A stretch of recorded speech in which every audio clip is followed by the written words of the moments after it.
tulemast, head külalised. Welcome, dear guests. Let's begin. Alustame siis meie konverentsiga. Konverents siis on kakskeelne, eesti keeles ja inglise keeles. Et inglisekeelsetel ettekannetel järgneb siis põgus eestikeelne kokkuvõte ja hiljem salvestusele saavad siis subtiitrid alla. Et tänane päev tuleb pikk ja põnev. Meil on pea kella 5-ni palju põnevaid etteasteid ja paneel ning iga etteaste lõpus võtame 2-3 küsimust ning et nii need, kes on saalis kui need, kes vaatavad meid otseülekandes, saavad küsimusi esitada peale ettekandeid. So our viewers who are watching live stream can also forward us questions written, and we'll take a couple questions, 2-3 questions after each presentation. Et kõigepealt ma kutsuksin siia MTÜ Uniküla kogukonna seltsi juhi ja selle päeva ütleksime, et tänu kellele meil see siin toimumus on, et Raili tutvustab teile põgusalt kõike, mis meil siin kavas on. Et let's welcome Raili.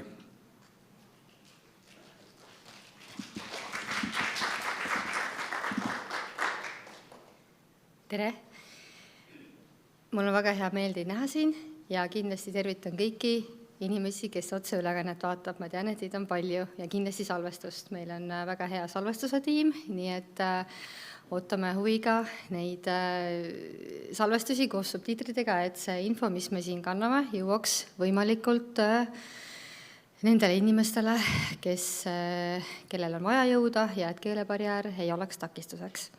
Meie ettekanded tegelikult on siin ka seinal, et eraldi võib-olla isegi ei peatu, küll aga need on loogilised plokid siin, ootame küsimusi, kui küsimustega peaks minema nii, et tundub, et küsimusi on veel rohkem, siis kindlasti võtame need niimoodi, et saab ka kirjalikult pärast vastatud, et ükski küsimus ei jää vastuseta. Tahan kokkuvõtlikult kindlasti öelda ka seda veel, et meil on Valgamaal nüüd selline lugu, et meie kohaliku tuuletööstuse keskkonnamõjude hinnangu tingimused on sellised, et tööandja saab siis 34% enda summast siis, kui eriplaneering on kehtestatud ja me sellega seoses oleme väga mures, et need ametnikud, kes siis peaksid lõpuks volikogus hääletama selle eriplaneeringu kehtestamise või mitte kehtestamise poolt, et neil on selline pisut kallutatud info, mis on siis arendaja poole kaldu ja soovisime Valga vallalt, et siis äkki teeme siis ka lisaekspertiisi sellele, aga meile tuli selline vastus, et Valga vald ei telli seda. Küll aga oleme väga tänulikud selle eest, et ta meie sündmust siis toetab, et oleme tänulikud. Küll aga palume, et kui me oleme rääkinud Madli Linderiga, kes on siis Eesti Looduse Fondi poolt tellinud ka põlendmaa, või mitte tellinud, aga tema siis tegi siis põlendmaa osas ja ta ka Tõrvale teeb siis ökosüsteemide hinnangut siis keskkonnamõjude analüüsi kohta. Et meie oleme seda ka soovime tellida ja kui te soovite meie tööd ja meie tegemisi toetada, siis saab seda teha kas ülekande teel või siis meil on ka selline vahva väike karbike seal lillede juures kollase laua peal. Et selle töö maksumus on 2400 eurot ja miks see kõik vajalik on, sealhulgas ka Ken-Matsoni uuring, mida me oleme juba ka hinna kokku leppinud, küll aga raha ei ole. Sellest räägivad meie külalised, et ma tean, et nii mõnigi puudutab seda teemat. Igal juhul oleme tänulikud teie toe eest ja lähme edasi.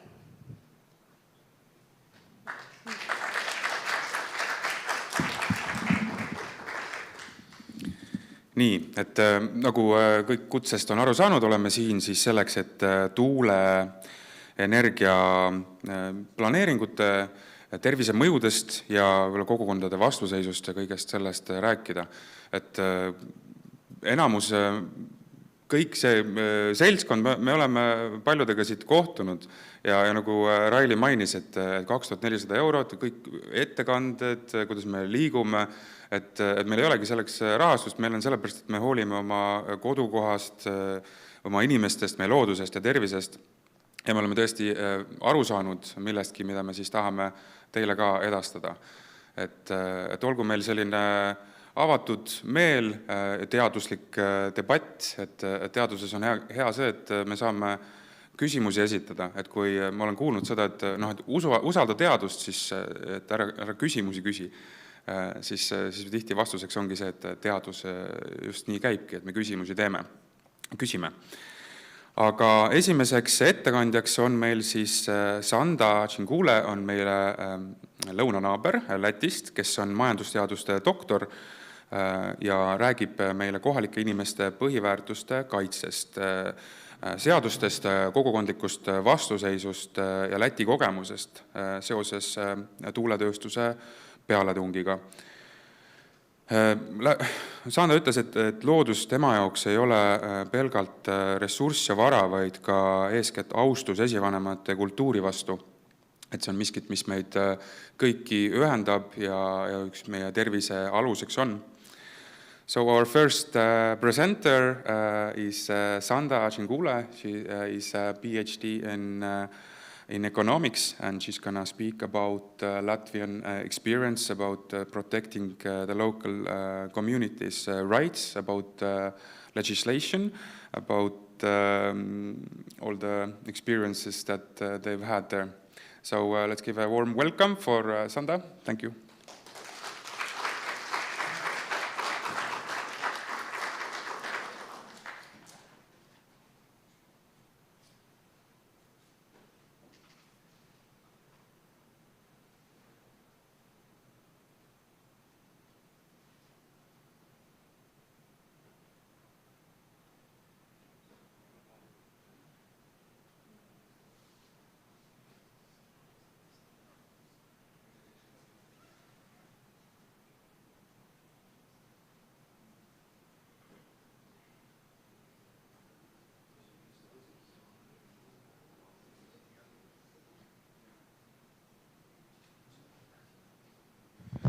Väiksed tehnilised viperused, et ootame slaide ja kohal on teiega. Little technical delay, so let's breathe in and breathe out and enjoy ourselves.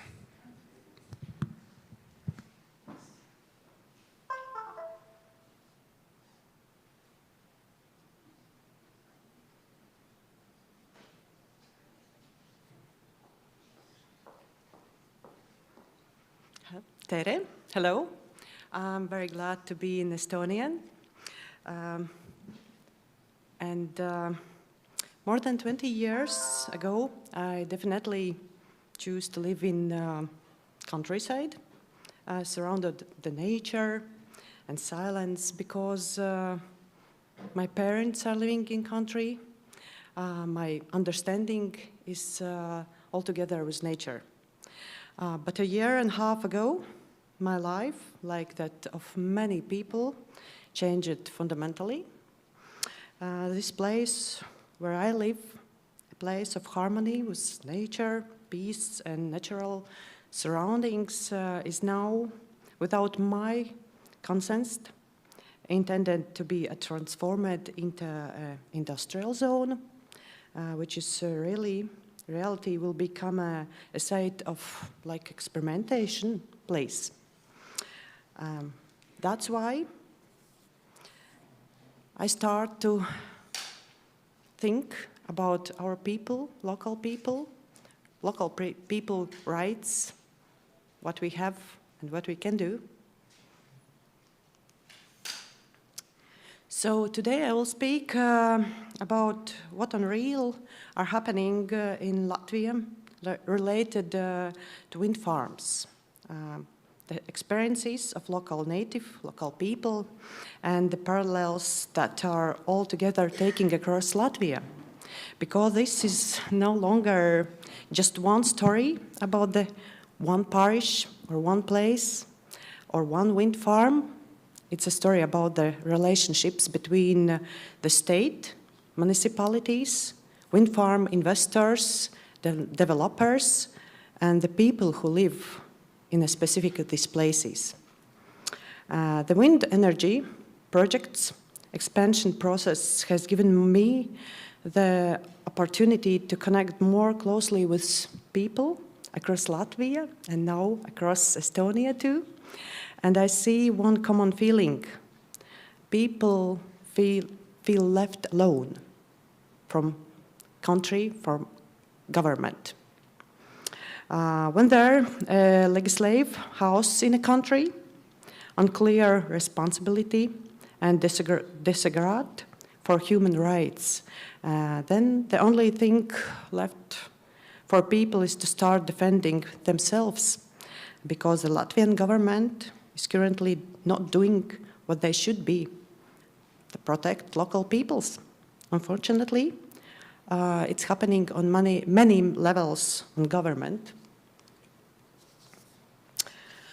Over the past few years, people in many parts of Latvia have suddenly had to think about things that previously seemed self-evident, like silence, landscape, closeness to nature, health, the value of their homes, and their sense of security. We often hear that these wind farm projects will bring development. But local people ask a very simple question: development for whom exactly? Who will benefit and who will bear the consequences? Because the profits often flow elsewhere, while the changes to landscape, noise, tension, and impacts on quality of life remain with local people. Are they that people want that? Within 4 days, we, local people in Preili municipality, collect 1,221 signatures of local people against a specific wind farm project. And in democratic country, such a signal should be heard. But it's not happening, unfortunately. Actually, it's not only defending nature of the landscape, we're defending a sense of belonging, the feeling that this is a place where you are allowed to live according to your values. And right now, in many places, people are realizing that they can rely mainly on themselves, their communities, and civic organizations.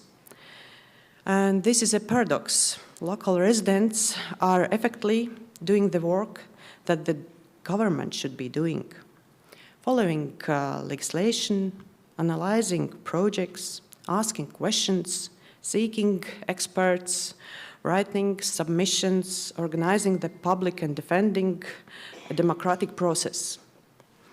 And I have become involved in the local people opposing this Preili Riebiņu wind farm project, as well as in the association Kultūrvide and Drosme Darīt, in 2 associations. These organizations are made up of people who love their country, respect nature, care about landscapes, birds, animals, and human health, and really think about normal future for us, for all childs. These are people are not who are against everything. No, these are people who stand for their place. And it's happening because wind farm developers do not want to respect local people choice.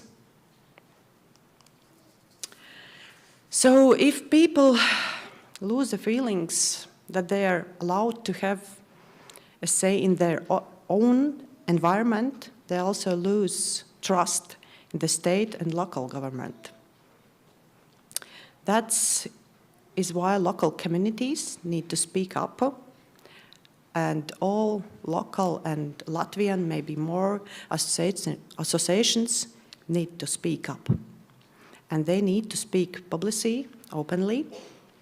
And I have been doing this for the past 1.5 years, actively to protecting the values of my local government, native, and then it's growing to like not only my region, but all Latvia and maybe more.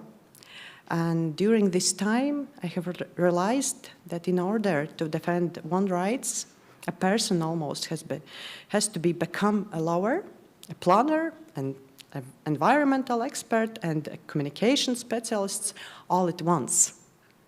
But people need to be able to present arguments at different levels, in municipalities, in ministries, the state environment service, building authorities, and sometimes even in legal proceedings.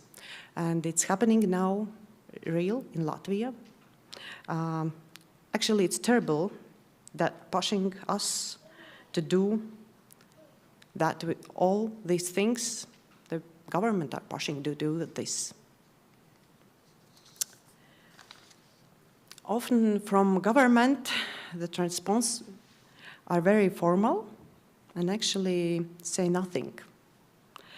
Sometimes there is a feeling that person becomes uncomfortable simply because they are asked questions. For example, there is currently legal action underway against the state environmental service in Latvia regarding the Rebini wind farm, because we understand that process and possible environment changes wasn't adequately analyzed. Moreover, many questions that were submitted officially were, in essence, just not answered, even though the law required this.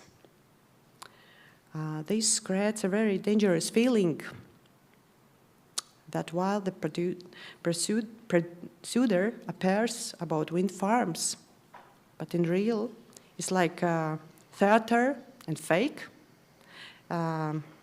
it without deeply analyze. And if we care our nature, it's very, very worry about this system.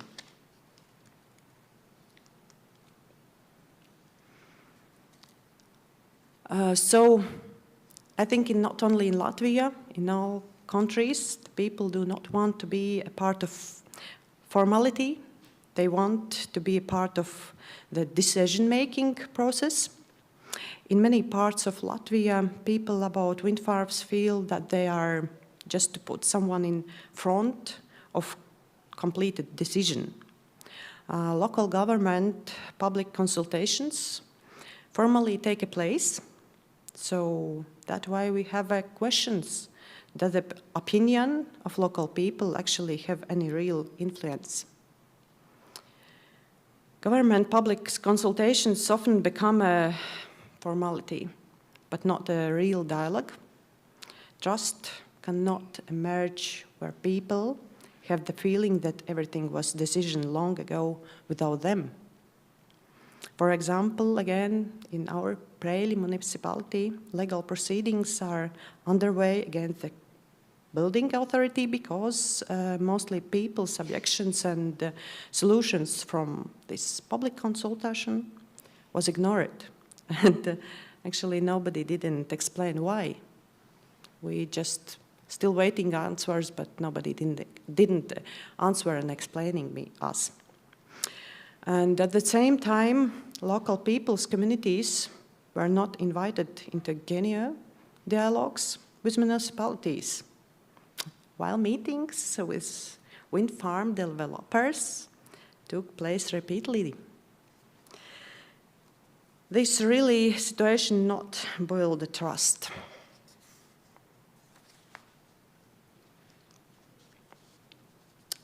In defending their rights, people need to be brave, patient, and highly persistent. Often government institutions redirect questions to one to another, and in the end, no one seems to be responsible. However, it is important to speak publicly anyway, and ask again and again many government system why, and asking and waiting the answers, adequate answers. Why it's very important? This is because investors and financiers also assess social acceptance. Whether the local community supports for the wind farm project and there is no conflicts. At the European Union level, this is an established requirement. Unfortunately, in the Latvia state is now in this moment ignoring it. But don't forget, so mostly investors are coming from European Union, and this brings us to an important point. Sustainability is not only about technology or economic.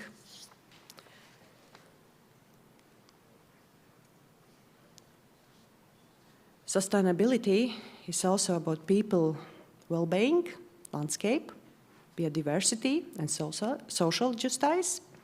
And when we cannot speak about sustainability while ignoring people, in wind farm developers claim that there will be no significant impacts.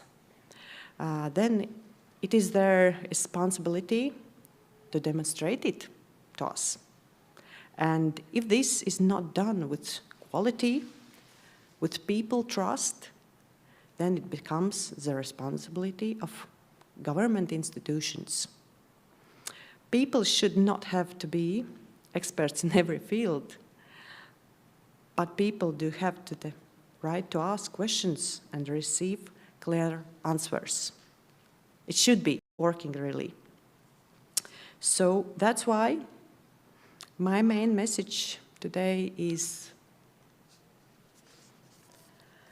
so today we are talking actually not only about wind farms, but in reality, this is not just a story about energy, turbines or megawatts. It's a story about people, about places we call home, about local peoples that want to be heard and respected. Any development must not happen over people. People are actually not asking for the impossible. They're not asking to stop the world or stop development. People are not standing against the future. They are standing for the right to be part of decision about their environment and their lives. They're asking for an honest conversation, a real assessment, and the right to be heard and respect. Respect because we have the right to decide about our places. And in final, unfortunately, said, but I really agree, the Professor Ken Matson, this situation with wind farms are terrorism to local peoples and nature, unfortunately. Thank you.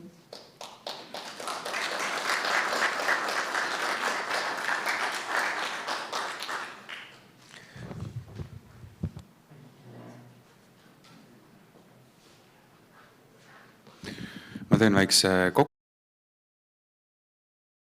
Ma sain väga kiired noodid. Thank you, Sandra. This was wonderful, heartfelt. Et 1,5 aastat tagasi kõik olukord muutus Sandra jaoks, kes siis 20 aastat tagasi oli otsustanud elada looduses, loodusega koos ja harmoonias. Ja muutus see siis sellega, kui see looduskeskkond, kuhu ta oma kodu rajas, sooviti kavandada siis tööstuspiirkonnaks.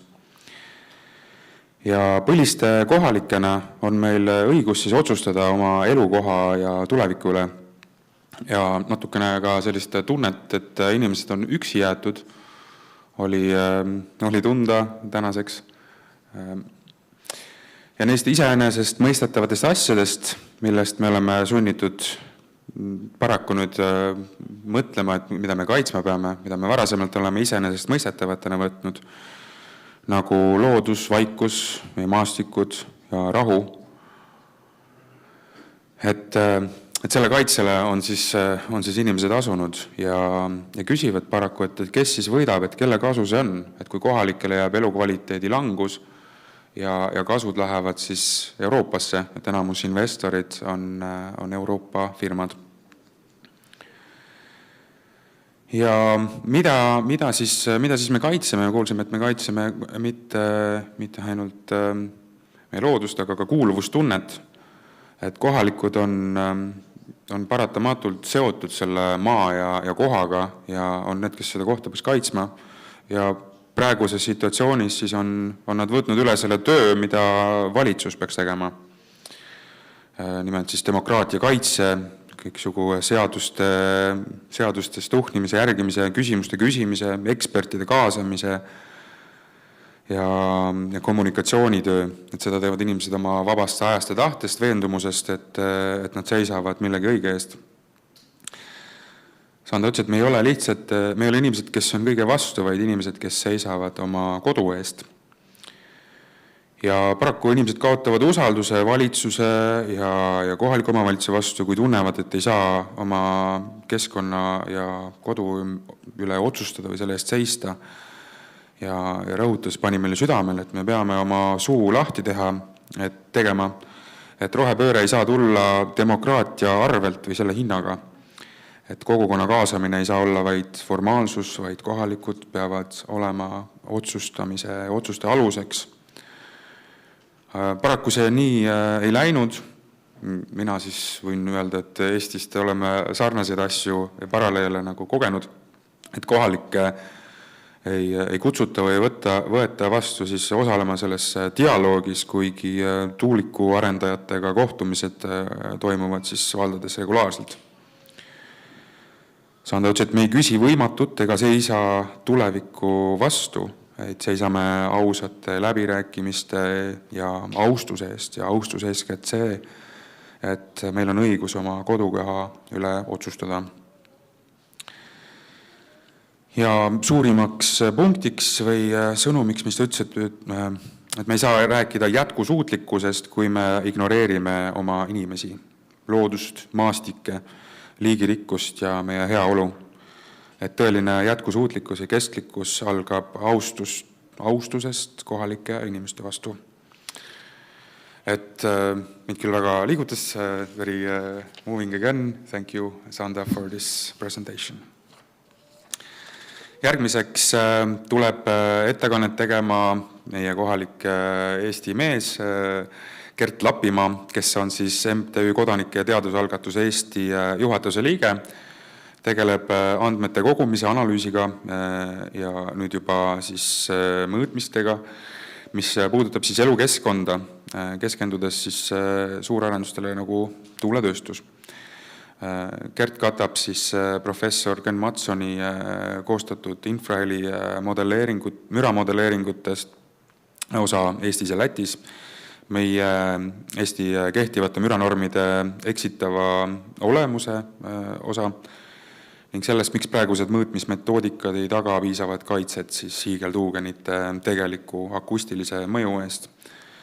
Gert teeb oma ettekande inglise keeles ja vaatame, kes selle kokkuvõtte pärast siis eesti keelde teeb. For next speaker, we're going to have Gert Lapimaa, who's from Estonia. He's from NGO Citizens Science Initiative Estonia. They are collecting data, doing analysis, already measurements about our environment and focusing on big developments like wind farms. So let's welcome Gert Lapimaa. Tere tulemast!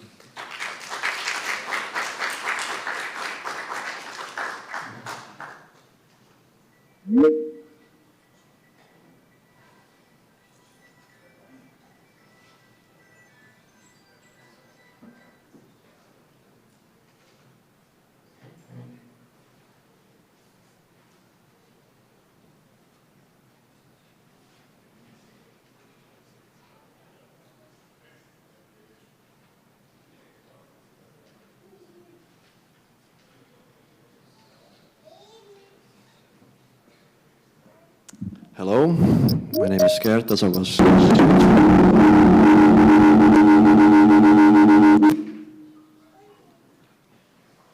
Is everything okay now? Perfect.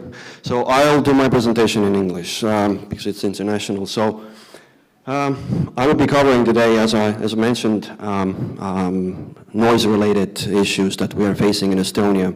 Unfortunately, the situation is not so good.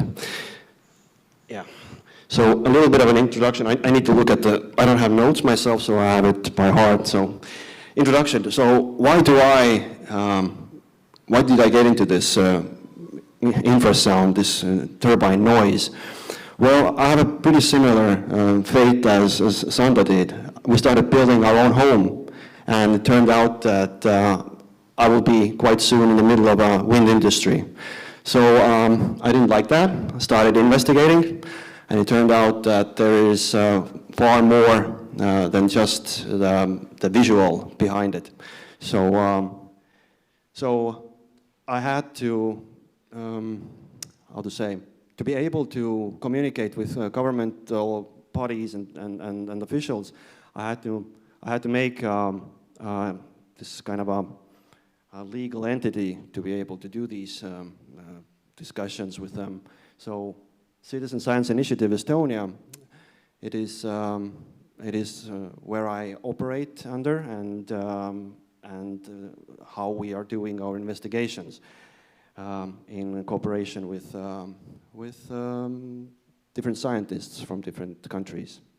So I quite quickly understood that I cannot, with my own knowledge, cannot go much further, and I need some help. So this, let's say, investigation led me with.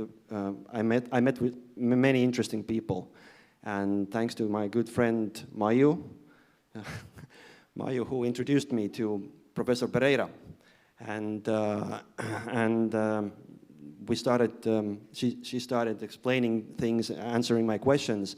I became like a student for him and for her, and I still consider myself a student for her. So she's a good teacher, and things went forward. I also had to contact Professor Mattsson from Sweden, and because Mattsson had something very interesting that I was after. It's the infrasound. He created something that we can do, make more clear picture of the noise assessment for wind turbines, because currently nobody else does that in the world. This type of low frequency noise assessments. So I contacted him. He responded, and we have now three expert, let's say, assessments for noise from Professor Mattsson now. So things have developed quite quickly. I have been in this about 2 years. So unfortunately, it is something that you cannot learn in local universities. I tried that. Trust me, I tried that. So I have to be self-educated, and luckily I have the best teachers in the world, the best experts actually. So. Professor Pereira is actually part of the organization IARO, which stands for International Acoustic Research Organization. And they have been dealing with infrasound over 30 years. I mean, the people who are involved with IARO, they have a lot of experience on that. Professor Pereira has specially experience on health-related questions and issues. And she has let's say, enlightened me pretty well on that field. Yeah, and our organization's purpose is also to provide this scientific data to our government. And unfortunately, they're not very keen on this. So we have to be more persistent and persuade them to listen to this new science. So what is this turbine noise actually? So why are we talking about noise? You barely can hear it. Everybody says that it's quiet. Well, it's not quite simple as that. These modern turbines are very big, and the noise is dependent on the size of of the blade, to be quite honest with. And the noise that they generate they're generating very low impulse noise. And you must understand that this type of noise is something that doesn't exist in other form, let's say, not in the nature and not in the other, let's say, man-made objects. They don't do such kind of a pulsating noise with a very, very strong acoustic energy. So this acoustic energy is, it originates from the blade passing moment when the blade is passing this tower where the turbine is standing on. And these impulses are below 1 hertz. So this is considered like a blade pass frequency. This is the very first impulse, and all the other frequencies that are following that are like harmonics for that base frequency. So yeah, the bigger the blade, we are also told that the big turbines are more silent. Well, it can be when we are talking about audible sound, but when it comes to this low frequency area, infrasound region, then these are actually going more louder, if we can say that. The energy goes more lower, the frequency gets lower, and the energy gets higher on these low frequencies. So it's in a way, it's not a lie to say that they're quieter, but it's not also right way to say that they are quieter, because they're actually louder. So it's, yeah, you're showing the good thing, but actually hiding the bad thing when our developers are saying that. Assessment. So when I talk about assessment here, I mean noise modeling and I mean noise measurements. These are two different ways. So currently what our environmental assessment people are using is a standard ISO 9613-2. That is a standard used for noise modeling for wind turbines. But if you look into this standard and you go more deeper what the standard is for, you see that the frequency range, when this is what the standard is meant for, it does not cover the infrasonic spectrum.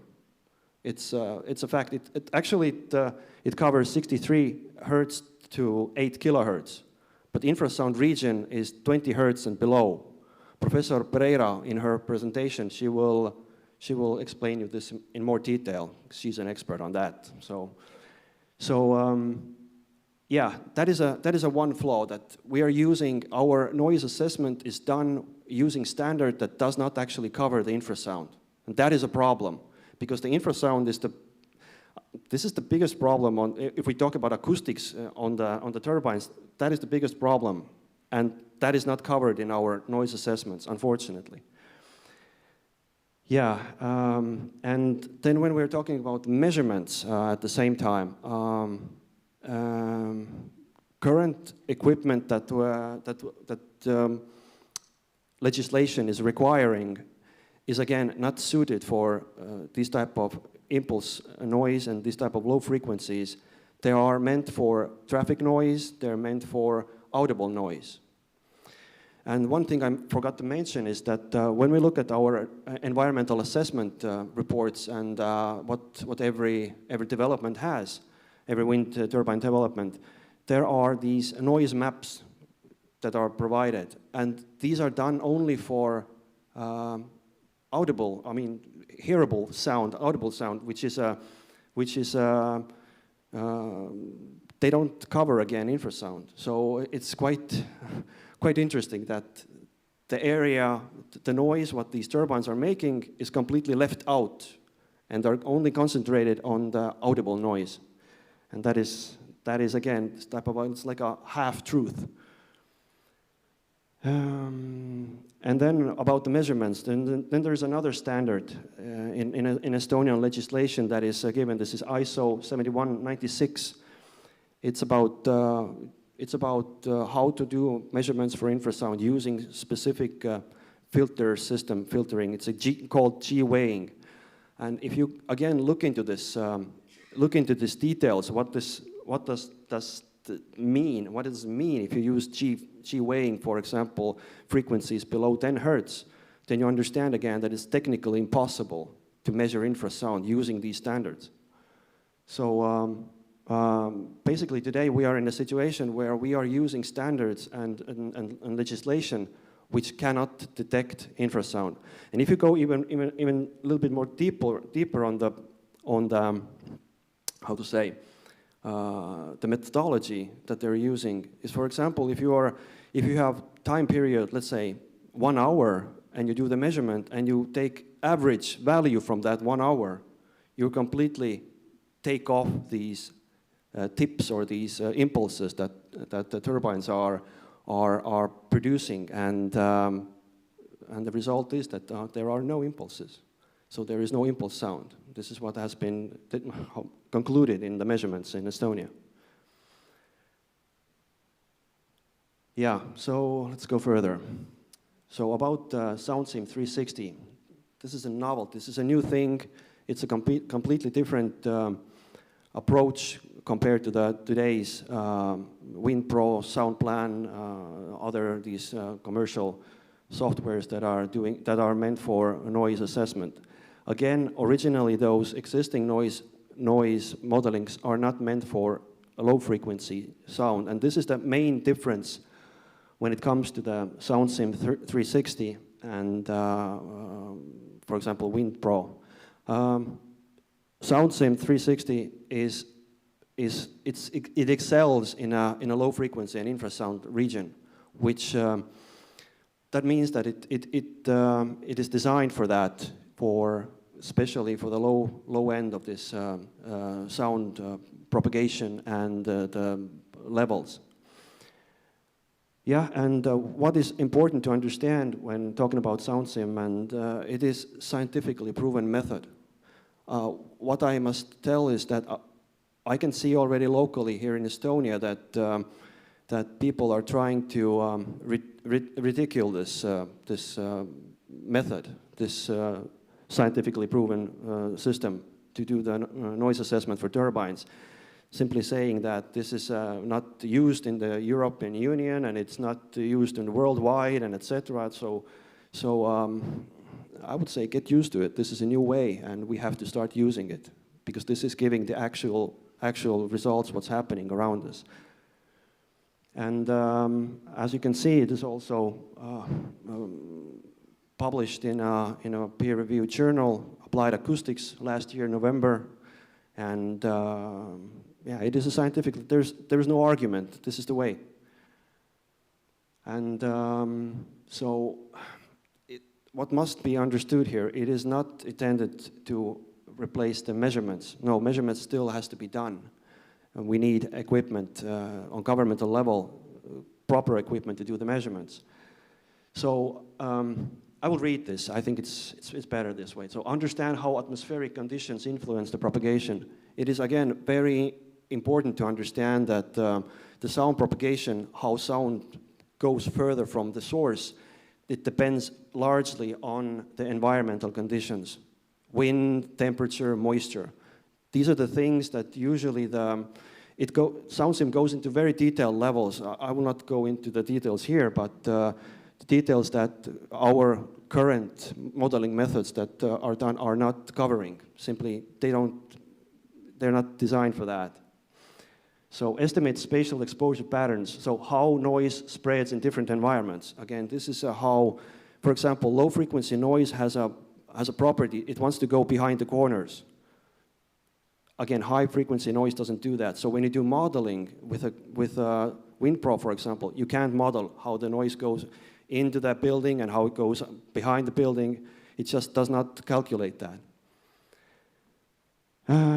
Investigate interference and long-range propagation. So we're talking about constructive and destructive interference. Again, this is something when you have several noise sources, the waves or the noise can submit or it can cancel out. So it depends. And again, SoundSim is calculating these type of changes.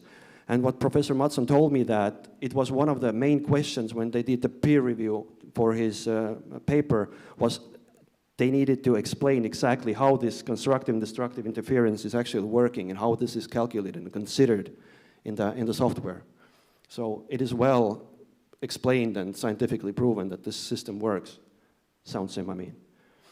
And compare observation against physical wave-based modeling. So, yeah, rest is self-explanatory. So one thing I wanted to mention here is, again, what Professor Mattsson has explained during his investigations and what he has during his presentations, and what he found out during the measurements in Sweden is that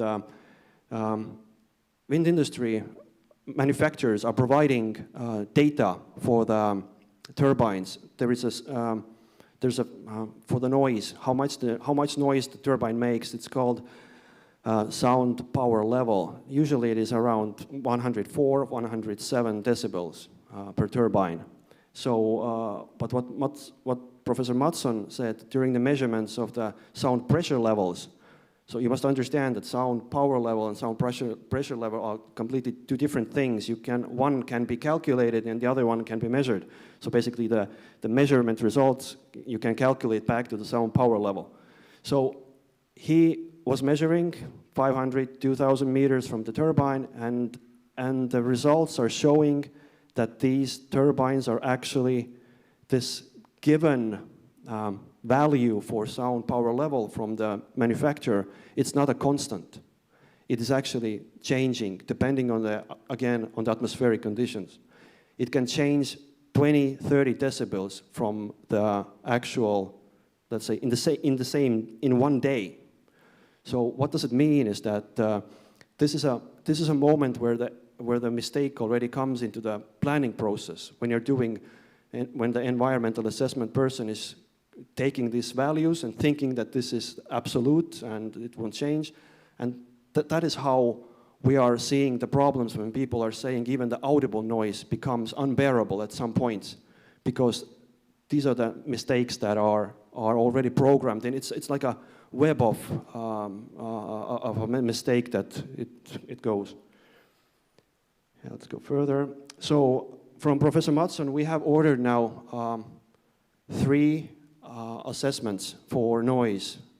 It is first one was for Tootsi, and here you can see that I brought right next to it, right to the left side. The left side is an environmental assessment company's made noise modeling with the contours, where you can see where the audible noise. You can also see that these are in dBAs. Professor Pereira will explain you about dBAs, why this is important here, why I mentioned. When we look at the Professor Mattsson's, you see that there are no letters behind the decibel values.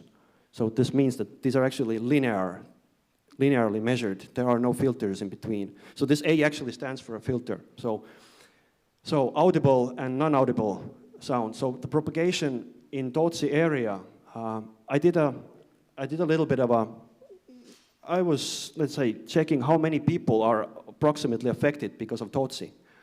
And summing up all these areas where we have people living, we get around 70,000 people are more or less affected with a low-frequency noise, only from the one station.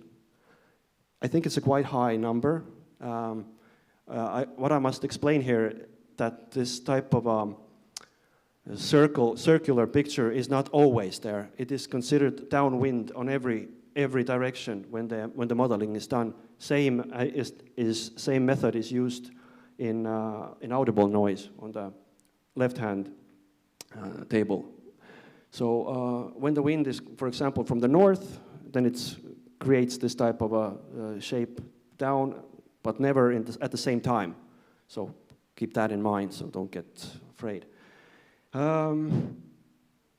So if we are getting this kind of information of the noise, which is actually hidden from us, we are shown only the audible noise, but the actual reality is that what is on the right hand. So it was like the previous presenter said, we are slowly losing the trust to our officials, our governmental bodies who are presenting us these type of modelings that are not actually showing the reality. And that is a problem. That is a big problem. And I'm one of them who simply cannot trust our institutions who are giving suggestions on wind turbine noise. So that's unfortunate. Let's go further. This is now for Lode and Saar. This was the second assessment what we ordered from Professor Mattsson. And here we are seeing also Latvian and Estonian wind farm, if we can say that. This is a cumulative effect. It's again something first time in Estonia that has been made, cumulative effect for 2 different stations. I must explain here that Lode is under planning. It's not yet existing. So if it will become into fruition or it becomes reality, then we will then we will see a noise situation like that. And with the current modeling, what Professor Mattsson has given us, this can reach up to Valga from Saarde and Lode. So Latvia will be affected by this, and actually Latvia is already affected by Saarde noise this problem. So what Professor Mattsson concluded in these assessments, it's because of the Saarde, for example, it is already existing station, the levels are too high. We cannot say that this is safe today. There is no way that we can say it's safe. So, and it is not a good idea to build Lode. It will simply make the situation even worse for the local people. And this is why we're here today, try to take this knowledge further. Yeah. And now this is the latest one. This is for Saaremaa. I believe that Kaupo Vipp will explain about this in more detail. But if there will be 100 turbines in the ocean, then the propagation will look like this.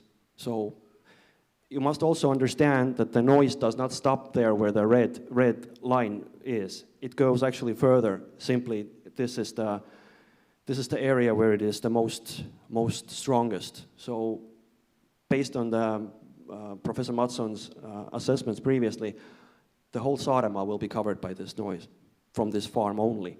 And as you can see, also part of the Latvia from the down there at the 6 o'clock direction will be affected with this. So it's beyond borders, like our conference name is. So conclusion, I will read this. Existing standards have important limitations for infrasound assessment. As I explained, today we cannot do infrasound measurements and modeling because of the lack of the standards, lack of the legislation.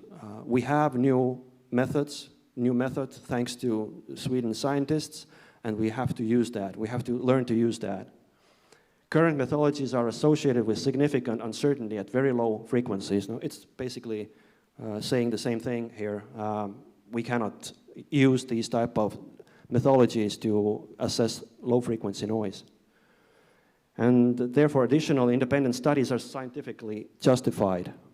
We have to do that, and we have to do them correctly, not that our developers are involved in these, in a way that there is a trust issue as coming up again. So it's something to think about. The precautionary principle needs to be applied when there is scientific uncertainty regarding potential risks to human health or the environment. As I said before, today we cannot say that these type of levels of infrasound are safe for our environment, for our people. We cannot say it. Of course, at the moment, we cannot say that this is harmful either, but if we are in a situation where we're not sure and we see that there is a huge impact, then we have to consider the precautionary principle. And for the last, decision makers in Estonia are fully informed of the potential risks associated with infrasound that are related to industrial wind turbines developments. Why I say this? Our Estonian governmental parties, they are informed with these new scientific discoveries and these modelings. And failure to consider newly emerged scientifically relevant information could result in residents being placed at avoidable risk. So what I mean here is that if you know that this is a potential risk and you still continue doing it, you are doing it deliberately. You're putting deliberately your own people at risk. And this is something that is unacceptable to me, and I think to a lot of you here. Yeah, and that's from my side all.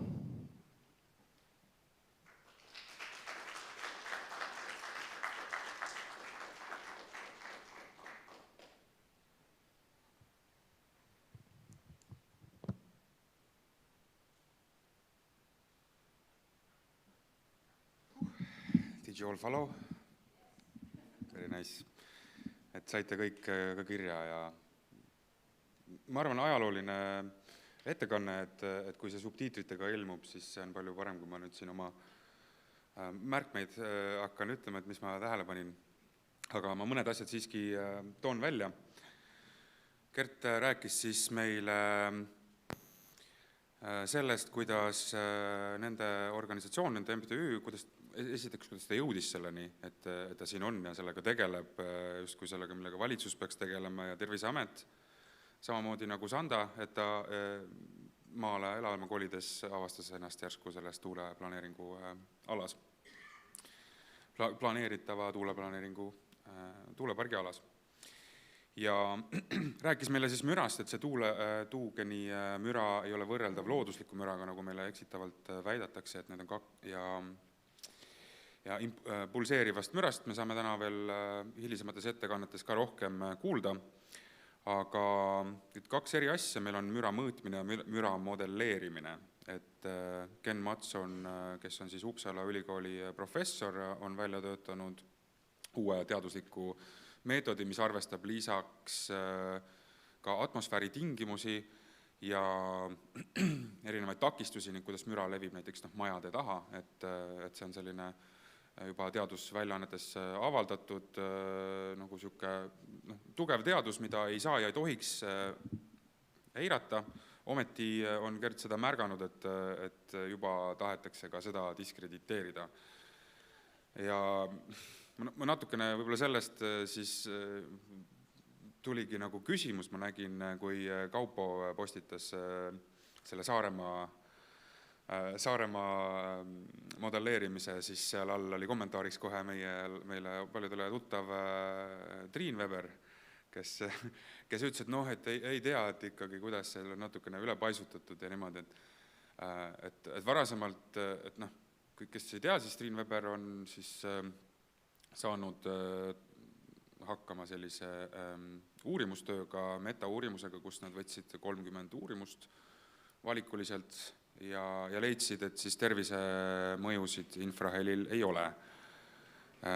Mis on natukene naljakas, sest et nii nagu Gert, nii ka mina varasemalt olen ka kõikidele valdadele, kus arendused on saatnud oma ettekande, kus on siis üle 30 teaduse artikli viite, mis ühel või teisel moel ütlevad, et ei ole ohutu, et peab uurima, või ilmselt on mingi mõju, aga kindlasti välistada ei saa. Et täiesti nagu, et kui me võtame, mis metoodikaga me läheneme, mida me uurima hakkame, me uurimusküsimus, et kui me otsime, ma räägin ühe loo, et natukene nagu midagi kergemat said juua, et mees seisab siis õues lambi all ja otsib maast midagi väga. Tuleb siis teine mees küsib, mis sa otsid siin, nagu, et nõele otsin, et okei, otsivad siis koos pool tundi, kus sa panid selle nõele, kus sa kaotsid selle nõele, et toas kaotsin ära, et aga siin on valge, et otsivad sealt õuest. Ehk siis see, mida me otsime, on ka seotud sellega, mida me leida võime ja nii metoodika kui uurimusküsimused, kõik need määravad selle, mida me üldse leida saaksime. Ja kui meil on tehtud, kui meid rahastab huvitatud osapool, nagu näiteks arendaja või sulle suuniseid andnud kes iganes, kes sa tead, mida tema tahab teha, nagu näiteks keskkonnamõjude hindamiste või planeeringute eest maksavad arendajad, kelle huvi on see arenduse tehtud saaks. Ja et siit võitegi nagu järeldusi teha, et kes maksab, see tellib muusika ja me võimegi otsida sealt, kus võib-olla lahendusi ei ole, et tasub otsida ja ettevaadusprintsiibile tugineda, nagu Gert mainis, kui me ei tea, me ei saa välistada, me täna ei saa nii-öelda justkui kindlalt öelda, et meil on tervisele mõju olemas, kuigi professor Ken Matsoni üks ütleks siis kaasteadlane Lundi ülikoolist, Hakan Epten, oli Enbom, jah, et tema on siis oma ettekandes vägagi, tema on okoneuroloog, kes siis aju ja neuroloog nagu täiesti spetsialist, räägib ära, kuidas need konkreetsed hertsid meie aju mõjutavad, et meil on õnneks tulnud neid julgeid teadlasi, kes seisavad välja ja Triin kirjutas ka oma kommentaaris Kaupole siin alla, et et see üks teadlane maailmas, et mis see näitab, et meil justkui kõik teised ütlevad, et ei ole. Aga kui vaatate, et kes maksab, kes tellib muusika ja mille vastu me siin päriselt nagu seisame, on ju miljardite äri, et keegi saab sellest kasu ja teadus, et sa leiad võib-olla kasuliku teadlase, kes teeb sulle sellised tulemused, et aga teadust tehaksegi küsimusi küsides, kui te ei suuda küsimustele vastata, siis teie hüpoteesid või asjad ei pea paika, kui me saame midagi ümber lükata, siis me ei pea kõike teile edasi tõlgendama. Gert rääkis meile SoundSim 360-st, mis on siis professor Matsoni välja töötatud müra modelleerimise teaduslikult tõendatud metodoloogia, mis on juba 3, kaartidelt nägite, juba 3 modelleeringut Eestis tehtud ja ta ütles, et see müra juba ainuüksi Sopi-Tootsi tuulepargist ulatub rohkem kui 70 000 inimesini kahjulik või potentsiaalselt kahjulik müra, infraheli. Ja keskkonnamõjude strateegilise hindamise dokumendid, mis siis omavalitsustes on, võtavad arvesse ja modelleerivad ainult kuuldavat müra, et see ei piisa ja Gerdi sõnum ongi siis olnud valitsustele ja omavalitsustele ja inimestele, et tema see MTÜ, et tema viibki praegu seda teaduslikke andmeid, et nendega peab arvestama, ei saa meid eitada ja ignoreerida. Järgmiseks on meie ees videosilla vaheldusel professor Mariana Pereira, kes on teinud bakalaureusekraadi füüsikas New Yorgi osariigis, Stony Brooks ülikoolis, magistrikraadi biomeditsiinitehnikas Drexeli ülikoolis Philadelphias, doktorikraadi keskkonnateadustes Lissaboni Nova ülikoolis ja alates 1988. aastast on ta uurinud siis infraheli ja madalsagedusliku müra bioloogilisi mõjusid nii loom- kui inimkatsetes. Alates 2017 aastast on ta rahvusvahelise akustikaorganisatsiooni JARO ehk siis International Acoustic Research Organization teadusdirektor ja oma esimesest tuuleturbiinidega seotud juhtumuuringut esitles ta juba 2007 aastal ja teisel tuuleturbiinide mürale pühendatud konverentsil Lyon'is Prantsusmaal. Ta räägib meile kaitseillusioonist, kuidas sajandivanused mõõtemeetodid kaasaegses müratõrjes lihtsalt ei toimi. Liitub meiega videosilla vahendusel. Tundub, et me vaikselt oleme selleks valmimas. Ma selles suures õhines, et me teeme ikkagi tegelikult ajalugu ja suurt asja, olen ära unustanud saali küsimused, palun vabandusest. Et üks küsimus, mis meil laekus veebi vahendusel, oli see, et kes andis valitsusele loa meie põlevkivi maha müüa. Ja see tuli Gerdi ajal, kas Gert tahaksid sa sellele koostada midagi? Ei tea. Ja mina ka ei tea, et keegi oleks valitsusele luba andnud meie põlevkivi maha müüa. Nii, aga kas saalist on veel küsimusi hetkel? Või me saame hiljem, meil on veel paneel tulemas, et me saame niimoodi kõik ennast hästi tunda ja ma arvan, et kõik küsimused saavad vastused. Meie ettekanded ja ettekandjad katavad ära, ma arvan, suure osa teie küsimusi juba natukese aja pärast. Aga kui teil tulevad head küsimused, siis Uniküla kogukonna Facebooki leht ja Vanglaplaneedi YouTube'is saate neid reaalajas meilt küsida, siis need jõuavad meieni. Nii, Mariana, kas on meil valmis? Natuke läheb veel aega. Siis me saame kindlasti ühe küsimuse võtta. If there are any questions, we can take some from the audience now. Either to Sanda, to Gert.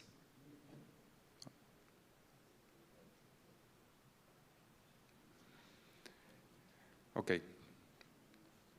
Kõik on selge, tundub.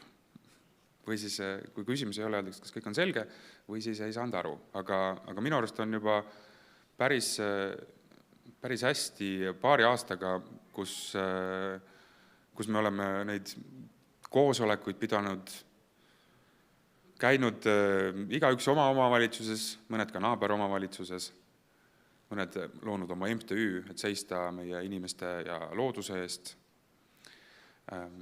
Ja Mariana kohta ma võib-olla räägiksin nii palju, et mina olen ka tema teadustöid lugenud, tema ettekandeid YouTube'is vaadanud ja kui keegi on uurinud infraheli mõju juba alates üle 30 aasta ja mitte üldse tuulegeneraatoritega seoses, vaid alguses sai see alguse hoopis kas lennukimehaanikute uurimisest, et see on kutsehaigus, kui sa töötad kuskil suure müra sees, olgu selleks siis bussi või lennukijuht, siis tekivad sellised teatavad sümptomid, mida siis nimetatakse vibroakustiliseks sündroomiks. Arusaadavalt, kui on üks teadlane, kes ütleb, et kuulge, kõik see, kuhu te olete minemas, on meile tegelikult tervisele kahjulik ja ohtlik, aga teiselt poolt on seal ettevõtted ja poliitikud ja juba Euroopa Komisjon, kes siis maksab ja võimestab seda, siis mida teie teeksite, kui teie eesmärk on kasumi teenimine? Et võib-olla leiaksite kellegi, kes toetab teie narratiivi, eks. Et arusaadavalt on siis professor uhke, et meil on vähemalt mõned hääled, kes julgevad seista vastu põhimõtteliselt kõigile ja öelda, et eksite, et siin on uued andmed, siin on uus müramodelleerimise mudel või siin on inimesed, kes on jäänud haigeks või kes on võtnud vaevaks panna märkmikusse kirja iga hommik, kus on tuulesuund, mis on vererõhk, kuidas on temperatuur, sest et nad hoolivad sellest, et see ei saaks osaks meie naabritele ja teistele. Ja tundub, et midagi sealt kõlab, kas me oleme valmis, Mariana on meiega kaugelt liitumas.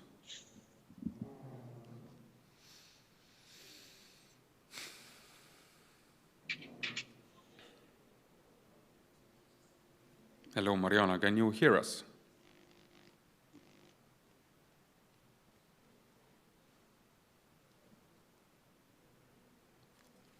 Veel mitte. Täidame siis natukene veel seda ruumi, et ühest intervjuust, mis mulle meedias oli kellegi prantslasega, jäi mulle kõrvu, et nende suurte tuugenitega, mis on siis üle 260 meetri, intervjueerija küsis Mariana käest, et kui kaugele sina nendest oma kodu ajaksid, ja ta ütles, et kindlasti mitte lähemale kui 50 kilomeetrit. I guess you can hear me? Yes, thank you. We cannot see you yet. Is that the case?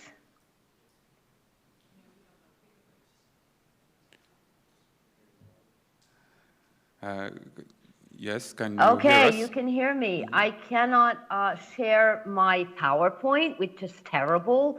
This is not how I wanted to start this presentation. Let me see if I can send it to you somehow. Perhaps you can put it up. It's not allowing me to share my screen. I don't know why. And so, I don't know. Let me just try one more thing here. Okay, you have it. All right. So I suppose the first slide is up. What I'll do then is, as I speak, I'll say next slide. Is that okay?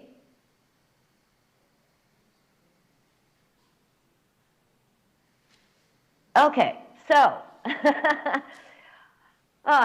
thank you for inviting me for this meeting. I feel very honored to be here. I have tried to make my slides in both Estonian. Oops, I guess maybe you could, can you see me now? I tried to make my slides in Estonian and Latvian so that everybody could understand. I hope, you know how translators are in the internet. I hope I'm not saying any words that is incorrect and you will all start laughing or something. So I will now start. Please, next slide. Okay, so the public is usually more aware of electromagnetic stuff, right? And we are told that in electromagnetics, we have only a little window which is visible for us, right?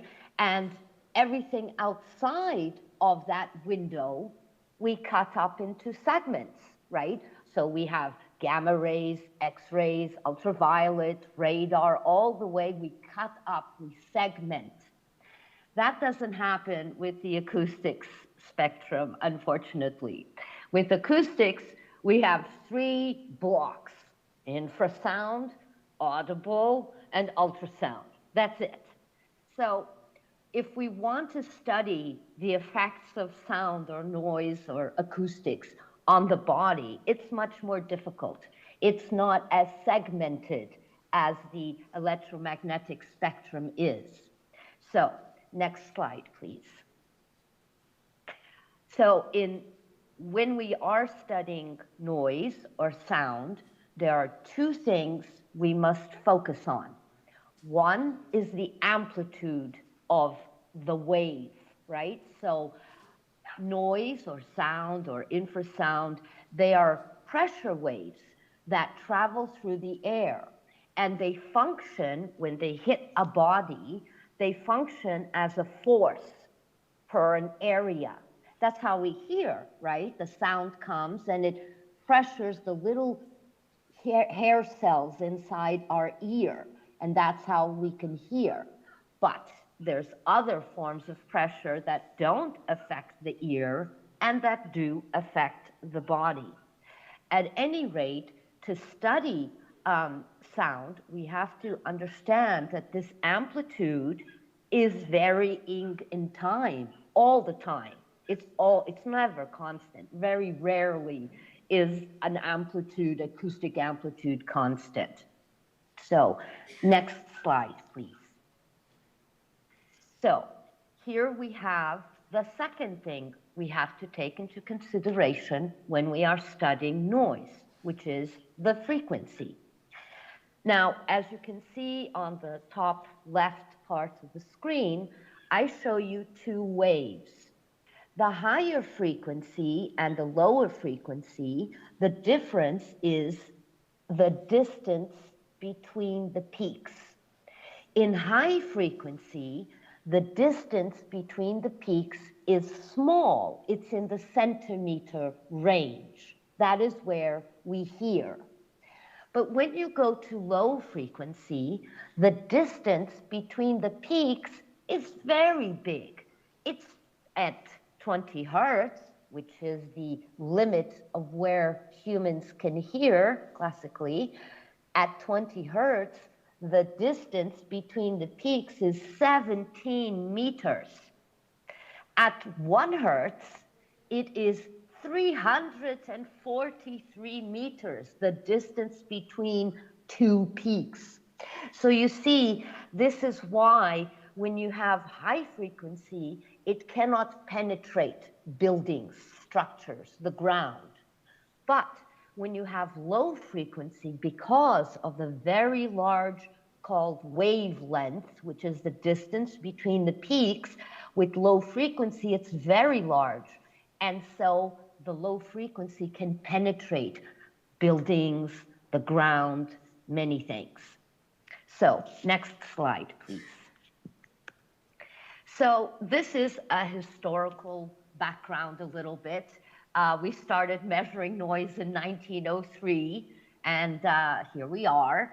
Of course, the techniques of the machines with which we measure noise have changed, but the parameters we use to measure noise have not. And those parameters were established in 1933 because Harvey Fletcher was studying the telephone, and therefore he was the first to make these curves. How much does a human hear at what frequency? Okay, these are very famous. It is the Fletcher-Munson curves, and it is the basis of an ISO standard, which covers how it is that we are supposed to measure noise. So, now, next slide, please. So, we have to understand that the human auditory system is not linear, right? What you hear is a combination of frequency and amplitude. There will be frequencies that at certain amplitudes we don't hear, and frequencies at that same amplitude that we do hear. It's not linear, you see. So it's very difficult to explain to the layperson how difficult it is for scientists to study something like this. Always changing in time, the amplitude and the frequency, and how people are affected depends on a combination, frequency by frequency, amplitude by amplitude. It's very difficult to study this. So, next slide, please. And what are you told, right? You are probably all told what I called the mantras, right? Infrasound has no effect on health. Infrasound is below the auditory threshold, so if you can't hear it, it won't hurt you. This mantra, if you can't hear it, it won't hurt you, unfortunately, is the basis of noise legislation. Because you have to understand, this is not a conspiracy theory. This is historical. So going back, right, so Harvey Fletcher is developing the telephone. Do we speak in infrasound? No. Do we communicate somehow in infrasound? No. So when you're developing the telephone, infrasound is completely cut out. And if you join this with the idea, if you can't hear it, it won't hurt you, then for the scientists comes another problem.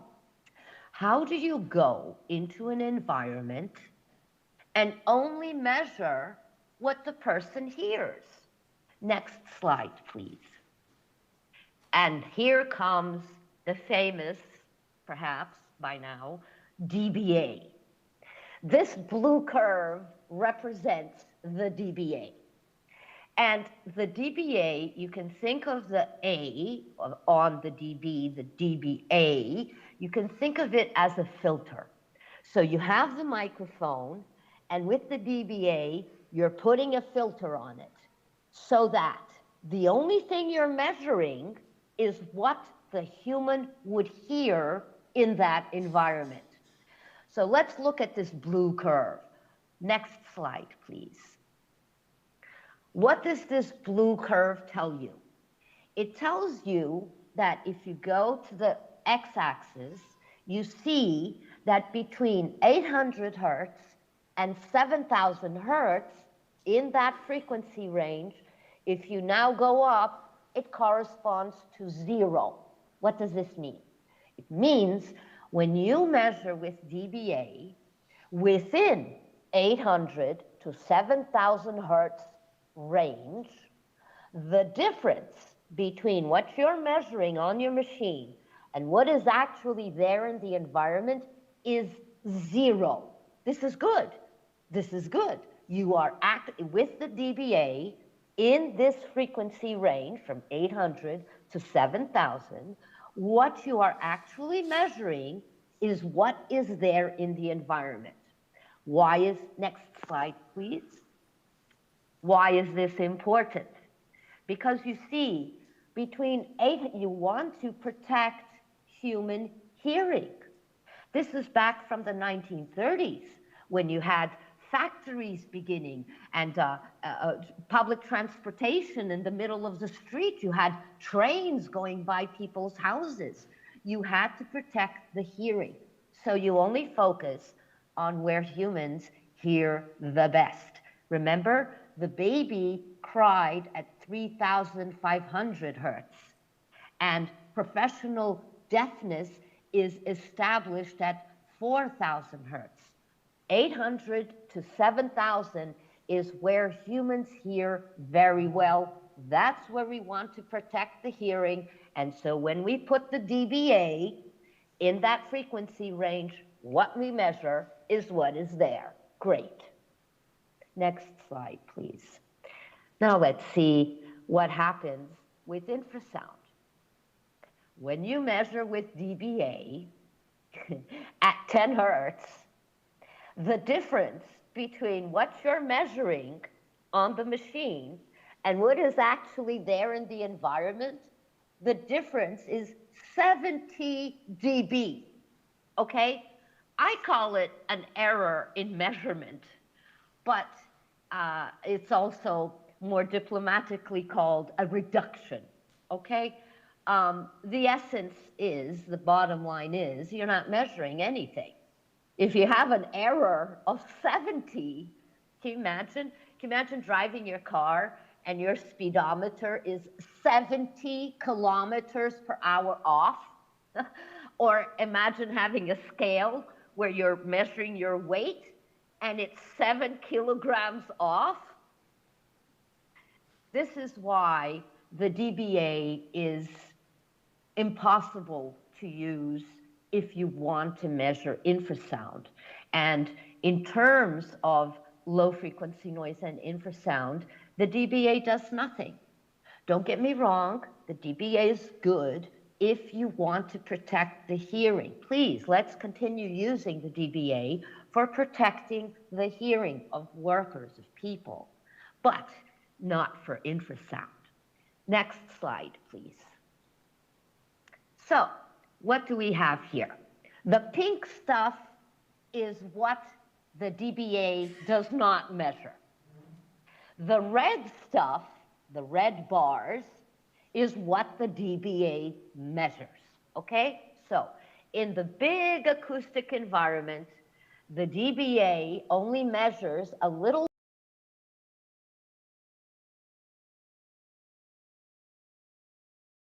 because dBA was designed almost 100 years ago, was designed to protect the hearing.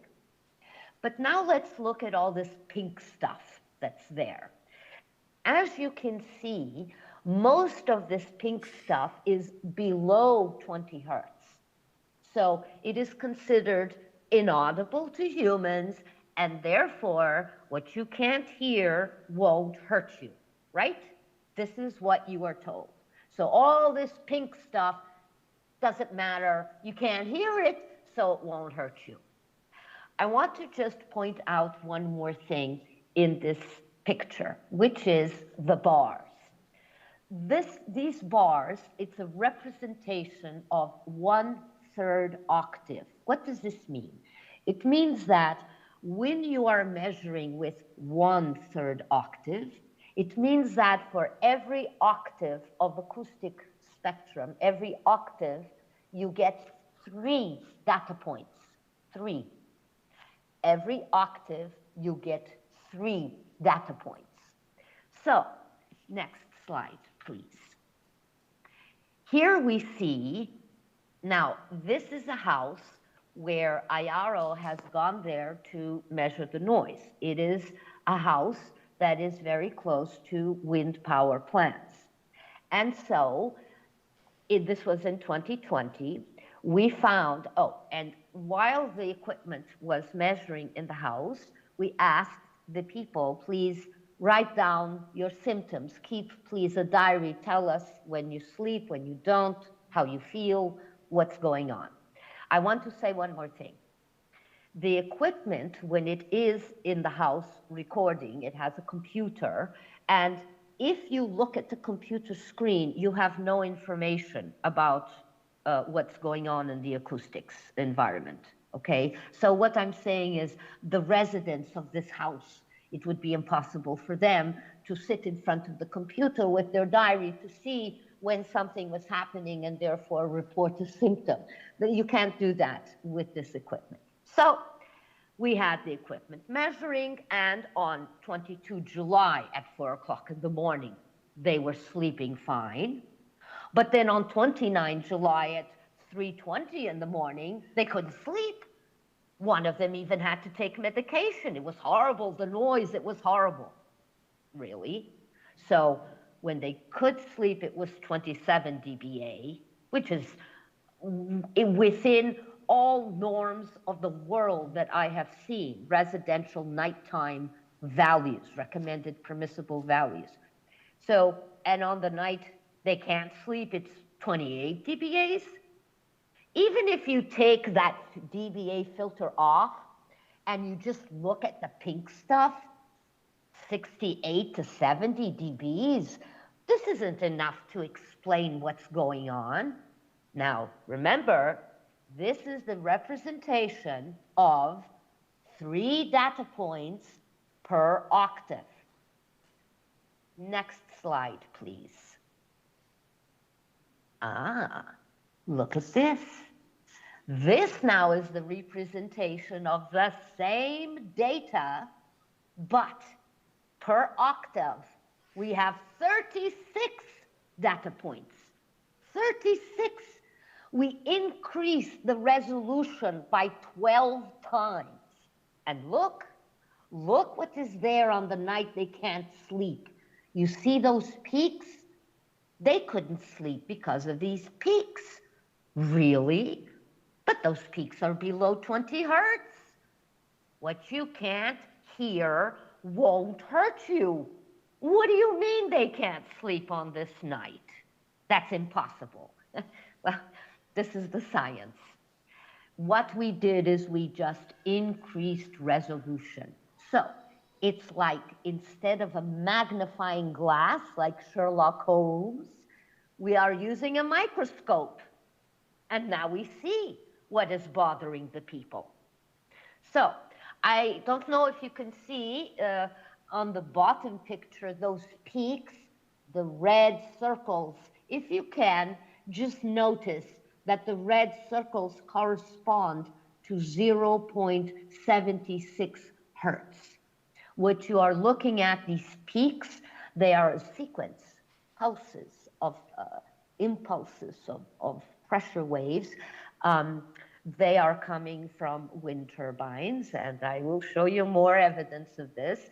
They are coming from wind turbines. Oops, my dog came in, I'm sorry. And they are called wind turbine acoustic signatures. That's what the sequence of peaks is called. Next slide, please. Here we see the same data, the same. And as we can also see, the night in which they did not sleep, it's very clear that something is there. The wind turbine acoustic signature is there. What you're looking at are sonograms. And on the x-axis, you have time, 10 minutes, meaning 600 seconds. You see, we also increased the time resolution. The law usually says that you must measure noise in 10-minute averages. We are measuring in 1 second averages. So we can see what is happening second by second in the night they didn't sleep. And those straight lines correspond to the same values of frequency of the peaks of the picture before. And again, this is all below the hearing threshold. What you can't hear won't hurt you. won't hurt you, but won't let you sleep. This is terrible. So, next slide, please. And this slide, you in Estonia and Latvia have the opportunity to be the first ever to see publicly this data. It's just been collected in March of this year in the same house where the people could not sleep, and there is a court case ongoing, and so by court order, they had to shut down the wind turbines while we were measuring the noise. You see, on the left side, you see what was happening when the wind turbines were rotating. You see those peaks? That's in the 0.7 hertz area that we saw before when they couldn't sleep. And look at what happens when they turn off the wind turbines. Those peaks disappear. Now, if there was any doubt that these peaks were being generated by wind turbines, even without this evidence that I'm showing you, if there was any doubt, please remember, or please know that those peaks occur at the frequency exactly of the blade pass frequency of the wind turbine. So if you videotape the wind turbine and you see these peaks and you count the blade pass frequency, it'll match, that number will match the hertz of these peaks. So, next slide, please. The mantras. Really? Do you still believe this? With all the evidence I've just shown you, do you still believe this? Because I'm going to show you more evidence, only this evidence is decades old. It's not new. Next slide, please. So, 1968, the US military already knew that infrasound can cause physiological and physical damage. They knew this. They also knew that at frequencies between 3 and 15 hertz were the worst. And at that time, they were even studying infrasound to use as a weapon. And they say, these are quotes directly from the report, which is available on the internet. So they say exactly, oh, we can't use this, you know, it might be better for a weapon than ultrasound, which we've been studying in ultrasound. We can't use as a weapon, but infrasound, maybe we can. This is 1968. Okay, so next slide, please. In the 1960s through the 1970s, in the Apollo space program, they studied infrasound and low-frequency noise, the effects on humans. Within the Soviet space program, they studied infrasound effects on animals. In 1974, in Paris, the National Center of Research of France, they organized a whole meeting on infrasound. 1974, really, which you can't hear won't hurt you. Of course not, that's why you're doing meetings. Next slide, please. Still in the 1970s, we have OSHA, the Occupational Safety and Health in the United States, and they are studying the effects, the non-auditory effects, so the effects on the health of the workers not related to hearing, okay? And this is while the workers were using hearing protectors.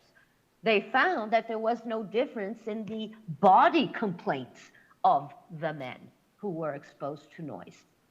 Also in 1978, in France, this is one of the most, for me, one of the most telling experiments, because they used genetically deaf mice.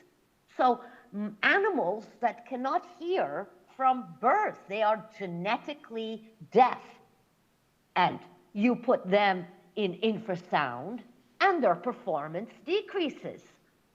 You put them in audible noise, no effect. And you compare this with mice that can hear normally, you put them in infrasound, their performance decreases. You put them in audible noise, and their performance decreases. So if you have infrasound affecting genetically deaf mice, maybe it's not through the ear, right? Maybe the effects are not coming through the ear. Next slide, please. So guess who has legislation against infrasound? And look, they segmented 2 hertz, 4 hertz, 8 hertz, 16 hertz, and they're not using dBA. Yes, there is one non-EU member country that has legislation for infrasound. So why would they do this? And look, they have this legislation applied to both workers and the general public. Why would they do this? This sounds insane. If what you can't hear won't hurt you, why would they do this? Next slide, please. So, after the year 2000s, the group that has most come up with very excellent studies are the Chinese. And you might ask yourself why. And if you think about how their space program is going, right? It's full blast. They're doing a lot of stuff, a lot of activity. So you might have an idea of why it is important for Chinese researchers to find out exactly what kind of health effects infrasound can cause. And these are very controlled studies. Now, the studies done by the Chinese use infrasound at levels that are much higher than what we find in homes. But they only expose the animals, in this case they're all animals, they only expose the animals for 2 hours a day for 14 days. So these animals are not sleeping in the infrasound environment. Next slide, please. And over the years, we have found, there's numerous evidence for this, that infrasound and low-frequency noise have a genotoxic effect on animals and mammals and chickens and turkeys. So this is a serious situation that is not being accounted for. And people are being affected. And I will now show you how some people in other countries have been affected by wind power plants. Next slide, please. This is our first case of wind turbines in homes in 2007. It is the case of the horses that I showed you in the picture before, the genetic problems. So here we see 4 wind turbines, and you see the home. The wind turbines were between 200 or 300 and 700 meters from the home. And you see in the graph below, this is the old way of doing things, right? It's the 1/3 octave, so only 3 data points per octave. Notice that the lowest frequency measured is 6.3 hertz. So still way above the wind turbine acoustic signature. But what you see here, the red is with them stopped at night. And then the black and the gray are with them rotating at night and during the day. So even like at the same wind speed, So you can see there is definitely an effect here. A follow-up on this case, in 2013, this case went to the Supreme Court of Portugal, and the 4 wind turbines were deemed to be shut down or taken down. But between 2007 and 2013, more wind turbines were put up around this home. And the court case was only for those 4. So while the man won the battle because he won the court case. He lost the war because now he still has a whole bunch of wind turbines around his home. I'm laughing, but this is a horrible situation. Next slide, please. This is Germany. You see the home, and all around the home, so to the east and to the south, it's all surrounded by wind turbines. This is 2014. These are the small wind turbines, right? So now the wind turbines that are being built are much bigger than the ones that are shown here. So what happened to this family? This family had a huge problem. They still live there, but you see, their business is in their home, so they can't just go and move away. Next slide, please. Here we see what their solution was. On the left, you see the bedroom. The bedroom had a view to the lake. It was a very beautiful bedroom. They abandoned the bedroom, and now off of the kitchen, they have these stairs. You go down, and they built a bunker bedroom, you see on the right-hand side, underneath the ground. We measured in the, so the blue is in the bunker bedroom, and the red is in the bedroom, old abandoned bedroom. And the left is with low winds, and the right is with high winds. So this is, those peaks, I'm sure, are perhaps what were bothering them. But again, the bunker bedroom does not filter out everything. And I asked these people, I said, look, does this help? Because look, if the bunker bedroom is the solution, well, maybe more people can use it. And I asked them, how do you feel now with the bunker bedroom? Is it better? And they told me, and I quote, yes, it's better, except when the winds are from the east. Then we get the diarrheas. Next slide, please. This is a diary from a woman in Scotland who lives near wind power plants. And we asked her to, for 6 months, to take down all the symptoms that she was feeling. And maybe you look at this and it seems like a bunch of dates and 4 symptoms and a bunch of dates. And so below I show you, let's see a close-up of this, okay? So July 4th was the sleeping disorder. She didn't sleep well. July 5 through 9, she had pain in the ear. And on top of that, on July 6th, I don't have this, it was nauseated. So you see, all these symptoms, they're happening on top of each other. And none of them really stops, because when one stops, the other one picks up, or they're all there simultaneously. This is an example of 6 months in a wind turbine home. So, next slide, please. I didn't want to stop this presentation or end this presentation without mentioning this nocebo effect, okay? The nocebo effect is supposed to be, and you understand why now the nocebo effect has been imagined by researchers who are not informed. Because remember back, the slide in the back where people could sleep and people couldn't sleep, and there is no difference in DBAs and practically no difference without the DBAs either.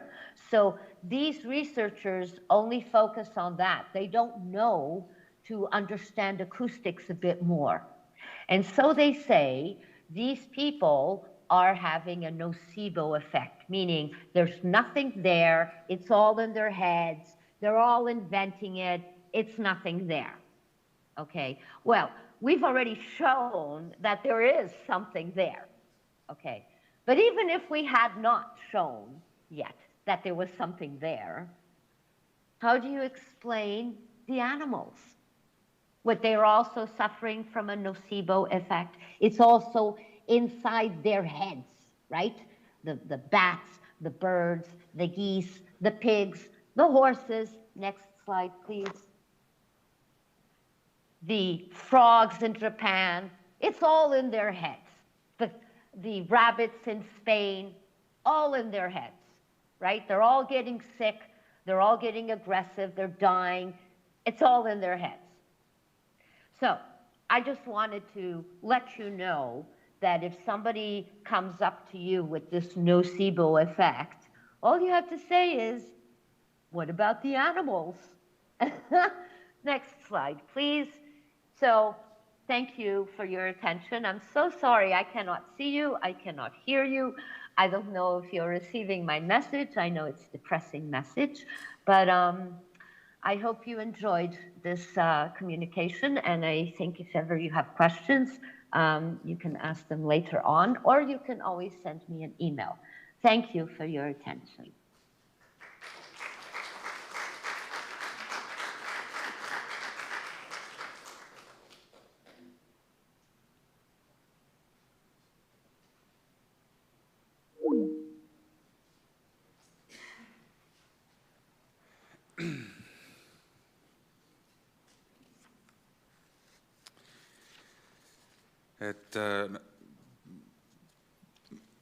Mõte selles, et loomad ei mõtle endale seda välja, et kui teile öeldakse või meile öeldakse tihtipeale, et ärge kujutage ette, siis tulebki stress läbi selle, et te mõtlete selle endale raskeks.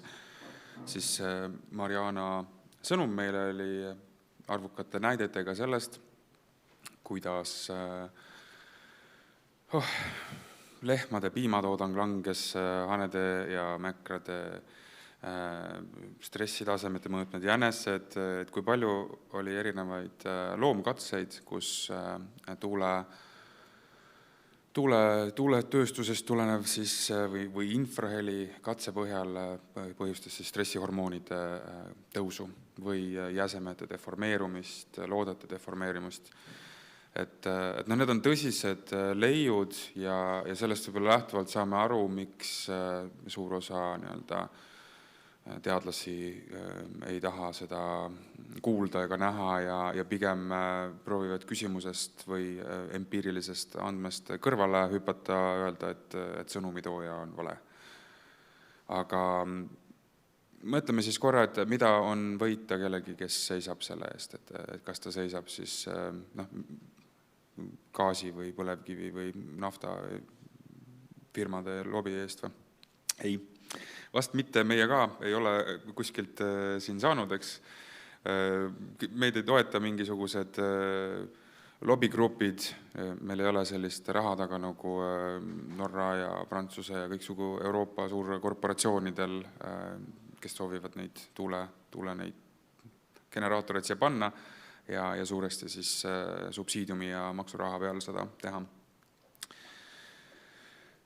Mariana rääkis meile siis sellest, et me oleme küll teadlikud ja avalikkus saab aru elektromagnetilisest spektrist, nähtavast valgusest, et kuidas see, mida me silmaga näeme, on ainult pisikene osa sellest, et nii infrapuna kui UV-valgus ja kogu see elektromagnet-kiirgus meie ümber on palju suurem kui see, mida me tuvastame oma silmaga. Nii samuti oma kõrvaga, et kõrv registreerib siis kuuldavas vahemikus seal 20 kuni 7000 või 20 000 hertsi.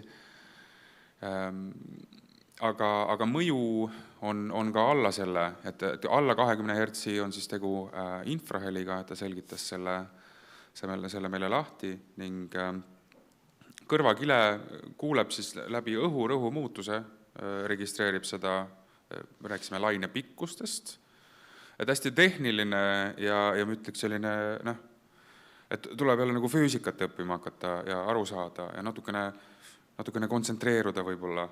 Ja kõigile ei pea ja pruugigi olla lihtne aru saada, aga kui meil on teadlased, kes on seda uurinud 30 aastat, teinud nii palju tööd, uurimustöid, toonud lauale, kus ka loomkatsetes on loodete ja jäsemete ja stressihormoonide tasemete olulised muutused, kus meil oma Eestis on Terviseametile üle 20 inimese kaebuse teinud, kus Rootsi professorid ütlevad, et meil on üle 70 000 inimese selle Sopi-Tootsi mõjualase koos Gerdiga. Et palun,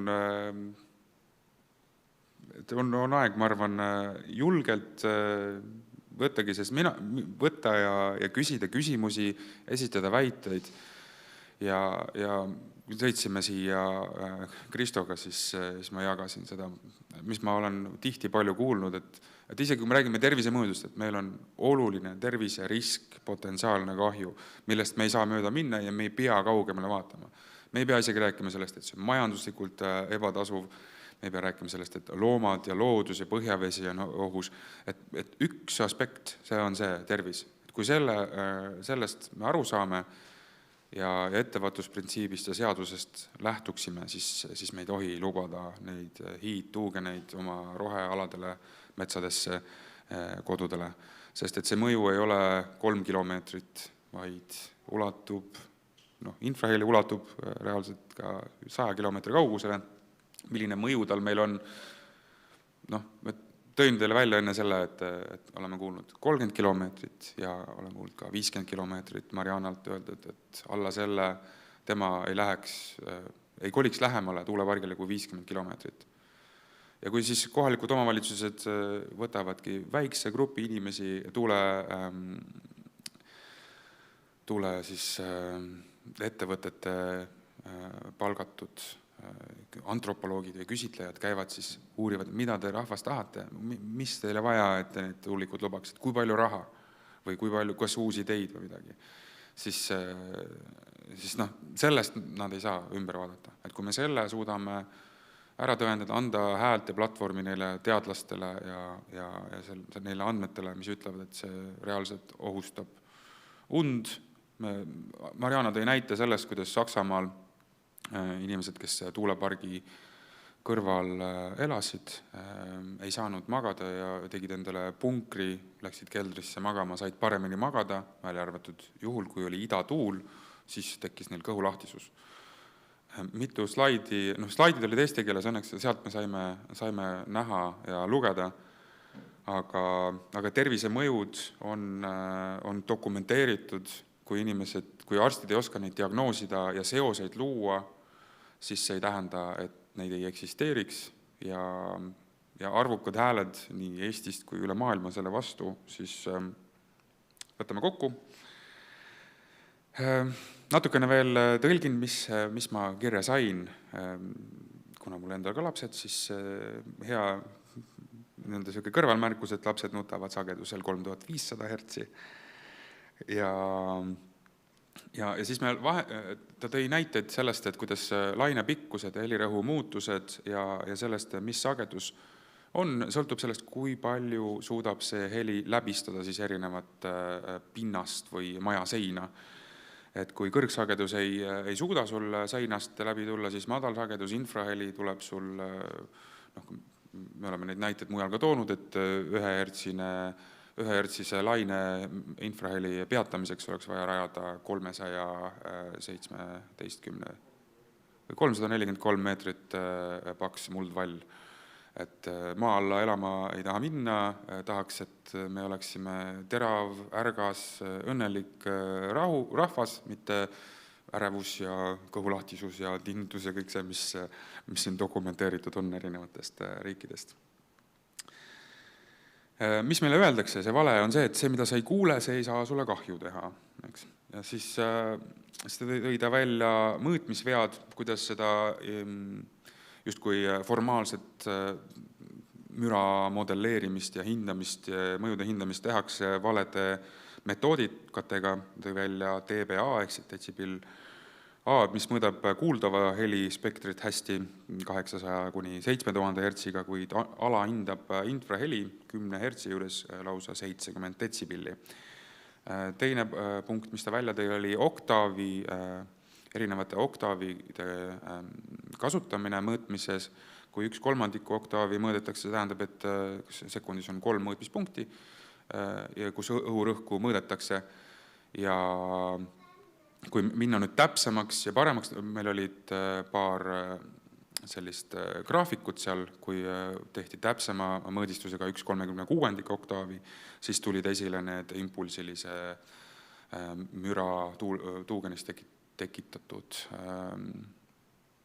müra nii-öelda siis graafikul ka visuaalselt.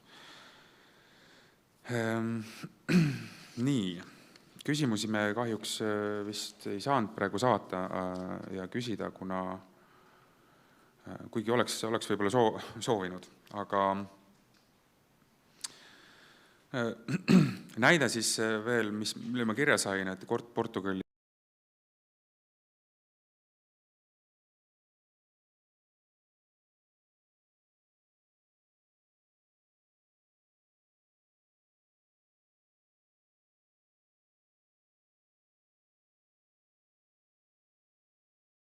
juhtumil võitis ta küll selle kohtu case'i, kuid natukese aja pärast oli järgmise arendusega maja ümber palju järgmisi tuulikuid, ehk siis oleks pidanud justkui mine ja kaeba ükshaaval neid menetlusi kõiki. Et siin on vaja meil ikkagi sellist suuremat koostööd ja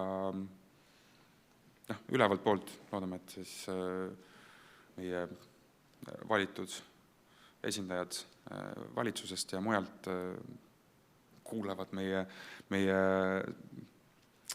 muret ja võtavad seda tõsiselt.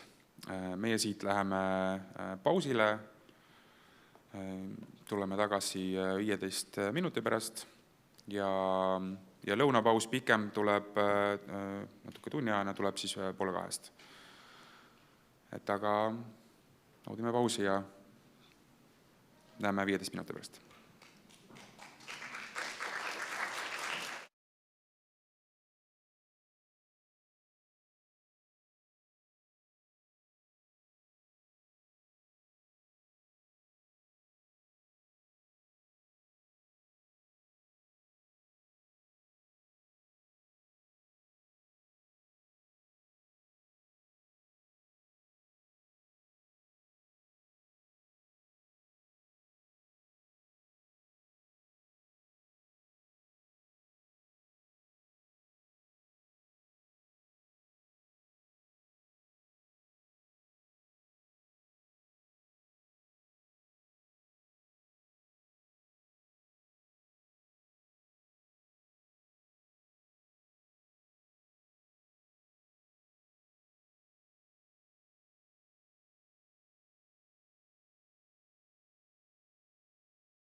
Lätist vaikselt paneme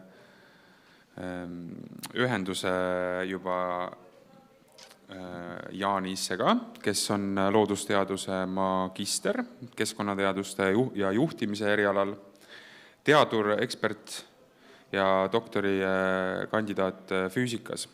Tema räägib meile siis tuuletööstuse infraheli alustest, prognoosimisest, mõõtmisest ja tagajärjest. So Janis will speak about infrasound foundations, about measurements, about effects. Janis, can you hear us? Oh, you're here. I thought you're live stream. Okay, from Link. Welcome. Labdien visiem, kas man dzird.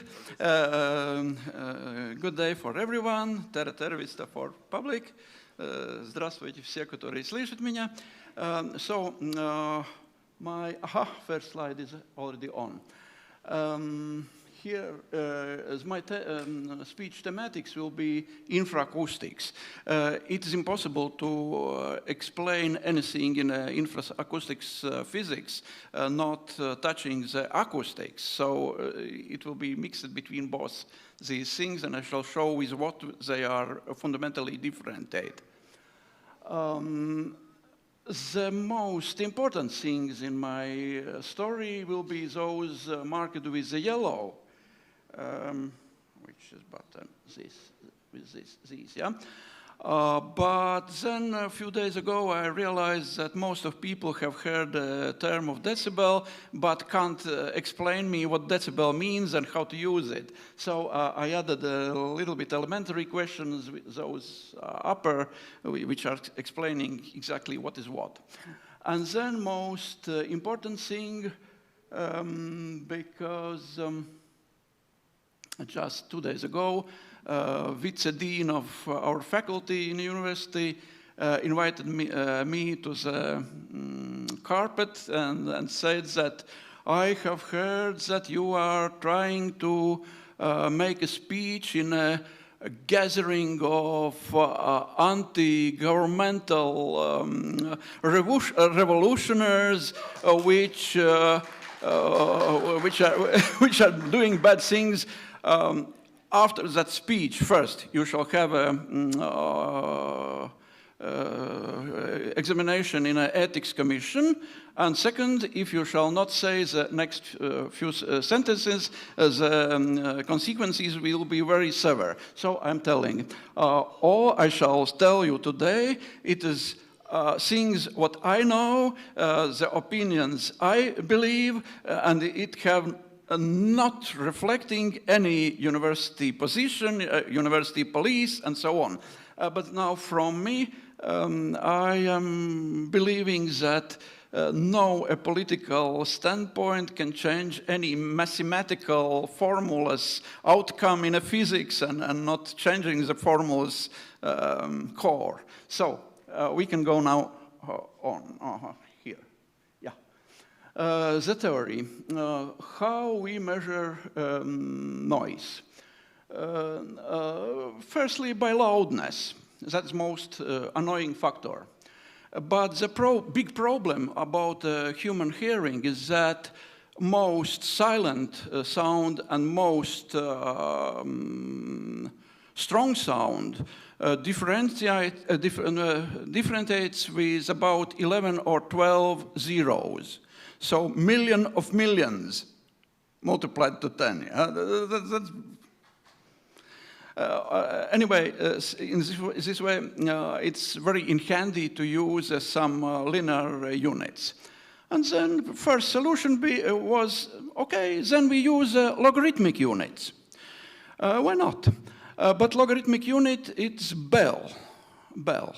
It's a logarithm of sound level, what you want to measure, against the average human ear sensitivity level.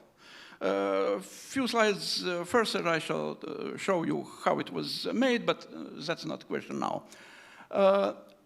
As you converted that to logarithm, to bell, now we are in a contrapedal problem. Now, between the most loudest and most silenced sounds are only 9 units, or 10 units, or 12 units. It's the same as Richter ball. It is too insensitive. That's why scientists made a simple thing. They multiplied that logarithm with 10. The same as a decimeter, deciliter, they use a decibel, dB.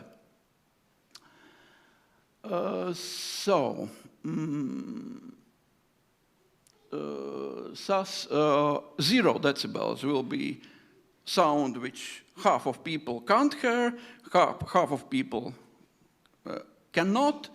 60 decibel will be some sound which is 1,000 times stronger, and 100 decibel will be some tractor-like sound just about air.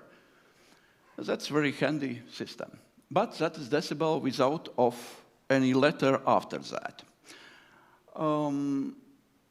Then, as a professor from Portugal was telling, humankind finds that but some frequencies air is super sensitive, but some frequencies quite insensitive. How to repair that? You say, aha, normative is 60 decibel, but for this frequency it is quite good, okay, human feel good, and for another frequency it's annoying.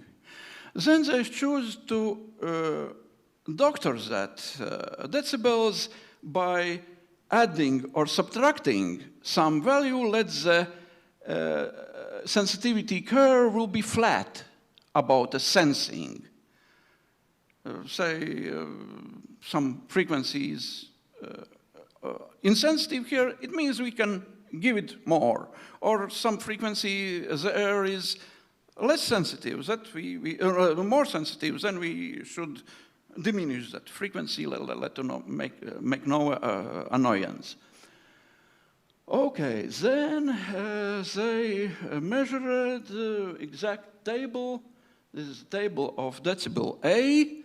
Latvian, it's very nice connotations that A, it's aus, or air, how it's curve, Estonian, yeah? So they made this characteristic flat, very fine. But it defined it only for a frequency range where you can hear that sound. For how it's defined, the infrasound. Infrasound is such sound which you cannot hear. So how you can use a dBA for sound which is not hearable? It's conflict of definitions. dBA you can't use for infrasound.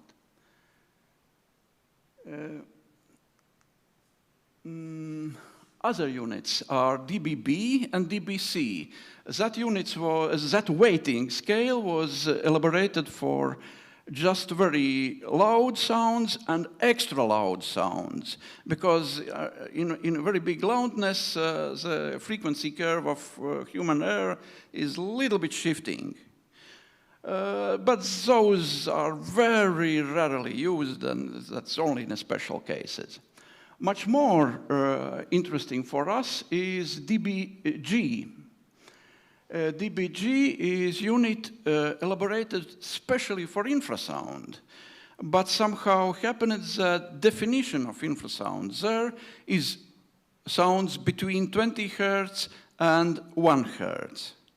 As we know, everyone, that frequency of windmill is far below. I mean, first harmonic. Okay, there are frequencies in this range too, but that's only part of energy. These are tables for G correction factors. You can subtract them. So if you have, for example, 170 decibels, for comparison, the infrasound level in first Russian hydrogen bomb explosion, very epicenter, was 230 decibels. So we distract from that factor, see the factor values, it means that it's quite acceptable level. Somehow can't believe that.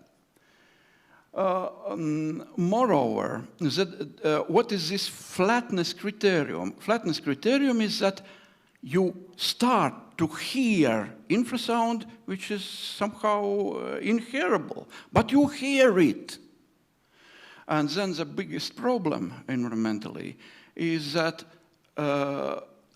this level of hearing have not connotated very strongly with medical safety or dissafety. One is hearing, another is impact on health. So I understand that many governments are willing to adopt somehow this DBG, but that is very unsafe and counterproductive idea, because then we shall be totally misleaded by such want. Okay, then last two, it's decibel without of any addition. It's just raw data, what you measure it, you write. No mathematical processing was made. And then it's dBz. dBz is the same dB without of any index. It means that its dBz data is as the microphone shown, those you've written. Okay. No.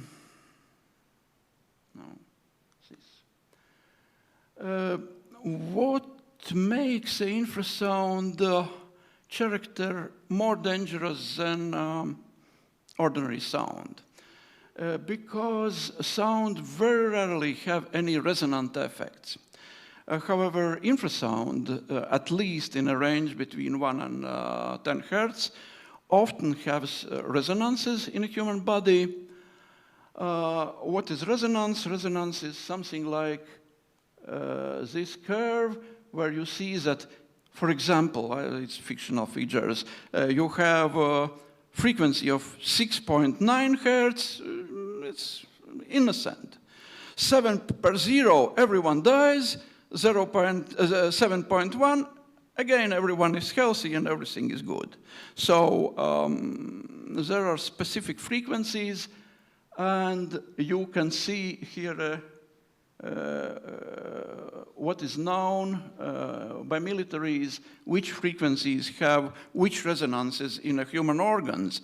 For example, if this place here, a hall, would be a disco hall, here is full of students, very loud music. If you stay some first 1, 2, 3 meters from the loudspeakers, you clearly hear the drum by diaphragm.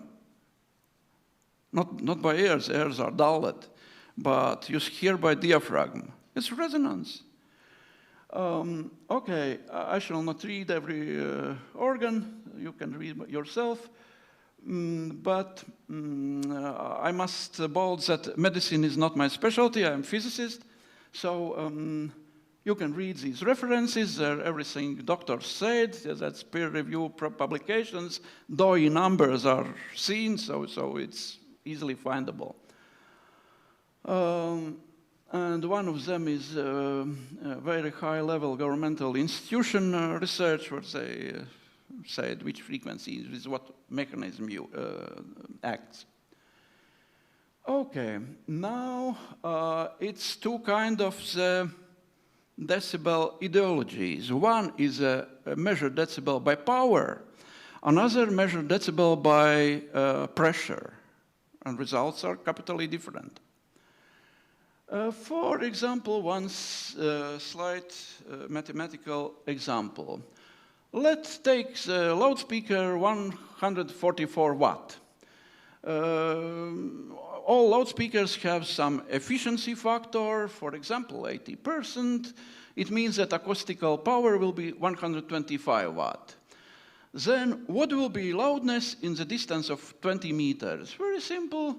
Formula is power divided to 4p and distance in a square. It means we have a 0.025 watt per square meter. Now revert to the decibels, because reference level is 1 picowatt per square meter. Divide both figures, make a logarithm, multiply to 10, and we have 104 decibels. So it's quite simple. Other loudness unit is decibel by pressure. And then reference level is 20 micropascals. The same case, we make slight another formula, of course, it's another physical thing, and get 3.3 pascals. Revert to decibels, dividing reference level to that, and make a logarithm, multiply to not 10. Now, for pressure must be multiplied with 20. A little bit later shall tell why. And you have the same pressure. But not always. Decibel by pressure is by power is the same as decibel by pressure. Only in a specific distances they may compass be equal. But in most distances, they differentiates quite much. Here you see a formula, what can be used.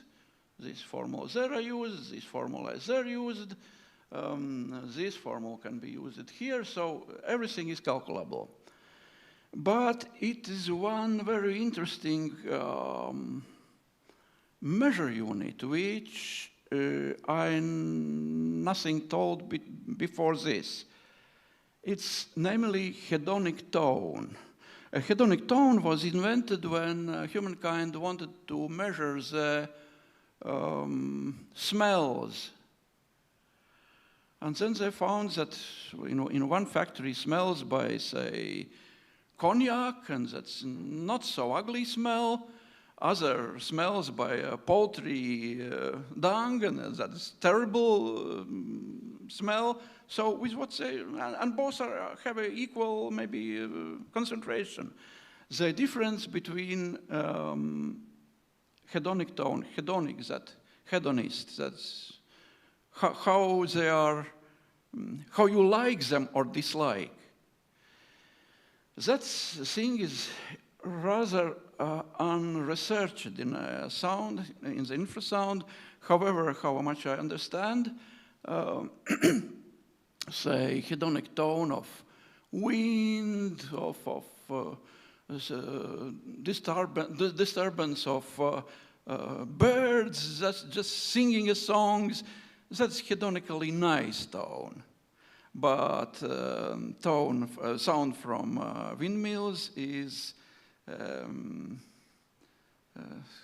feeling like something dangerous or bad.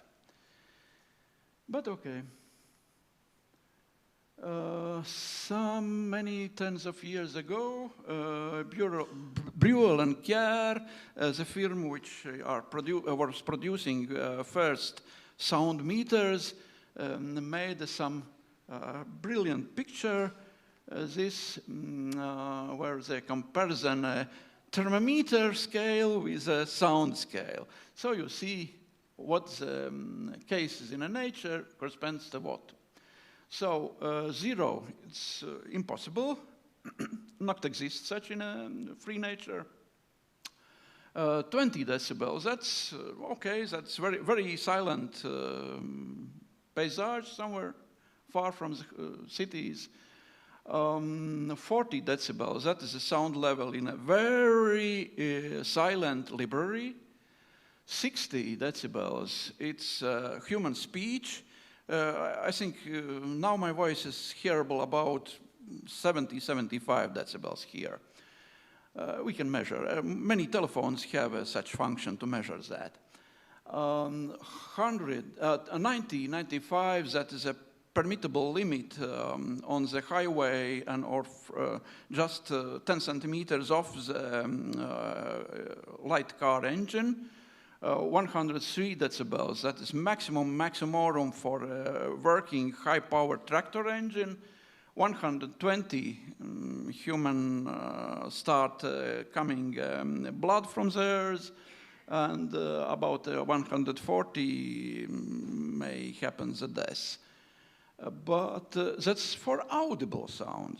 For infrasound, no one have created such graphic, but it's quite informative.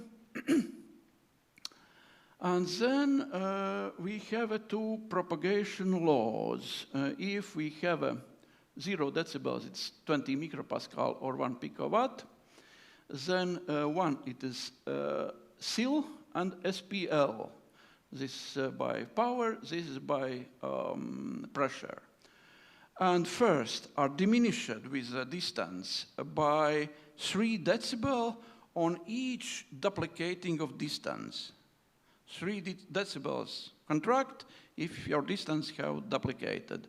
But pressure decibels are diminishing by 6 decibel per each duplicating.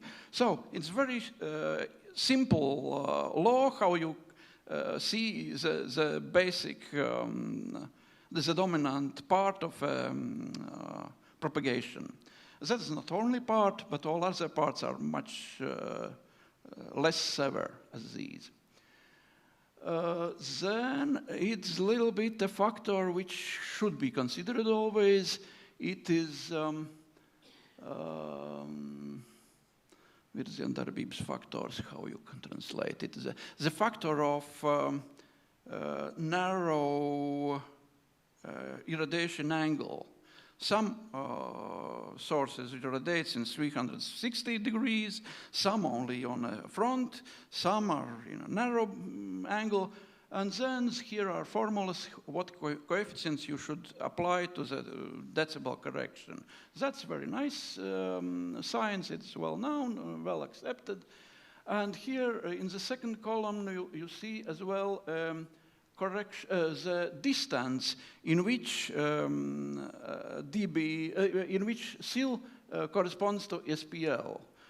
And in all those special cases, that's between 11 centimeter and 80 centimeter. So we can't anyway apply such factors to the windmill, so it's a little bit tricky to convert windmill power to pressure, but that's a solvable problem. Actually, if you know a windmill, the sound power, then you can calculate the pressure by this formula. And this 400, it is impedance of air at normal atmosphere pressure and temperature. It may shake a little bit between 390 to 410, but anyway, it's 400. So that is one way how you work with these two formulas to calculate what the impact shall have this loudspeaker or windmill, details. That is another way how you do the same task. It's ISO 9613, which is more formalized, but quite acceptable for acoustics. It's very fine. It's everyday bread for all acoustics. But, yeah. Go next. How was that reference measured? Very simple. They made one acoustically isolated room where are reflectionless walls, reflectionless ceiling and ground, collected that, made inside, say, 100 human seats, taburettes. 100 experts are sitting there, and every expert have one button for voting. And then they start very silent sound, make it become louder, louder, louder, but slowly. And every expert must push the button when he starts to sound something, when we start to hear something. So then half of auditorium is pushed the button, other half is not pushed. For example, 49% have not pushed button, 49% other half have pushed. It means that 50 to 50, that is the average human air sensitivity. So they found those reference units. Why I'm telling? Because you let realize that in always when 49% of people says, oh, it's very annoying, the other 49% will say, no, it's quite good, okay, nothing wrong. You can't compare the humans with air which elephant was stepping on in the childhood with those which have absolute hearing and are hypersensitive. Okay. What happened? Oh, could you help me? Maybe. Okay, let it be so. At the electrotechnics, you know, every electrotechnicist use Ohm's law. What Ohm's law says? That voltage, the power is voltage in a square divided to the resistance. And here is a very famous picture which everyone is showing in the secondary school, when schoolboys must be learned about this law. Absolutely ideologically, the same law works in acoustics, only then, instead of that power is power to square meters, instead of voltage stays pressure, and resistance, it's air impedance, those 410, not ohms, but anyway, pascals to second divided to meter. And then power is intensity by power. These are power decibels, these are pressure decibels. Now it's clear how physics work here. And that is a true reason why the square is dividing this and this. Here you see that square. And that is the reason why one we multiply with 10 and another decibel multiply with 20. That is why one is decreasing 3 decibels and another is decreasing 6 decibels by each duplicating of distance. One example, let's jump over the examples. Windmill infrasound, what and how to measure? Many publications offer that, it's tens of publications what try to find which level of the infrasound would be permittable. And then most of them stops on the figure somewhere between 40 and 60 decibels, or worst case, 70 decibels. Anyway, it's clear that 100 decibels are far out of the safe region.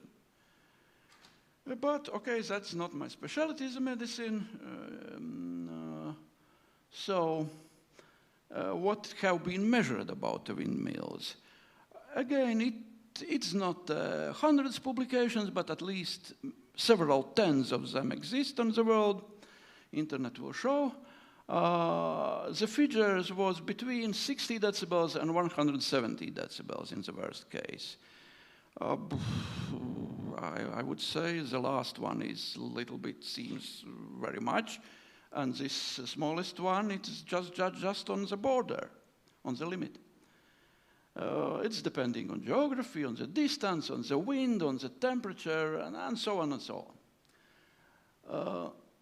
So it will be it will have a large importance in my further slides, that good measure microphone for instrumental testing of the windmill propagation field should have at least threshold sensitivity around the 40 decibels. Other how you shall measure nothing. 40 decibels.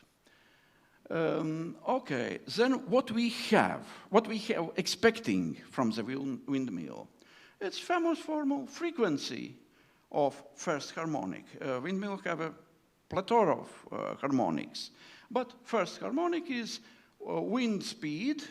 Oops. No. Yeah. Wind speed multiplied to coefficient TSR, which is mostly between 3 and 7, but most probably between 6 and 7. So, well-known coefficient. Divide to 2, divide to P, divide to radius of turbine. If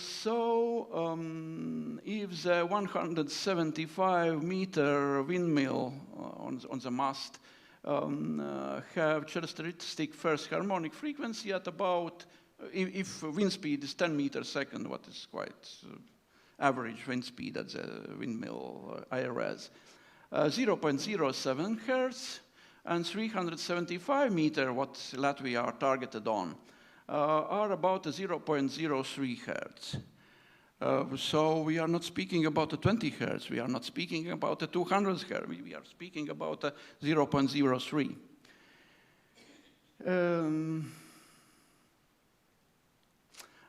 More, if wind speed is hardly over the 10 meters per second, then multiply to those factor TSR7, you get tip speed drastically high. And if the tip speed is over 65 meters per second, then erosion of the shovels become crucial.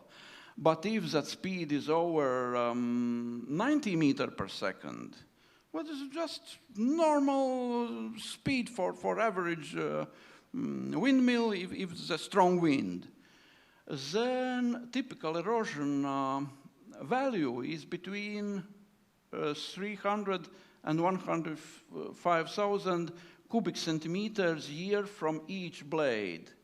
This bigger figure for seashore windmills and this for land windmills. Okay, and then we go first. How much energy is generated in infrasound range? Yeah? In a windmill turbine theory, once lived a very famous scientist which introduced the so-called Betz theorem. It's well proven, well accepted, no one not doubts about exist. It says that every, even most ideal wind turbine can't step over the 59 per 6 percent of efficiency factor. However, that is a little bit scientific fictional feature because you can't come even near to that factor. Normal, average wind turbine have a factor of efficiency between 25 and 30%. Question, where is lost other those 70% of energy, wind energy? Okay. Some very small part of that wind energy escapes from the blade and somehow go around it and not touch with any turbulent flows, and it's escaped energy. The science says that it's just a minor part. I can't, I'd be afraid to say exact number, but I have a imagination it's something about 5%, not much. Very small, much smaller part is broken by friction against the standing air and also lost. It's reverted to the heat. That is much less as a tenth piece of the 1%, so you can neglect it. Then, what is one more? Vibrating. Then this shovel may little bit vibrate in the length. That is a part, but not very great part. So anyway, it's less than 10%, so we can neglect that too. So most of this energy goes to make swirls. Swirl is swirling. And then what is happening with that swirl? Now, we know very well, as both nations, Estonia and Latvia, are living at the sea, we know how looks a sea wave. Every single kind of the sea wave is a swirl wave, rotational wave. And we know very well that what is swirling beyond the water, at the surface of the water, is transversal wave. Okay. Then this modality of the wave can self-changing. But say a very important sentence. Every air swirl is by fact the infrasound. Okay. Here are some data you can read. What proves that? But okay, it takes new generation windmills. The old generation in Latvia was built in a 175-meter standard of case. A new generation, or the first park, is erected 350, lowest 250 meters. Then every of such station have a 7.5 to 8.5 megawatt per piece. And the grand plan is to erect 2,000 locations to fill with such stations. I shall explain it a little bit later. Then each station probably generates, multiply all those factors, between 3.3 and 5.6 megawatt of acoustic power at each place. Do you have heard someone acoustic concert in the free nature? Do you have an idea what is the sound amplifier power there? I can sufflate less than 10 kilowatts. Here you have 10 megawatts, 3 zeros, yeah? Okay, so my idea is that it should be measured before to mass introduce. But this moment, no one is not measuring except our best neighbors from north, Estonians, which at least in one place have measured. Yeah. Thank you for that. Okay, how that rotational wave becomes to the longitudinal wave? Here is rotational wave. Here are two other possible modes. A transversal wave, as a guitar, this string is vibrating. And this is longitudinal wave, how air is normally vibrating. Just in the air, transversal oscillations are impossible. Why? Because air is not viscous, and that if here something shakes, it not moves this part of the air. It can push only in this way, and then both are linked. So a transversal mode is seizing itself. Okay.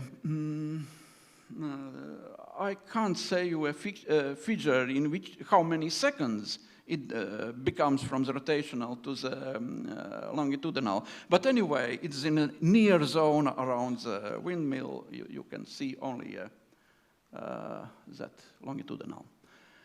So now about the blade. Which parts are making the sounds? First, it is, here is a table where it's specified how much and from which part of the wind turbine is going the sound, and logically it means that how high is the expected sound frequency. Here are some three important publications on that kind, so all the DOI numbers are given. You can read by yourself. It's very interesting science indeed. And here is a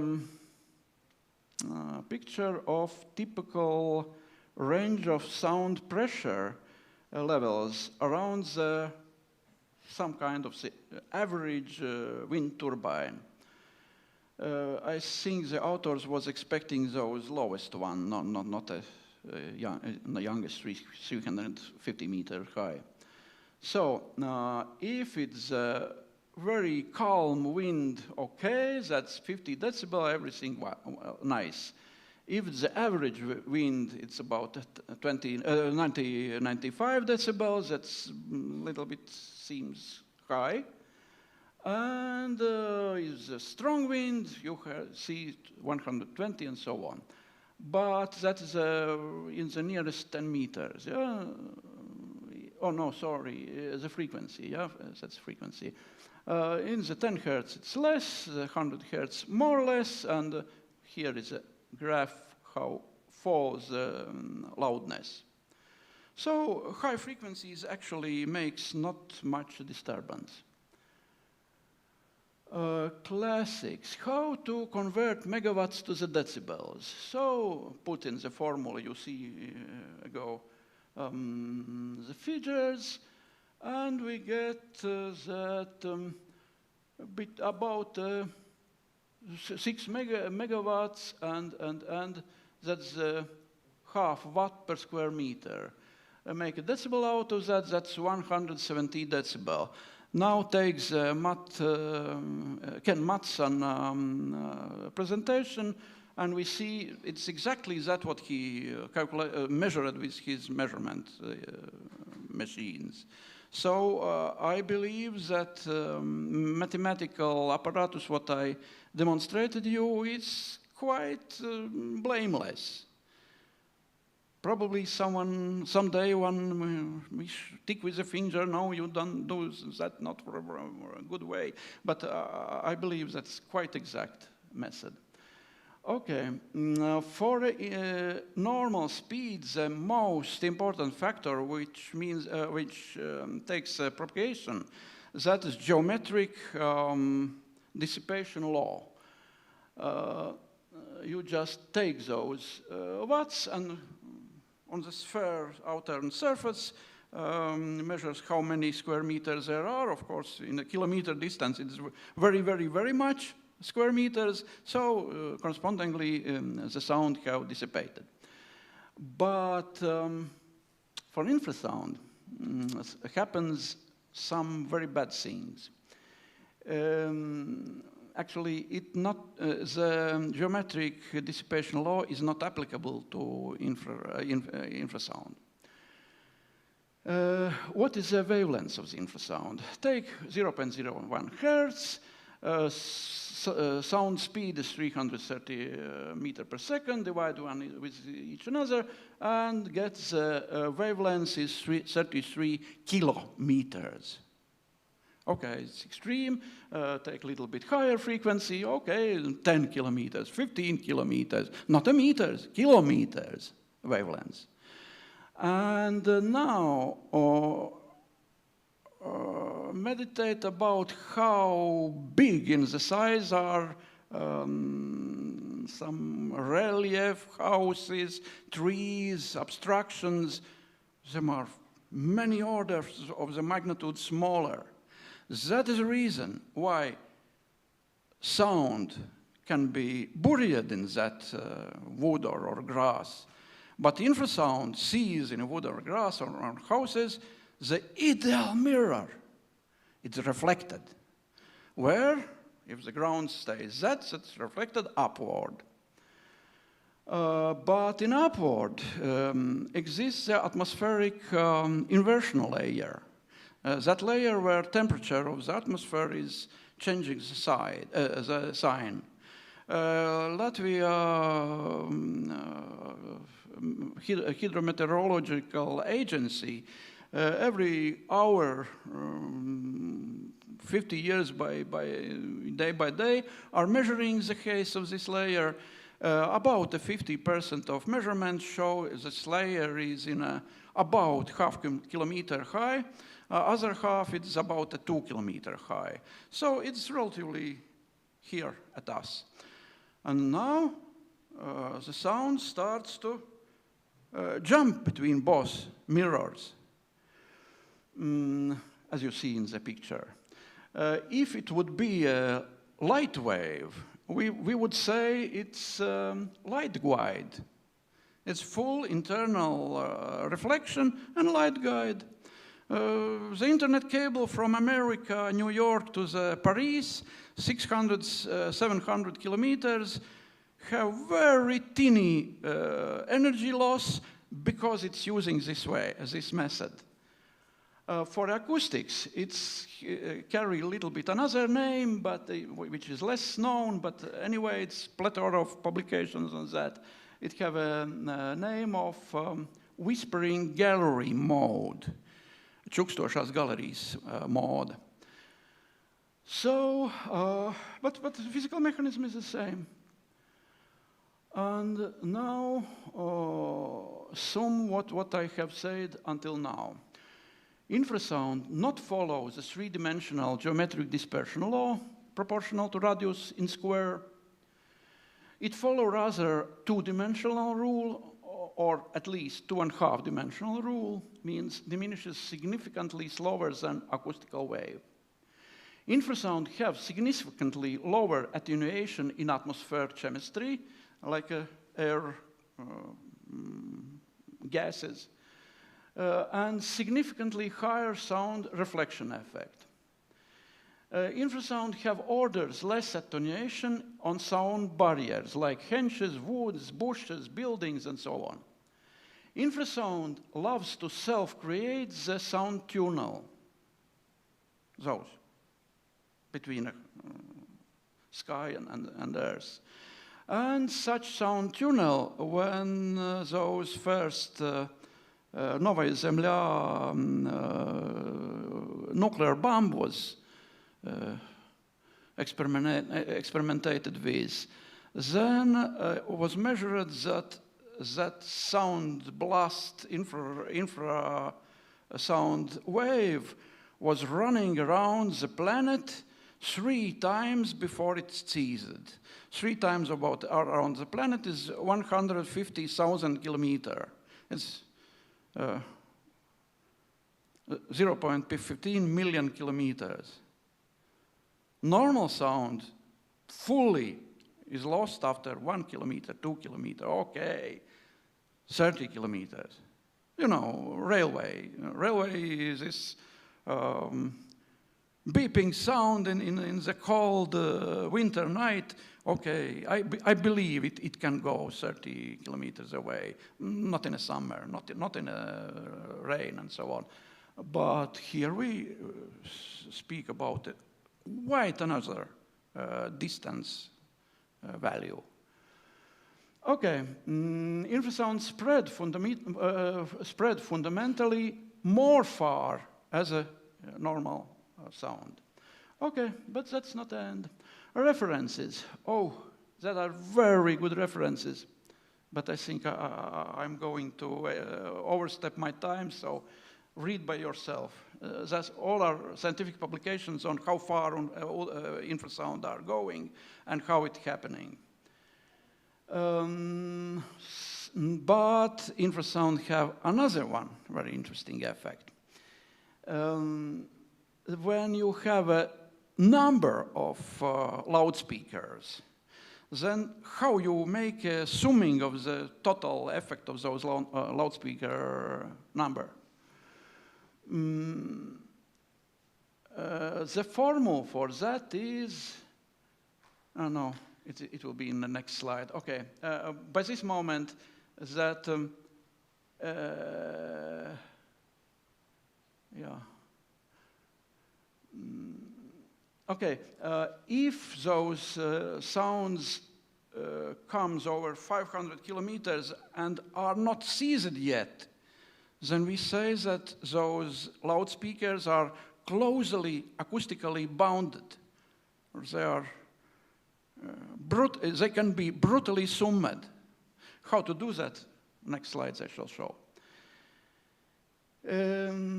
So, if there are two cases. One case is that loudspeakers are in phase, they are coherent, like lasers. Another case is when they are uncoherent. All the wind turbines can be only uncoherent, so take the formula, and formula says each duplications of number of those loudspeakers makes a plus 3 decibels to count. So if the Latvian goal is 2,000 windmills, then 1, 2, 4, 8, 16, 32, 64, 128, and so on. It's 11 duplications. 11 duplications multiplied to 3 decibels per each gets plus 33 decibels, what must be added to one windmill sound. Now I guess some average such windmill, what I calculated just now, a few slides ago, with 170 decibels. Now add the 33 and you get 150 instead of permittable 40 or 60. Of course, that is a worst case scenario.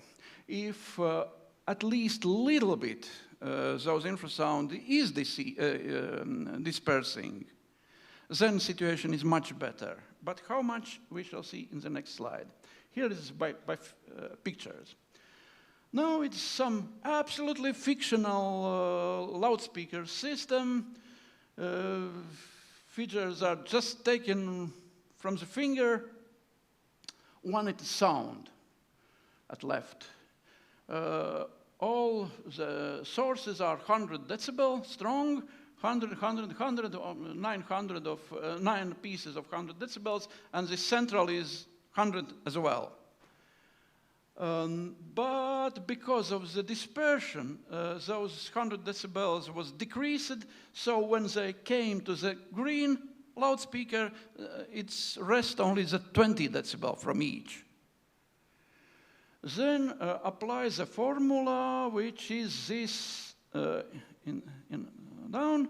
It's a little bit, seems drastically difficult, but Excel makes this calculation in a microsecond. So push the features in the Excel, and Excel shows the result will be,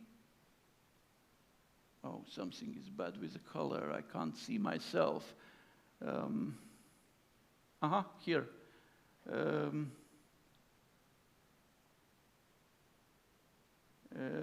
29 per, 29 decibel. 29, that's nothing. And here is the infrasound case. The same 100 decibels around, the same 100 inside, but them decreased not to 20, but only by 10. So when they destine the centrum, they have strength of the 99 decibels. What's quite, maybe such with infrasound in small distances. So now apply the same formula and get 108 decibels. Uh-oh. Happened a growth of the disturbance. Okay, here is a picture how that normal acoustic wave are propagating. And that is that model which not corresponds for infrasound. Okay, one map of Limbaži city around. That's one of the youngest high turbine park. 37 turbines it's erected already. It's Limbaži, it's about 50 kilometers off the Estonia border. And so you see it's quite much of them, and them are very near. So I have no doubts that that principle, what I told, in this case, for sure it's on the place. But now about what writes another. Here is one study, more precise link to it, DOI number will be in the next slide. It is a Finnish statistician's research.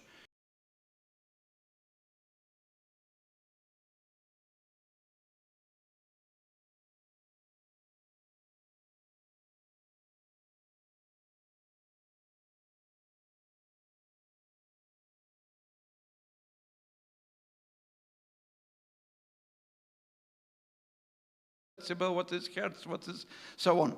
I think always I understand right, but at least statistics is things which physics seems a lot like in a native sea, in a native lake. Yeah? So I believe this research is data based and it's undoubtable. And here with the colors are how many % of inhabitants of the surroundings of the windmills. Seems most red, it's invalidity, which is permanent. Yellow, it's heavy, impossible to work, but without of invalidity. Brown, it is just claims, and yellow says, oh, everything, life is very beautiful and nothing wrong. And here is by kilometer, no, what is that? Kilometers, I think. Okay, most important will be next. Now, what will be a distance between the Latvian turbines when that 2000 plan will be realized? Latvia have 64 thousand square kilometers of area, but part of that area is water. So take the water off, it's 62,000 kilometers of the dry land.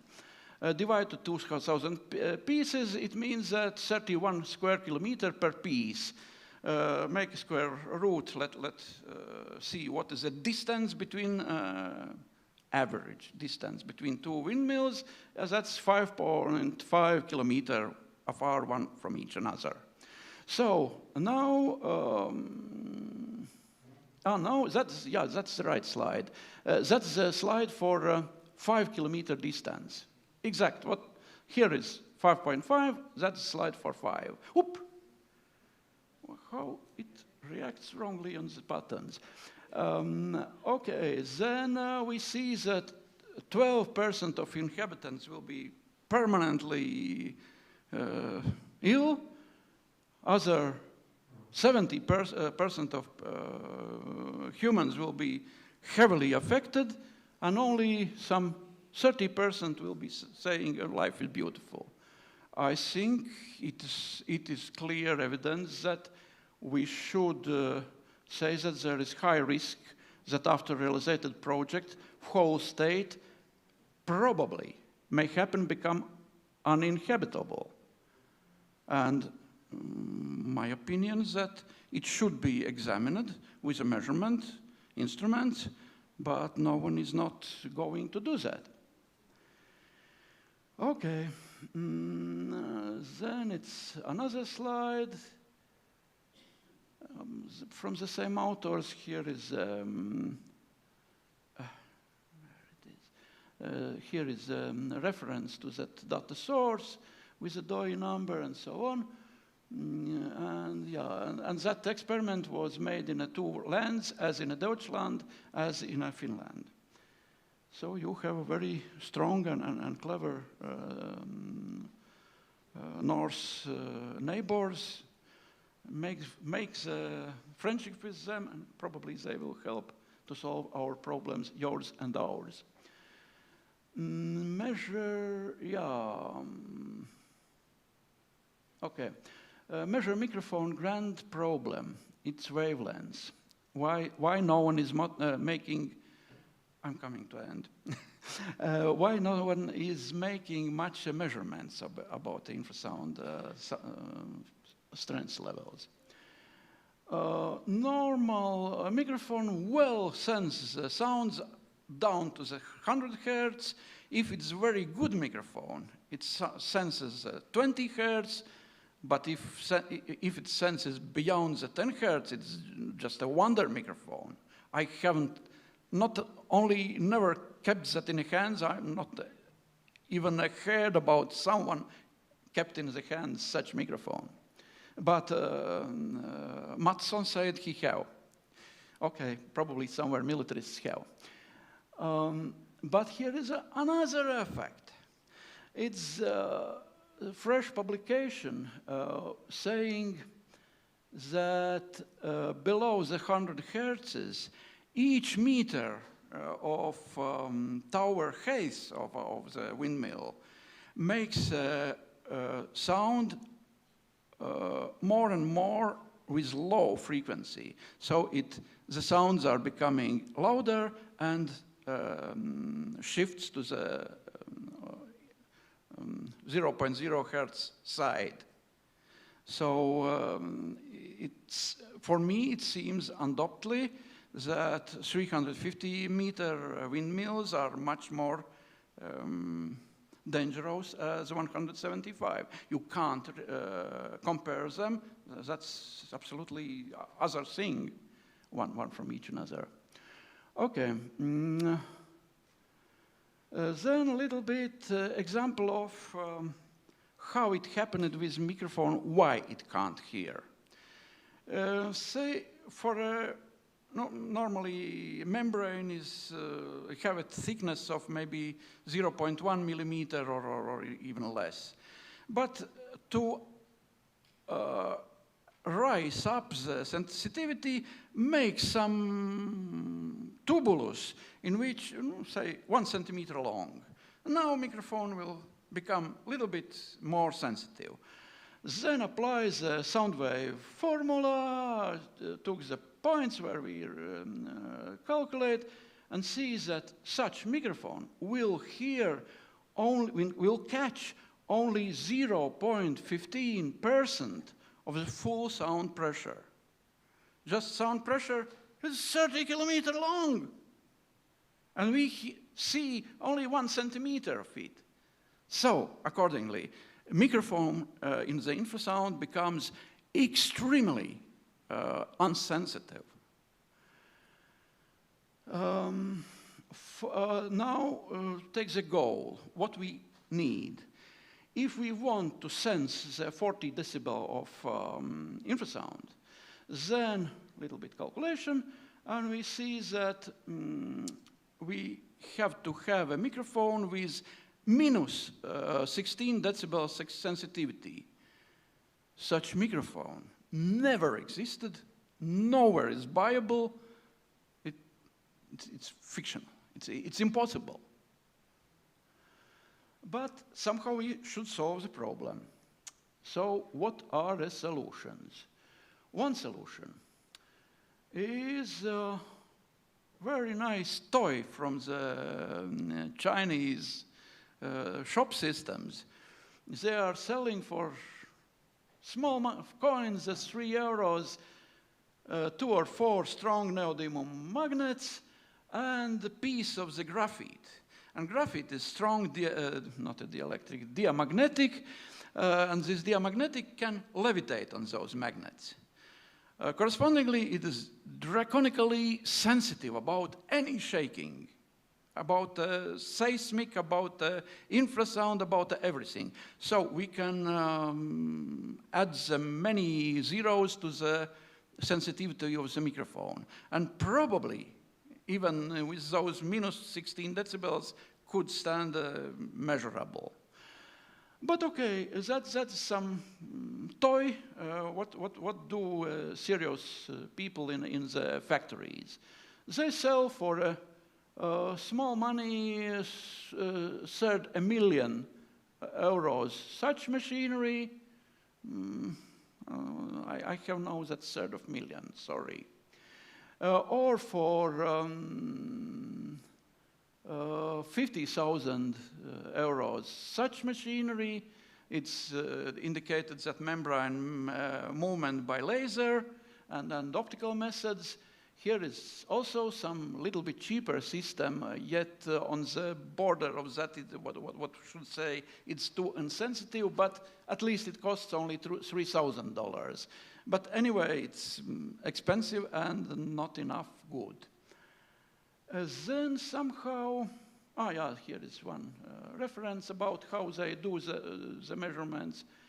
But somehow happened that I have graduated the trees school internationally. It's some theory about how to invent the things which seemingly are not doable. It's something you need to do, but it's the fate is against. But you find the way how to go around. And applying the trees laws, I found that's very simple. You should substitute the pressure instead of the delta pressure. And then you shall have not this problem. So I, this year, given a patent pending this paper, and they issued me patent number, this what you see beyond. So one patent is existing. Just take the children balloon and measure this balloon diameter. At 40 decibels of the infrasound, the diameter should change about 4 millimeters up and down. But again, it's Gaian job, Gaian science. Somehow I would want to something, go to the shop and buy and measure. Exist some ideas. First, every drone, you have the same plug as we.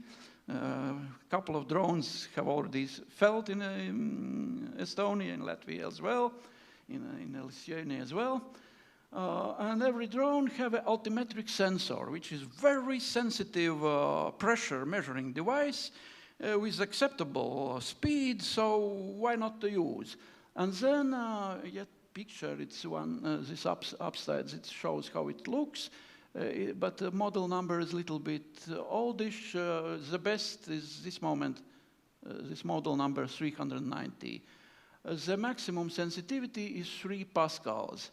But we need 3 millipascals. Sorry, it was so nice idea. $3 and go on, but no. But actually, 3 millipascals, what it means that yeah, it's starting from 100 decibels. It's not interesting anymore. But okay, if we get some kind of that instrument or other kind of sensor, how we can make a data assessment system. One moment I thought that just ideal is a normal Android telephone, install the Redvox, it's costless program from Google Play, and you can record, you can analyze, you can see the decibels, you can see the frequencies, everything is well done. However, later it realized that it's not so nice as it would be, but anyway, the detrimental is that absolute minimum frequency is 4.5 hertz. If it's 4 hertz, I'm interested in 0.01 hertz, not in a 4. Of course, 4 is better than 40, yeah? But at least it's something with which you can play near wind turbines. Okay, the main thing you can't see, but at least something you can. Okay, then,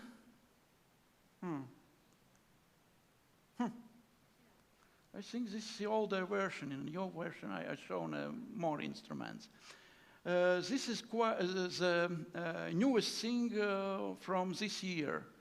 The firma is Canada's Infiltech, and the device name is Infra20. It consists on this sensor and software. And software, it's some AMA-SACE, which is much better than those red vox, have no lowest frequency limitation, and the frequency range is from 0.05 to 20 hertz. I would like a little bit less than 0.05, but anyway, it's just brilliant. Most of the wind farms will follow in that range. The price, $445, it means about 400 euros. It's quite acceptable even for a private person. Why not? Order in the internet and then we shall see what happens. Only months ago, the price was 565, so probably next month it will be 300, who knows. Okay, now about me. 11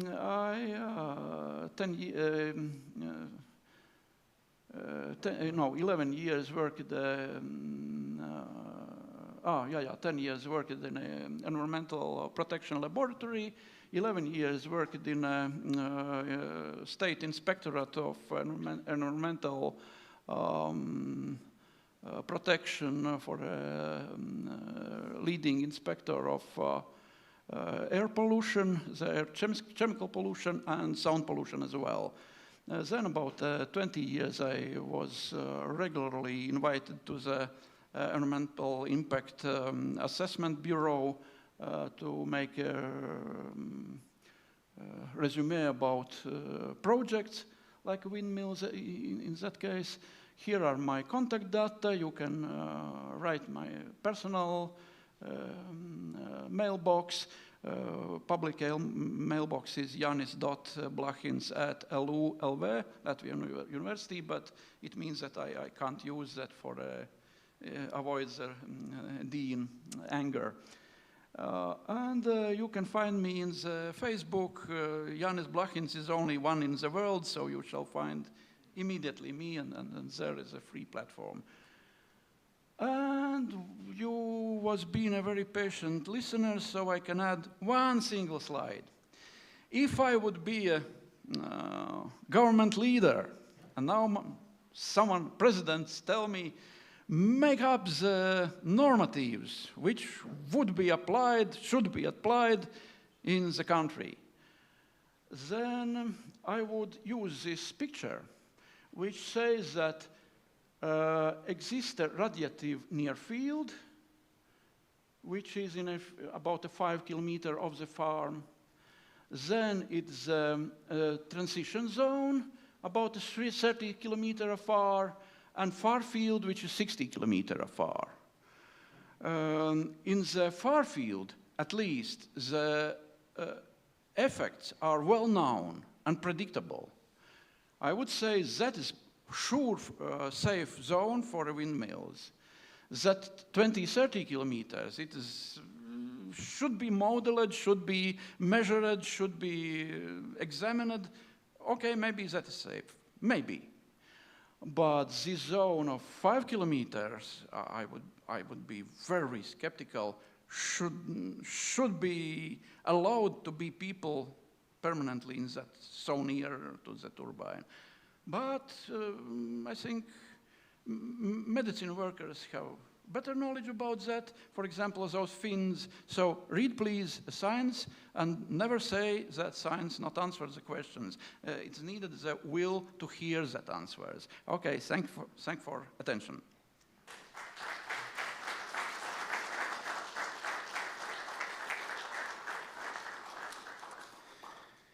Or for the science, so thank you for the patience. We went a bit over the time, but sacrifice was well worth it.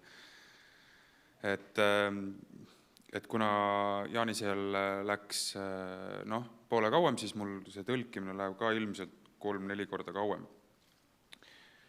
Nalja ka, vabandust.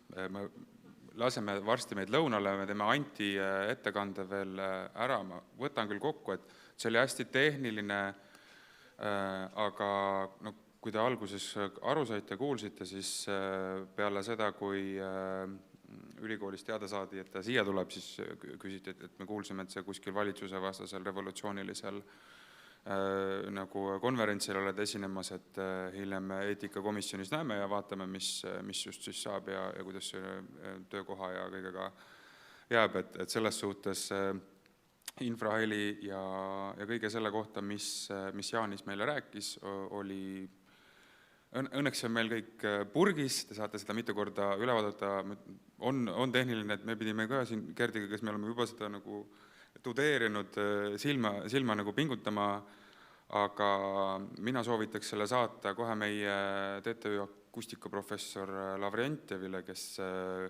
aastate eest kirjutas täpselt sama sisulise artikli, nagu Jaanis meile mainis, organite resonantsist ja sellest, et infrahelist on tehtud relvasid. Ja Jaanis, selle ma tooksin teile välja, et kokkuvõtta tõi siis välja, et kui näiteks mitte nüüd öelda, et need konkreetsed sagedused, et kui 6,9 hertsi on turvaline sagedus, 7,0 hertsi kindlal tugevusel võib-olla tapab kogu ruumi inimestest ära või 30%, kes siis, kellele see mõjub, ja 7,1 on jälle turvaline. Ehk siis, et resonants on see, et kui meie keha võngub, siis ütleme seal 5-10 hertsi kogu keha, süda 1 hertsi juures, et kui sa saad selle laine tekitatud täpselt samale nagu noodile saad pihta, siis sa võid viia kas südamerütmist välja, organitööd, ajutööd häirida ja see tegelikult on küll selline hüpotees, sest et seda on raske justkui tõestada. Meil oli siin väga palju teaduslikke artikleid ja viiteid ja selle eest ma arvan, et oleme kõik tublid ja tänulikud, et me selle vastu pidasime, kuigi see on väga tehniline, ma saan aru, et enamus inimestel võib-olla keeruline kuulata. Aga Jaanis tõigi välja need organi resonantsi kohad, mainis samuti ära, et 5 kilomeetrit, kui temalt küsitaks, mida soovitada, ta on aastaid töötanud nõustajana ja valitsuse ja ülikoolide ja nagu meie Keskkonnaameti agentuuride juures, siis ta ütles, et 60 kilomeetrit oleks see turvaline tsoon, millest tema julgeks öelda, et on turvaline. Ta viitas mitu korda soomlaste tehtud uuringule, kus siis ka 40% inimestest olid kaebusega 10 ja 15 kilomeetri vahel. Et kui me vaatame täna, et üle kilomeetri kaugusele tahetakse panna nii suuri tuulikuid üle Eesti, siis see on ikkagi nagu kuritegelik selle info valguses. Ja 5 kilomeetrit ütles tema selliseks tsooniks, mida kindlasti ei tohiks läheneda või lähemale ehitada. 2010 aastal saatis praegune kaitseminister Hanno Pevkur toonase sotsiaalministri ametis edasi meie TTÜ ekspertgrupi arvamused toonasele keskkonnaministrile Jaanus Tamkivile, kus siis olid ka kokku võetud erinevad soovitused, teadused ning põhiline järeldus oligi see, et üle 6 megavatised tuulikud peaksid olema elamutest vähemalt 4,5 kilomeetri kaugusel. Et ma ei tea, kuidas see teadmus kaduma on läinud, sest et füüsika ei muutu, et kui me võime küll teoritiseerida, aga keegi siin näitab raha peale, võime nõus olla, et raha paneb rattad liikuma, aga oma tervise ja oma kaasmaalaste tervise eest, ma arvan, et me peaksime üheskoos kindlasti nüüd seisma. Me rääkisime turbulentsidest, lainepikkustest, detsibelli erinevatest helimõõte nagu vahemikest.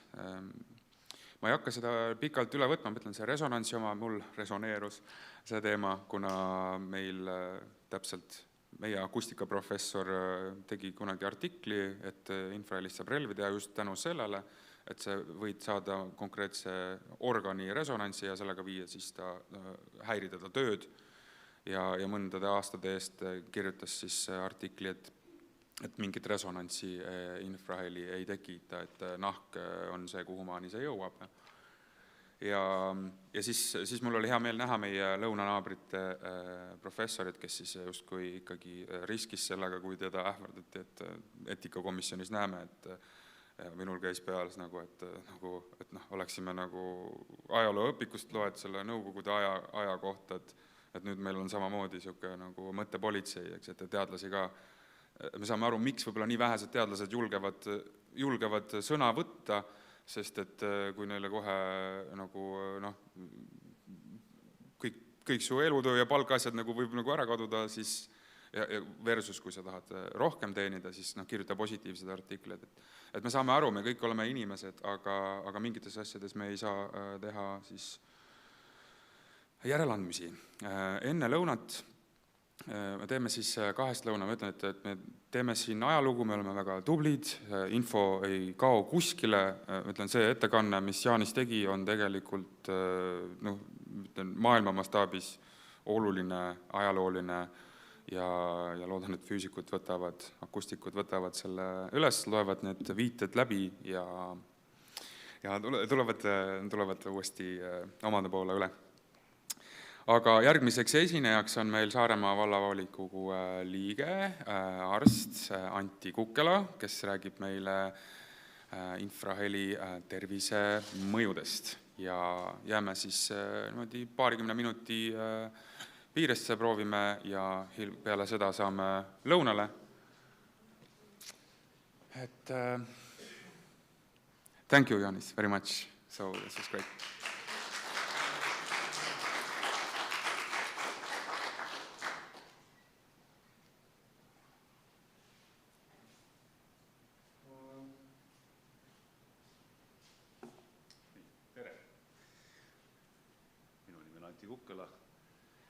Tulen Saaremaalt ja... tere, Anti Kukkela olen mina, tulen Saaremaalt ja ma näitaks vasakpoolne pilt on praegu Saaremaal Kuressaare laste kunstikooli joonistusvõistlus, kus siis saab sotsiaalmeedias laste joonistusi hinnata. Siin on üks 9-aastase tüdruku joonistus, öise taeva kohal on tuulik ja miks ma selle siia panin on see, et ma arvan, et meil peaks olema lapsevanematena õigus nõuda, mida meie lastele ideoloogilisel tasandil koolides õpetatakse. Ja me saame aru ka sellest, seda pilti vaadates, et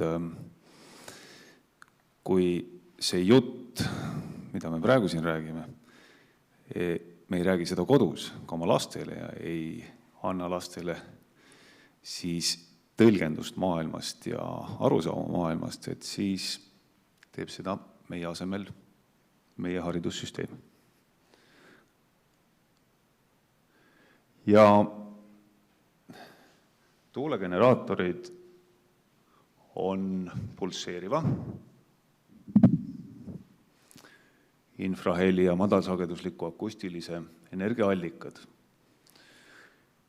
Tuugeni tekitatav akustiline energia ei pruugi inimkõrvale kuuldav olla, aga see teadmine on juba pikka aega olemas ja siin on üks uuring 87. aastast, kus siis on näidatud, et tuugenid tekitavad pulseerivat akustilise energia saastet.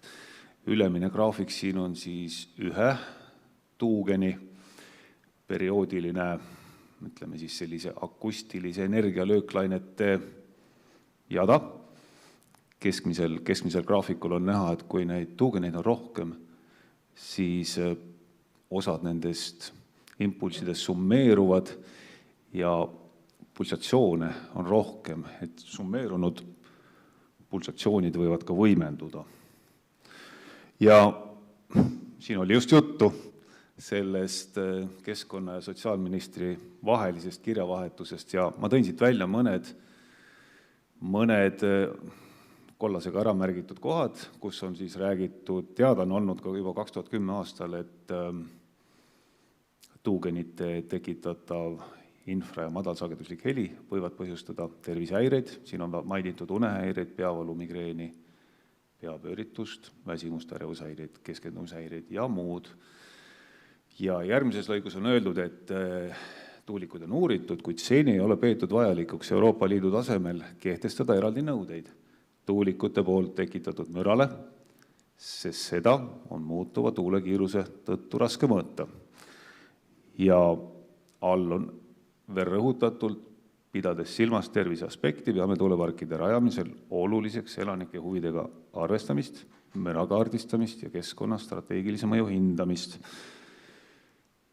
Ja siin me siis näeme, et 16 aastat hiljem, eks ole, et hiljuti Maalehes ilmunud artiklis Kehtna valla inimesed ütlevad, tahame rahu, mitte neid monstrumeid ja 10 pered ja ettevõtted on valmis tuuleparkide pärast siis oma elukohast lahkuma, et see on selge märk sellest, et selles märgukirjas välja toodud elanikkonna soovide ja tahtega arvestamist ei ole ilmselt peetud nii vajalikuks.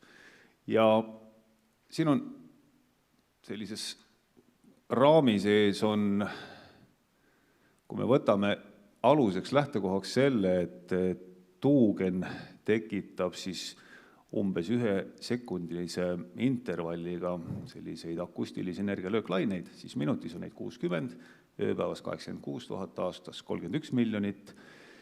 Ja kui võtame keskmiseks tuugeni eluajaks 20 aastat, siis on neid lööklaineid 662 miljonit. Eeldusel, et tuugen töötab kogu aeg. Ja siin on üks Euroopa Keskkonnaagentuuri raporti põhisõnum. Selle raporti nimi on aastast 2030 Late Lessons from Early Warnings ja kus on põhisõnum siis see, et põhjendamatu tehnooptimism võib kaasa tuua ulatuslikke ja pöördumatuid kahjusid. Vasakul üleval te näete Titanicut oma esimesel ja ainukesel reisil. Titanicuga samaaegselt ehitati veel 2 identset laeva. Peale seda, kui Titanic uppus, võeti need laevad dokki ja muudeti siis taas uppumiskindlamaks. Nii nagu Titanicu puhulgi öelda, et see on uppumatu laev. Ja mida selles raportis on välja toodud, eks ole, ma näitan seda järgmistel slaididel, aga millised võiksid olla siis lahendused, siin vasakul all nurgas on üks OSCD lehekülg, kus on tagasi kutsutud tooted ja hetkel on seal näha, natuke allpool siin on pilt on udune, aga et neid tooteid on hetkel 55 000. Siis paremal all ajalooline kohtuotsus Ameerika Ühendriikidest Californiast, kus Meta ja Google jäid vastutavaks sotsiaalmeedia sõltuvuse juhtumis ja kahjutasuks maksti kaebajale välja $6 miljonit ehk defektse toote puhul peaks olema kompensatsioon tervisekahjude, muude kahjude puhul ka mõttekas ja tuntav. Selles samas raportis, mis siin oli, et varased hoiatusmärgid ja hilised õppetunnid oli mainitud ka tubakat, tubakatooteid, siin on parempoolsel pildi näha siis eelmise sajandi ütleme, keskelt tuntud selliseid reklaamplakateid, eks ole, et rohkem arste suitsetavad kämelit, eks ole, kui me vaatame siis tänapäevaseid suitsupakke, mis on peidetud kappidesse ja silma alt ära, siis nende peal on suured sildid, et suitsetamine tapab, eks ole, et siin on toimunud selline paradigma nihe. All on üks viide teadusuuringust, kus on välja toodud see, kuidas tubakatööstus kasutades erinevaid võtteid manipuleeris aastakümneid ühiskonna arvamusega ja see siis selle uuringu põhjal väitel põhjustas miljonite inimeste enneaegset surma. Radioaktiivne kiirgus samamoodi, et me teame teadusajaloost algselt ka radioaktiivse kiirguse avastaja Marie Curie suri radiatsioonihaiguse tüsistuste tagajärjel, aga jällegi siit eelmise sajandi alguse poolest oli valitses entusiasm radiokiirguse osas ja olid kasutusel ka kingapoodides sellises portatiivsed röntgenaparaadid. Et inimene sai minna poodi, pani uue kinga jalga, torkas jala sellesse portatiivsesse röntgenaparaati ja siis sai vaadata, kuidas tema lavajalaluud seal uue kinga sees välja näevad. Ja aga hiljem, ütleme siis teadusuuringute lisandudes leiti, et inimesed, kellel ka siis 40–50 aastatel eelmise sajandi keskel kasutati kiiritusravi aknetüümuse suurenemise mandlipõletiku vastu, nendel 20–40 aastat hiljem tõusis kilpnäärme kasve ja esinemissagedus. Ja selles raportis on räägitud ka nüüd globaalselt laialdaselt kasutusel olevast elektromagnetilisest kiirgusest. Siin vasakul pool on välja toodud 22. aastal Tallinna Tehnikaülikooli poolt läbi viidud analüüs, mis telliti Sotsiaalministeeriumi poolt. Selle nimi oli hinnang praegustele ja 5G kasutusele võtmisega kaasnevatele võimalikele tervise mõjudele, mis on seotud mitteioniseeriva kiirgusega. Ja paremal aastast 2011 Maailma Terviseorganisatsiooni allasutuse Rahvusvahelise vähiuuringute agentuuri pressiteade, kus sama raadiokiirgus klassifitseeriti võimalikuks vähitekitajaks. Selle juurde tuleme natuke hiljem tagasi, kus ma natuke seda teemat avan rohkem.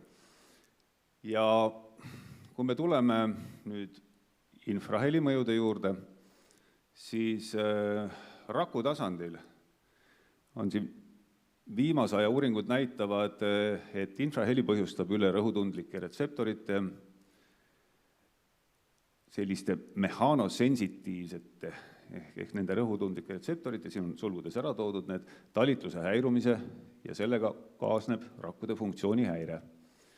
Ja see põhjustab omakorda kroonilist madalastmelist põletikku ja oksüdatiivset stressi. Millisel määral see mõju avaldub, sõltub helirõhu tasemest, sagedusest, kestusest ja samuti ka organismi koetüübist. Siin on näitena toodud südames mitokondrite kahjustus ja südameside koestumine. All on siis teadusuuringu viide ja üks teine uuring sama suunitlusega, kus on näidatud, et siis selle sama nii-öelda selliste rõhutundlike retseptorite talitluse häirumisega häirub veresoonte sisekest ja tegemist siis infraheli mõju korral on tegelikult veresooni kahjustava süsteemse toimega. Süsteemne toime on see, et kogu organismi veresoonet saavad kahjustatud ja avalduda võivad siis arusaadavalt väikeste veresoonte ehk mikrotsirkulatsiooni kahjustused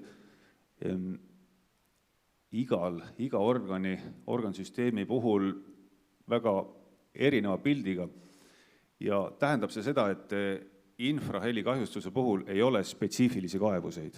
Nii et võivad avalduda täiesti tavalised kaebused, millega inimesed arsti juures tavaliselt käivad. Siia võivad näiteks kuuluda kognitiivsed häired, väsimus, seedekulglahäired, kroonilised haigused. Ja vaatame siin Terviseameti seisukohta, kus öeldakse, seal on ka toodud välja mõned uuringud, et tuulegeneraatorid ei kahjusta ei inimeste ega loomade tervist. Ja Terviseameti koduleheküljel esitatud uuringud, ükski nendest ei too välja uuringuid, kus on jõutud vastupidisele tulemusele. Näitame neid siis siin ja üks on 2010 aastast, kus näidati, et infraheli mõjul kahjustub ja häirub ajutasandil hormoonide regulatsioon, et hormoonsüsteemi regulatsioon toimubki valdavalt ajutasandil. Aastast 2001 on koostatud põhjalik ülevaade, mis näitas närvisüsteemi, immuunsüsteemi ja organkahjustusi nii inimestel kui ka loomadel, kes puutuvad kokku infraheli ja madalsagedusliku müraga. Oleme kuulnud seda meediast, eks ole, et see, mida te ei kuule, seda on ka täna mitu korda läbi käinud, see ei saa meid kahjustada. Siin on 78. aastast uuring infraheli mõjust geneetiliselt kurtidele hiirtele. Ja selles uuringus uuriti 2 hiirtegruppi. Ühed olid kuuljad, teised geneetiliselt kurdid. Ja enne infraheliga mõjutamist pandi nad ujuma teatud distantsi ja mõõdeti selle läbimiseks kulunud aeg. Siis kui mõlemad gruppi, nii kuuljaid kui ka kurtehiire, mõjutati infraheliga ja pandi ujuma uuesti, siis mõlemas grupis see ujumisdistants vähenes, millega siis oli tõestatud seda, et kuulmisfunktsioon ei ole vajalik selleks, et infraheli mõjuks organismile. Ja 2017 aastast funktsionaalset magnetresonantstomograafiat kasutades tõestati, et inimkõrvale kuuldamatu osasid, kaasa arvatud emotsioonide ja autonoomse närvisüsteemiga seotud piirkondades. Autonoomne närvisüsteem on see, mis tagab meie elusoleku, kopsude, südametöö, kehatemperatuuri regulatsioon, veresoonte toonuse regulatsioon. Ja samamoodi ilmselt on kõik kuulnud seda, et väga vähesed inimesed kaebavad tuulegeneraatorite müra üle. Siin on nüüd tuttav nimi teile, Mariana Alves Pereira ja Portugali uurijate meeskonna läbi viidud uuring ja need on tehtud siin aastakümnete jooksul Portugali õhujõudude baasis. Ja seal leiti töötajatel epilepsia esinemissagedus 10% töötajatest. Samal ajal keskmine epilepsia esinemissagedus Portugalis oli 0,2%, ehk vahe oli 50-kordne ja siis selle kahjuks Portugali õhujõudude baasi kahjuks. Ja siin on toodud ka üks lahanguleid, kõrval parempoolne tulp, kus 58-aastase õhujõudude baasi, selle sama õhujõudude baasi töötaja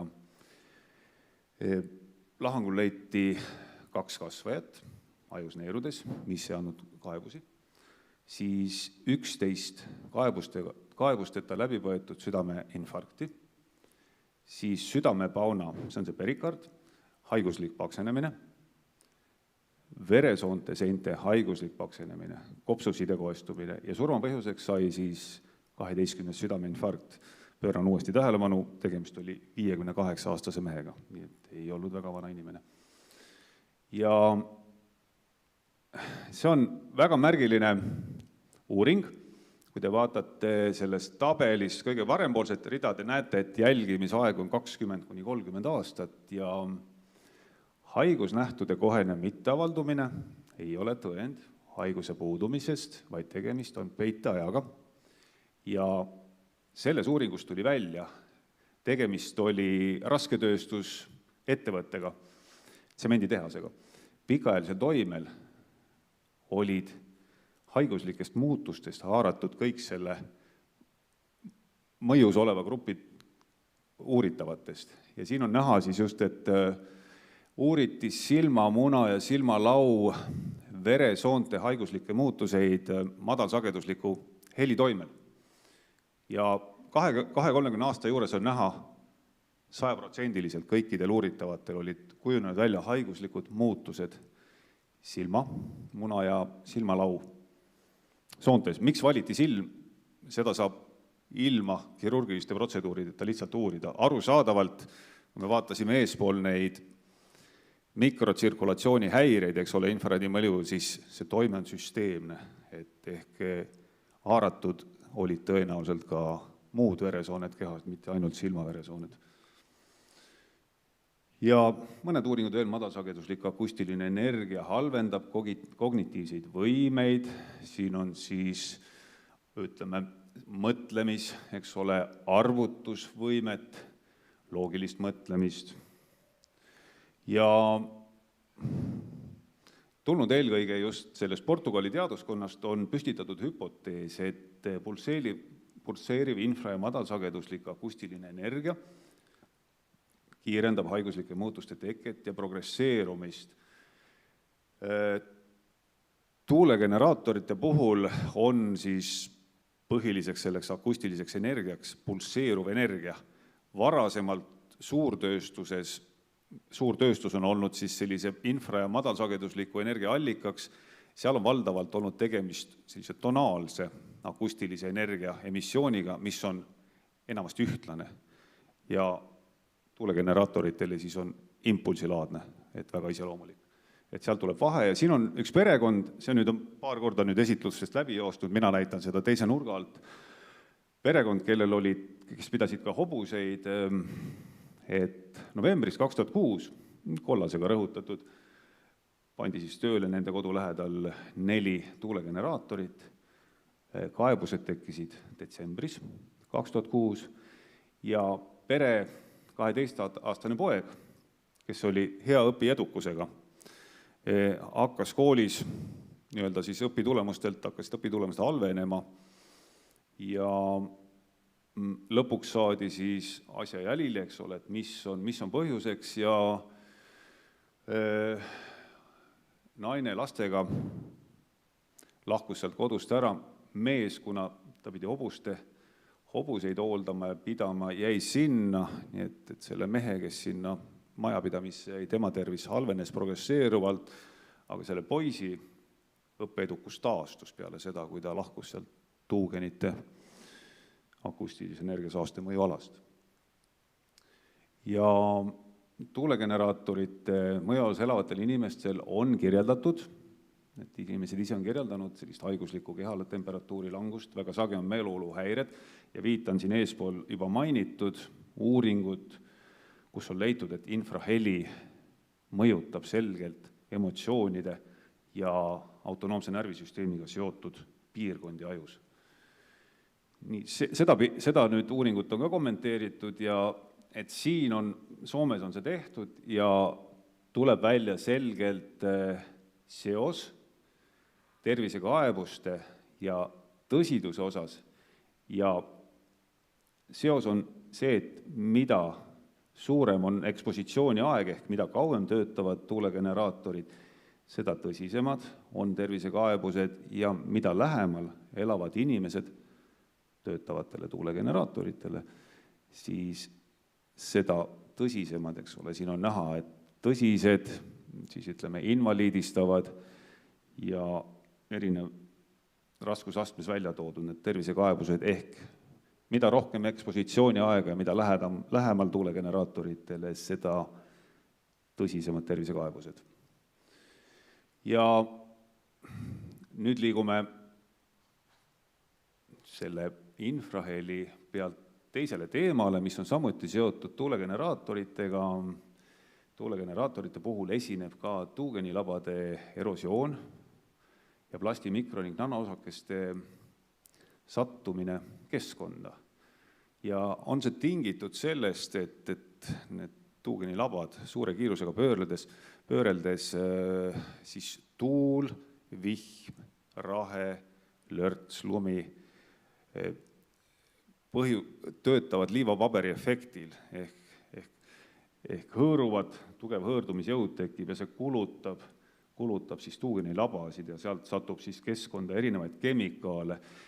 Ja see oli üks Norra tuugenitel tehtud uuring, kus siis leiti, et 400 Norra tuulegeneraatorilt irdub aastas arvestuslikult 25 tonni sünteetilisi, keemilisi mikro- ja nanoosakesi. 25 aasta jooksul teeb see 620 tonni keemilist saastet tingituna tuulegeneraatorite erosioonist ja tuulegeneraatorite tiivikute üks põhiehituslik komponent on bisfenool A. Seda on tuulikulabas umbes 1/3.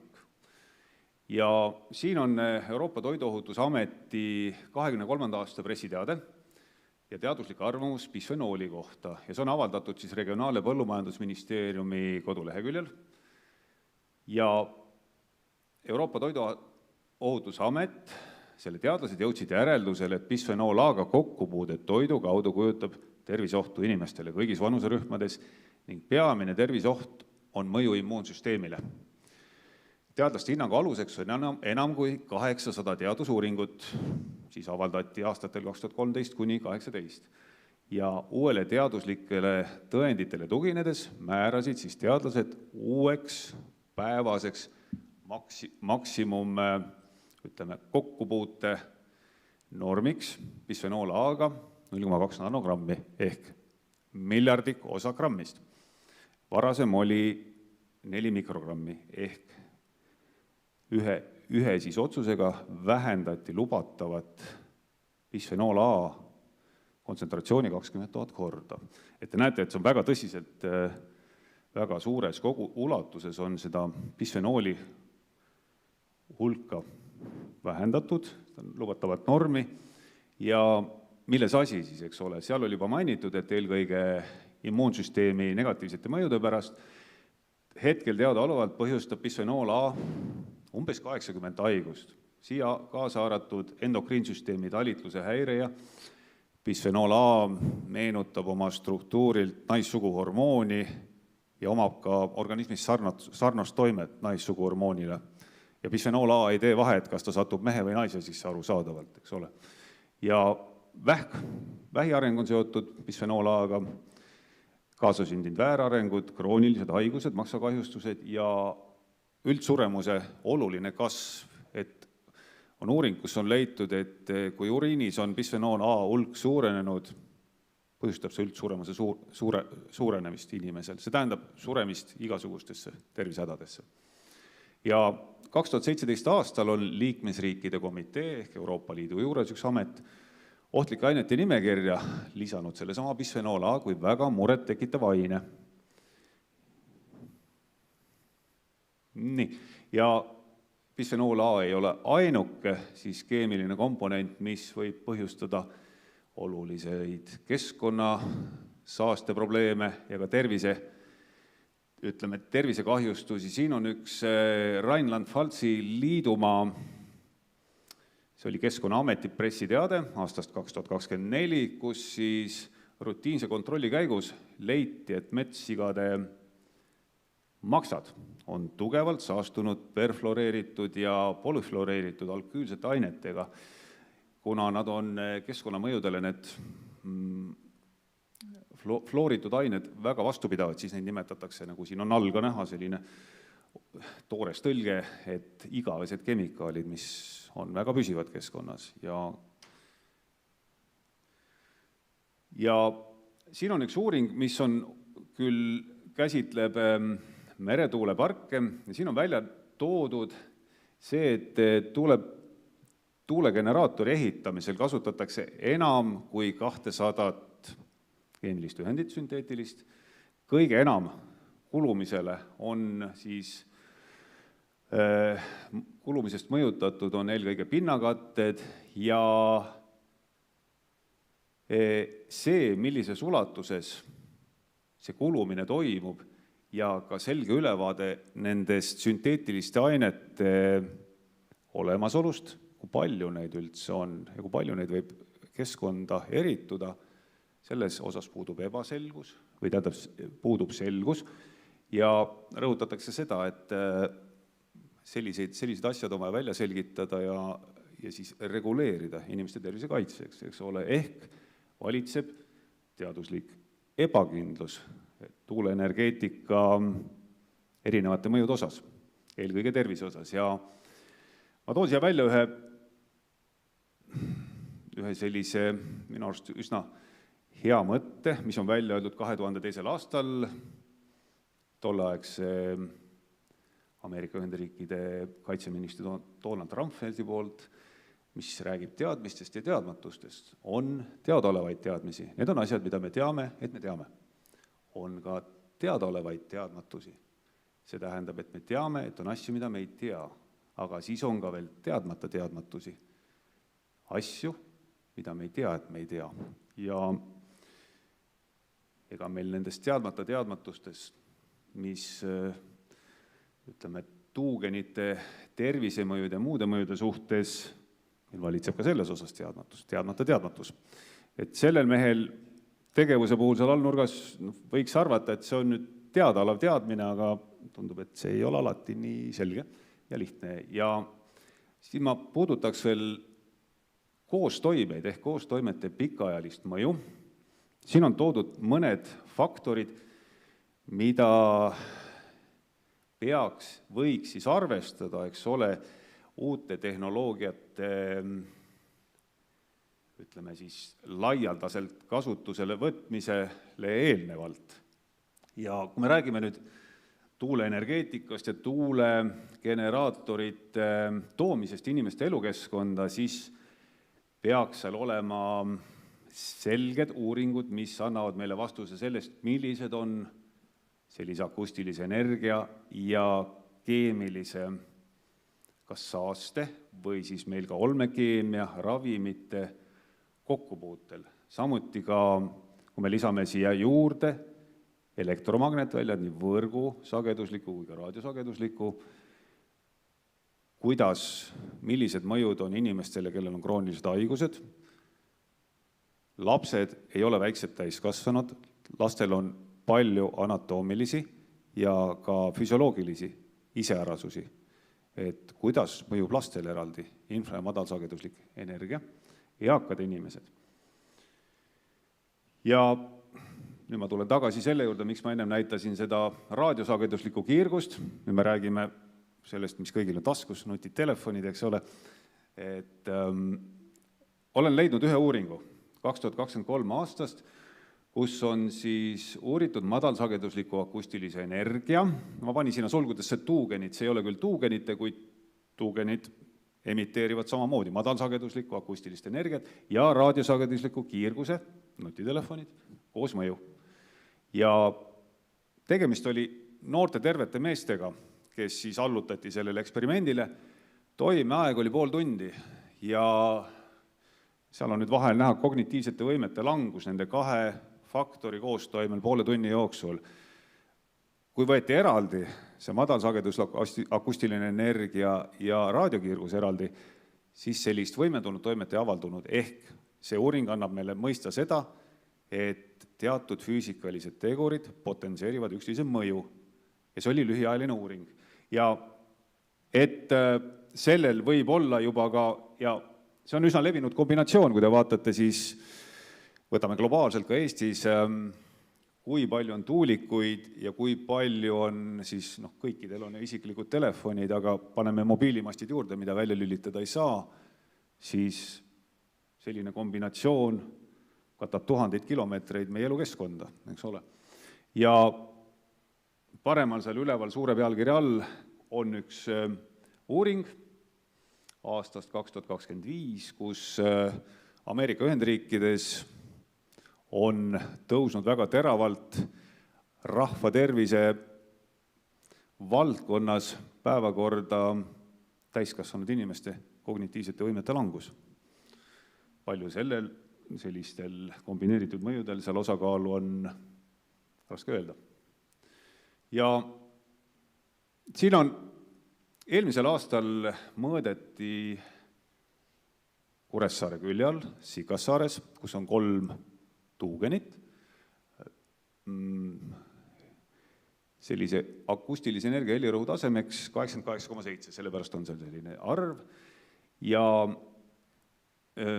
kui esimene Matsoni müraanalüüs ilmus, siis ma tegin ühe sellise kaardi, kuhu ma panin sisse ka infraheli sumbumise seaduspärad. Ja selle ringi välimine punane joon annab siis helirõhu taseme, see on umbmäärane kõik, 73,7 detsibellit. Te näete, siin on Sikassaare ja Salme tuugeni jaamade siis mõjualad toodud, need kattuvad ja praktiliselt on kaetud kogu Saaremaa sellise 73 detsibellise akustilise saaste mõjualaga. Juurde on toodud siis Virtsu rannikul nähtavad tuugenid. Juurde me näeme, et Saaremaast jääb väga väike ala. Ma pean mainima, et praegu see Saaremaa valla üldplaneeringus on täpselt see vahe, mis seal on, sinna on planeeritud uued tuulearendusalad. Ja miks ma rääkisin, üks moment, tagasi enam ei lähe. Okei, üks jäi, nüüd on, tagasi ta ei liigu, jah. See nüüd ei pidanud siin olema, aga see tuli. Ja siin oli see Matsoni uuring ka, mida ma tahtsin näidata, kus see oli nagu lisa selline, et ärge nüüd seda, aga see puudutab neid samu koosmõjusid. Nüüd tuli, aeglaselt tuli. Siin on see mõõtmine eelmine aasta, see on selline amatööri mõõteseade ja all vasakul on näha, on märgitud siis tuugenid, need 3 tuugenit, nende asukoht ja see on kesklinnast 2 kilomeetri kaugusel. Ja siis on siin uuesti näha seesama, millest ma just rääkisin, et tuugenite mõjualad, aga siin vahepeal oli, ma proovin selle uuesti kätte saada, ta läheb edaspidi, tagasi ei saa. Kas sa saad, vaata, kas sa saad paar slaidi tagasi? Veel üks tagasi. Aitäh. Ja eelmisel slaidil, kus oli see Saaremaa kaart ja need punased ringid tehtud ja kus oli 73 detsibelli, siin on üks Jaaro raport, sellest on siin ju juttu olnud, ka Mariana Alves-Pereira rääkis sellest samast juhtumist, kus tuugenite töötamise ajal tekkisid inimestel unehäired, samal ajal oli siis näha spektrogrammis tuugenitele iseloomulik akustiline signatuur ja millele ma tahtsin tähelepanu pöörata on see, et nii-öelda see saehamba fenomen, mis siin on tekkinud, see on vahemikus umbes 45–60 detsibelli ja et see selline minu joonistatud, need ringid olid nagu ulatusid 73 detsibellini, aga siin on nüüd samuti siis selle Rootsi teadlase professor Matsoni müramõju analüüs, mis on tehtud siis Saaremaale plaanitava meretuuleala kohta. Ja siin on näha, ma panin kõrvale Saaremaa kaardi juurde, ja ka see välimine punane piir ulatub siis Valjalani välja ja meretuulealalt Valjalani on siis selle kaardi peal 70 kilomeetrit, aga see punane ala tähistab, siis sellest sissepoole jääb siis see akustilise energia, helirõhu tase, mis on 95 detsibelli, nagu seal üleval näha on. Et me rääkisime siin, et unehäired tekkisid siis sellisel pulseeruva iseloomu korral suuruste 45–60, nii et see punane joon ei tähenda seda, et sellega infraheli mõjuala lõpeb. Et see läheb väga kaugele edasi. Ja aitäh, jälle tuli see.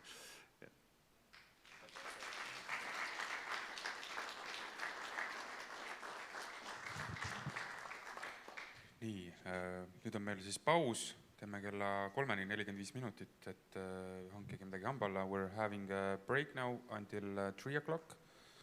So 45 minutes, welcome to Valga, enjoy, find something to eat and new people to greet.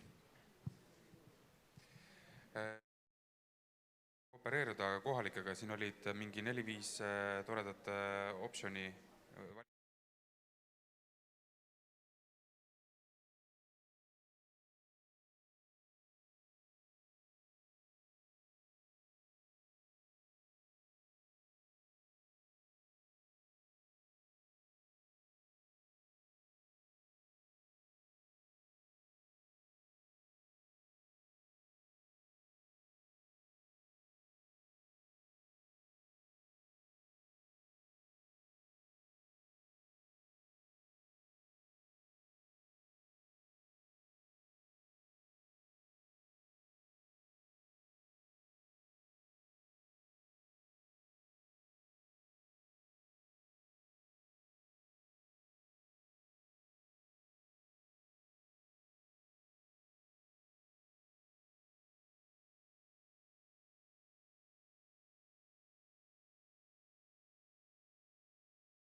Aga alustame siis, kell on juba 3 läbi, et osad veel söövad, eks nad laekuvad. Nüüd on meil siis kavas 2 video meie kohalik ettevalmistatud. Kohalikud siis esiteks Toomas Toimeta, kes on Pärnumaa muusik, luuletaja, sotsiaalpedagoog ja Sopi-Tootsi tuulepargi mõjuala elanik. Räägib meile siis elust tuuletööstuse kõrvale ja eks vaatame, las ta ise räägib. See siin on Murru küla. Vaikne rahulik maakoht Pärnumaal Tori vallas. Umbes 30 kilomeetri kaugusel lähimast linnast Pärnust ning umbes sama kaugel teisest suuremast asulast Vändrast. Esimest korda on Murru küla mainitud 1638. aastal, kui siia asus elama Murdo Jan, kelle järgi on küla arvatavasti ka oma nime saanud. Murru küla ning ümberkaudsed piirkonnad on muuhulgas sookurgede pesitsus ning rändealad. Ja see siin on meie uus naaber. Eesti hetkel suurim tuulepark Sopi-Tootsi. Nii, nagu see paistab umbes 6 kilomeetri kauguselt Murru külast. 38 tuugenit, kõrgusega 241 meetrit ja 80 meetriste labadega. Aga ma näitan teile veel ühte vaadet. See video on tehtud Tahkurannast, Tootsi tuulepargist linnulennult 40 kilomeetri kauguselt. Ja sellisena paistavad need tuugenid minu koduhoovist. Need ei ole sisse suumitud vaated, just sellisena on nad palja silmaga näha. Ja selline on vaade minu kodu juures öösiti. Meie maja on ida-lääne suunaline, tuulepark asub meist põhjasuunas, ehk siis on meil ilus panoraamvaade. Need vilkuvad tuled paistavad sisse täpselt meie laste magamistoa aknast ja lapsed ütlevad selle kohta, et koll või krampus on õues. Tere, mina olen Toomas, olen 5 lapse isa, hariduselt magistrikraadiga sotsiaalpedagoog. Täna töötan tehnikavaldkonnas ja ligi 30 aastat olen muuhulgas tegelenud muusika, helide ja akustikaga. Siia Murru külla kolisime umbes 13 aastat tagasi, et elada mõnusas vaikses maakohas, põgenesime linnamüra eest. Aga tänane reaalsus on hoopis see, et elame tuuletööstuse naabritena või naabruses.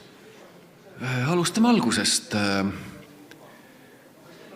Sopi-Tootsi tuuletööstuse ehitamist alustati 2023. aasta alguses. See tuuletööstus asub meie naabervallas, meie pere elab Tori vallas, tuuletööstus asub Põhja-Pärnumaa vallas. Ja kui päris aus olla, et ma ei ole kunagi olnud mingi tuuletööstuse vastane või mingi, ma ei tea, rändaktivist või kuidas need sildid kõik on, mis siia kleebitakse. Ma ei pööranudki sellele mingit tähelepanu, sest minu jaoks oli see mingi asi kusagil kaugel naabervallas. Arendaja ütleb oma kodulehel, et ehitusega seoses tuulepargile vahetus läheduses ei teki kohalikele elanikele olulist häiringut. See on roheenergia, mis toob kasu kogu piirkonnale. Aga tegelik seis on selline, et siis hakkasid ühel hetkel kõik need raskeveokid, kallurid, betooniautod ja nii edasi sõitma läbi meie küla. Ja tegelikult olid kohalikud elanikud väga häiritud, sest meie vaikne mõnus küla muutus selliseks ehitustandriks. Ma jään selle koha peal mõtlema, et kas sa kujutad ette, kui palju keskkonnareostust tekitab üks raske veok või see betooniveok või kui suur on selle keskkonna jälg? No, rääkimata sellest rasketehnikast, mis oli seal tuulepargis koha peal, rajati sissepääsuteed, ligipääsuteed, kuivendati 100 kilomeetrit kraave. See oli esimene koht, kus mul nagu tekkis see küsimus, et kuidas see kõik asi saab nagu keskkonnasäästlik ja roheline olla. Ja siis mingil hetkel hakati transportima siia neid tuugenite detaile ja labasid. Ja need kõik olid sellised ülemõõdulised hiigelveosed, mille pärast pandi teatud ajaks liiklus seisma. Need tuugenilabad ja tuugeni detailid, kui päris aus olla, on valmistatud Hiinas. Ja need transporditi Eestisse Paldiski sadamasse laevadega. Ja Paldiski sadamast ainuüksi nende tuugenilabade kohale transportimine. Iga tuugeni kohta 3 laba, iga veos oli kuskil 110 meetrit, kui ma nüüd ei eksi. Lisaks saateautod, turvaautod ja nii edasi. Ja see transport Paldiski sadamast Sopi-Tootsi tuuletööstusesse võttis iga tuugeni jaoks aega 6-8 tundi. No, kujutage nüüd ette, iga tuugeni jaoks 110 meetrist hiigelveost koos kõiki nende saate ja turvaautodega üliaeglasel kiirusel. Kui palju see keskkonda reostab? Kui suur on tegelikult selle transpordi ja ehituse keskkonnajälg tervikuna. Ja nüüd mõelge selle peale, et lisaks sellele tuleb ju neid tuugeneid hooldada elutsükli jooksul vähemalt kord, labad välja vahetada, see tähendab taaskord neid hiigelveoseid. Need ei olnud elektriautod, elektriveokid, need olid hiigelveosed rekkatega, raske tehnika, kõik, mis töötab fossiilkütuste peal. Minu jaoks on siin väga suur ja punane rasvane küsimärk, et kui suur on selle Sopi-Tootsi tuulepargi ehituse tegelik keskkonnajälg algusest kuni eluea lõpuni, sest eluea lõpus tuleb need tuugenid ka maha võtta, utiliseerida, aga kui me vaatame tervikpilti, suurt pilti keskkonna jalajälje mõttes, alustades nende tuugeni detailide tootmisest, transpordist, see jalajälg, see keskkonnareostus on nii suur, et mina ütlen käsi südamel, et see tuulepark ei korva seda keskkonnajälge, seda keskkonnareostust, mis on tekitatud selle ehitamisega. Tulles nüüd selle keskkonnateema juurest meie pere juurde ja kuidas on elada Eesti suurima tuuletööstuse naabruses 6 kilomeetri kaugusel umbes lähimast tuugenist. Siis, nagu ma enne mainisin, et meid või mind see ehitus ja kuidagi ei puudutanud ja me ei saanud sellest aru, kui lähedal see tegelikult on. Aga esimene hetk, kui me saime sellest aru, oli siis, kui minu abikaasa tuli lastega jalutamast ja ütles mulle, et kuule, tead, need tuugenid on meie koduhoovist näha. Ja see oli minu jaoks nagu selline šokk, ma ei tea, mis õige sõna on. See on nii kaugel, see on kusagil teises vallas ja siis me läksime koos õue ja täpselt nii ongi. Meie kodu sissesõidutee pealt olid esimesed tuugenid näha. Isegi siis ei osanud nagu või ei tekkinud nagu mingit sellist suhestumist ja ei tekkinud nagu mingeid arvamusi selle tuulepargi kohta, et jah, fakt on see, et nad on siit näha, mis on nagu üllatav, aga sinna see jäi. Päris ausales me käisime oma vanema poisiga isegi vaatamas, kuidas neid ehitatakse ja pigem tekitas sellist nagu huvimomenti. Ja 2024. aasta septembriks olid siis kõik need 38 240 meetri kõrgustuugenid valmis. Aga siis ühel hetkel kõik muutus. Kusagil seal sügise lõpus, selline oktoobri lõpp umbes, täpselt enam ei mäleta, algasid meie perel sellised kummalised probleemid, mida varem ei ole olnud, kõik need 13 aastat, mis me siin oleme elanud. Tekkisid unehäired. Mingitel hommikutel olid sellised migreenilaadsed peavalud kuskil tagapeas, kuklas. Lastel tekkisid kummalised sellised oksendamised, mingitel päevadel ninaverejooksud, arusaamatud palavikud selles mõttes, et laps on täiesti terve, mängib põrandal, mingil hetkel näed, laps lihtsalt on põrandal pikali ja magab. Palavik on peaaegu 39 ja siis täpselt sama ootamatult, kui see palavik tekib, läheb see palavik üle või see oksendamine. Laps on jälle täiesti terve ja rõõmus. Ja see tekitas meis nagu segadust, hirmu. Siukseid asju ei ole enne olnud. Need ei olnud igapäevased, aga teatud päevadel. Need unehäired ja see magamatus ja väsimus ja peavalud ja see, et sa ärkad hommikul üles, ma ei oska muud moodi nimetada kui selline zombiolek. Need hakkasid järjest korduma ja korduma. Oli hommikuid, kus ma olin nii väsinud ja energiast tühi, et mul oli otseses mõttes hirm autorooli istuda, et tööle sõita. Ja siis me hakkasime otsima lahendust sellele probleemile, et milles asi nagu, ei ole siukseid asju olnud enne.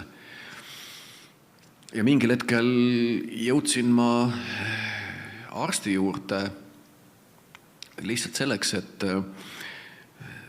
ma tahtsin saada mingit unerohtu või mingit vahendit, et hommikuks välja puhata ja magada ja et ma oleksin võimeline tööd tegema või üldse kuidagi päeva mööda saatma. Ja siis arst ütles mulle, et ära kiirusta nende unerohtudega, et alustame sellest, et millest sul need unehäired on, millest on see magamatus ja need peavalud ja et kas su elus on midagi muutunud, midagi, mis tekitab stressi, midagi, mis ei lase magada näiteks. Ja me istusime abikaasaga, rääkisime, arutasime, mõtlesime. Mitte midagi ei ole muutunud. Ja siis ühel hetkel jõudsime selleni, et üks muutus on küll olnud, et Tootsi tuuletööstus töötab nüüd siin meie kõrval 6 kilomeetri kaugusel. Ühesõnaga me hakkasime kahtlustama, et meie probleemide taga on seesama sügisel avatud Tootsi tuulepark. Meil ei olnud selleks fakte ja see oli nagu kahtlustus. Ja me ei saanud üldse aru, kuna ei ole enne selliste teemadega kokku puutunud, et kuidas see üldse võimalik on. See on 6 kilomeetri kaugusel, see on vist ju nii kaugel. Aga täna, umbes 1,5 aastat hiljem, saan ma kinnitada faktiliselt, et see on seotud tuuletööstusega ja see on seotud sellega, kui tuul on tuulepargist meie maja suunas. Kuidas ma seda kinnitada saan? Esiteks me hakkasime kellaajaliselt ja kuupäevaliselt pidama päevikut, et millal need unehäired ja meie nimetame need rasked päevad, et millal need on. Me hakkasime seda kuupäevaliselt, kellaajaliselt kirja panema. Öised ärkamised, hommikused, peavalud, kõik need asjad. Järgmise asjana ostsin ma endale ilmajaama. Mul on tagahoovis ilmajaam, mis mõõdab tuulekiirust, temperatuuri, kõiki neid asju. Ja siis hakkasime nägema seda mustrit, et kõik need rasked ööd ja rasked hommikud ja see, kui lastel on paha olla või lapsed oksendavad ja nii edasi, see on seotud sellega, kui on põhjatuuled, ehk siis kui tuul on tuulepargist meie maja suunas. Kusjuures ka meil on 3 suurt koera, teatud päevadel ka koerad käituvad teistmoodi, nad on närvilised, hüppavad öösel aknalaua peale püsti, hauguvad. Kui see esimest korda juhtus öösel mingi kella 2-3 ajal umbes, siis kuna me elame maal, minu esimene mõte oli, et mõni loom on hoovis ja koerad reageerivad sellele ja ma reaalselt läksingi õue ja ei olnud ühtegi looma. Minul on isiklikult selline aparaat nagu Nanodis CM-soonik. Ma olen teinud sellega võrdlusmõõtmisi erinevate tuulesuundadega.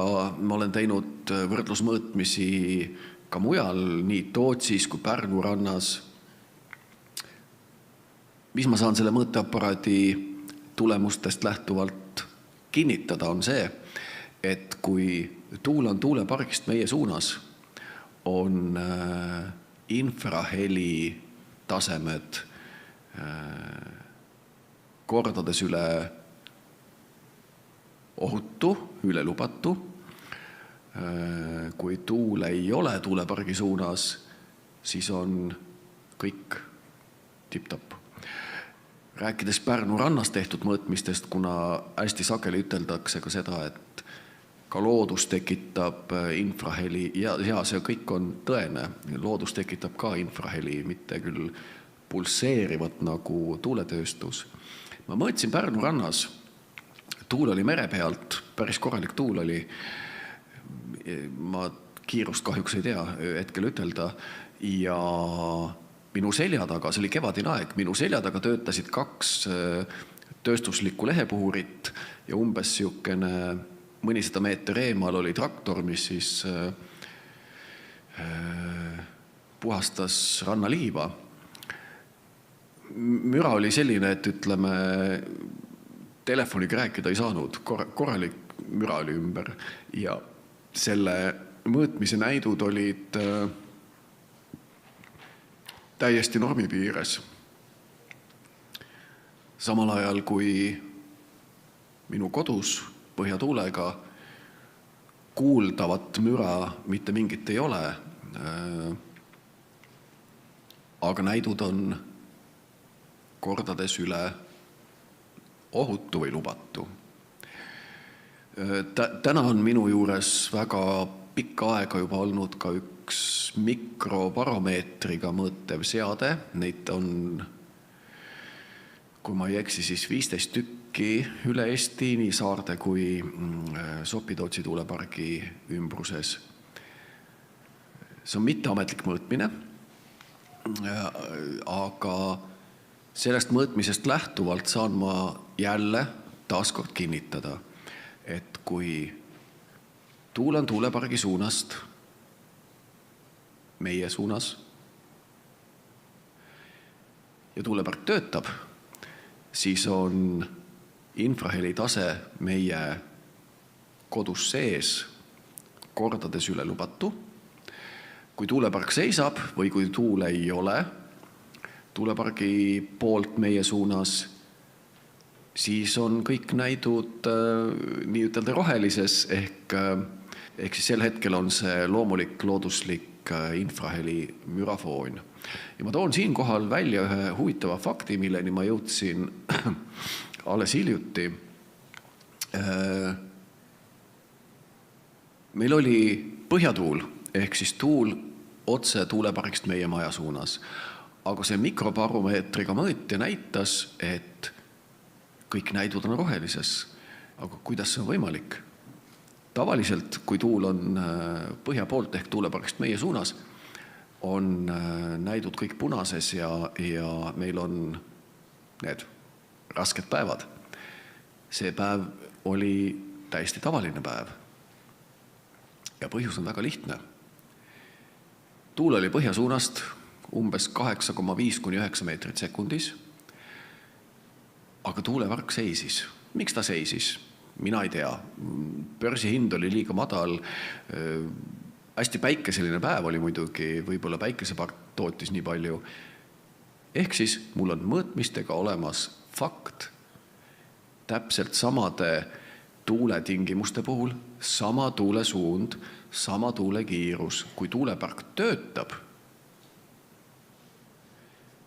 on probleemid. Kui tuulepark ei tööta, siis on tavaline, loomulik, looduslik infraheli mürafoon. Ja ma toon siia kõrvale veel ühe huvitava mõõtmisfakti minu kodus. Sopi-Tootsi tuuletööstus, kõik tuugenid seisid, ütleme siis korrektne olles siis kõik nähtavad tuugenid seisid. Aga mõõtja minu kodus näitas, et meie kodus sees infraheli tase ületas ohutut ja lubatut umbes 6-kordselt, 5-6-kordselt kuskil seal vahel, olgem täpsed. Ja ma kirjutasin sellele inimesele, kes nende mõõtjatega tegeleb ja küsisin, et minu jaoks on siin mingi anomaalia, et kuidas see võimalik on. Ma näen, et kõik tuugenid seisavad, aga meie toas sees on näidud üle lubatu ja see oli meile siuke raske päev. Ja ta otsis päris mitu päeva taga, et milles on probleem. Ja avastas siis lõpuks seda, et meie kodus sees mõõdetud graafik kattub üks ühele Saarde tuulepargi graafikuga.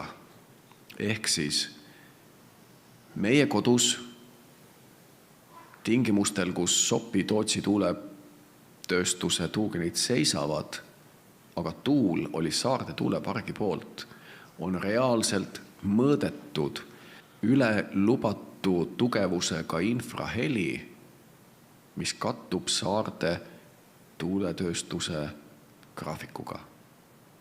See vahemaa on umbes 30 kilomeetrit. See on faktiliselt ja mõõtmistega tõestatav.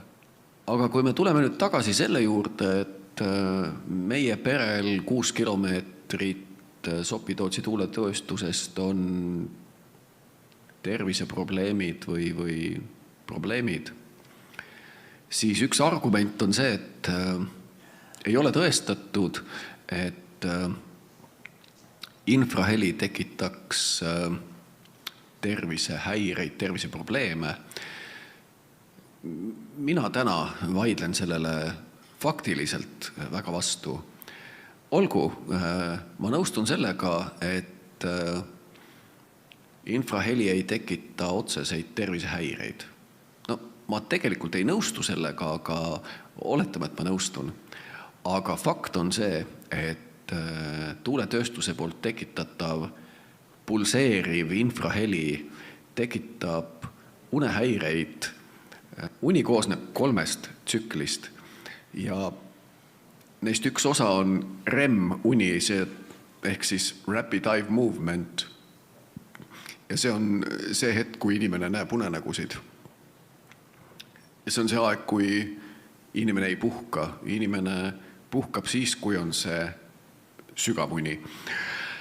Teaduslikud on tõestatud, et unehäired ja ebapiisav sügava une protsent põhjustab südame-veresoonkonna haigusi, tõstab infarkti ja insuldi riski ja nii edasi. Kui ma olen oma pulsikellaga mõõtnud, siis need päevad, kui tuul on tuulepargi poolt, siis umbes 80–85% unest on REM-uni, ehk siis sa terve öö vähkred kogu aeg väga intensiivsetes unenägudes, mis tähendab seda, et aju ei puhka ja sügava une ehk see, millal aju puhkab ja millal sa nagu saad seda kvaliteetse tund, et välja puhata, selle protsent on võib-olla 3–4% ainult. Magamatus tekitab terviseprobleeme. Aga tuleme nüüd lõpuks ka selle juurde, et mis ma siis olen ette võtnud meie pere probleemidega seoses. Ma olen pöördunud Tori valla poole, kus meie elame. Ma olen pöördunud Põhja-Pärnumaa valla poole, kus asub tuuletööstus. Ma olen pöördunud tuuletööstuse omaniku poole ja ma olen pöördunud ka Terviseameti poole. Ja tulemus on see, et tegelikult keegi sind ei aita. Meie vald ütleb, et meie ei saa kahjuks midagi teha, kuna tuulepark ei asu meie vallas. Ja see on täiesti adekvaatne vastus, mida ma ka neilt ootasin. Ja selles mõttes mul ei saa nagu meie valla kohta olla mitte mingit kriitikat. Põhja-Pärnumaa vallast sain ma vastuse, et meie ei saa sinu probleemidega tegeleda, sest sa ei ole meie valla elanik. Pöördu Terviseameti poole. Terviseamet ütleb, et nemad tegelevad ainult mõõtmistega ja nemad ei tegele terviseprobleemidega. Kui sa väidad, et sinu perel on probleeme seoses tuuletööstusega tervise osas, siis pöördu oma valitsuse poole. Ja kõige iroonilisem selle asja juures on see, et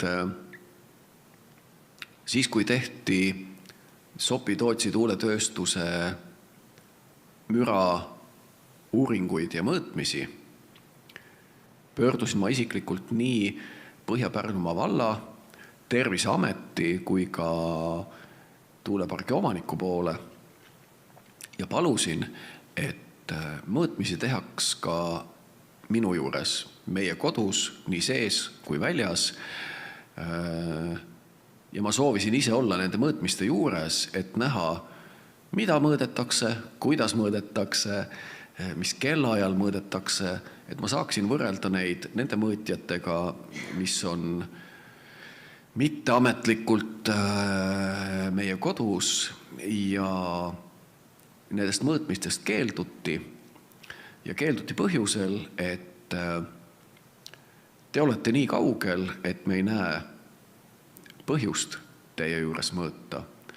Kui ma küsisin Terviseameti käest, et mis siis on lahendused, et meie perel ja olgem ausad, ei ole ainult meie perel.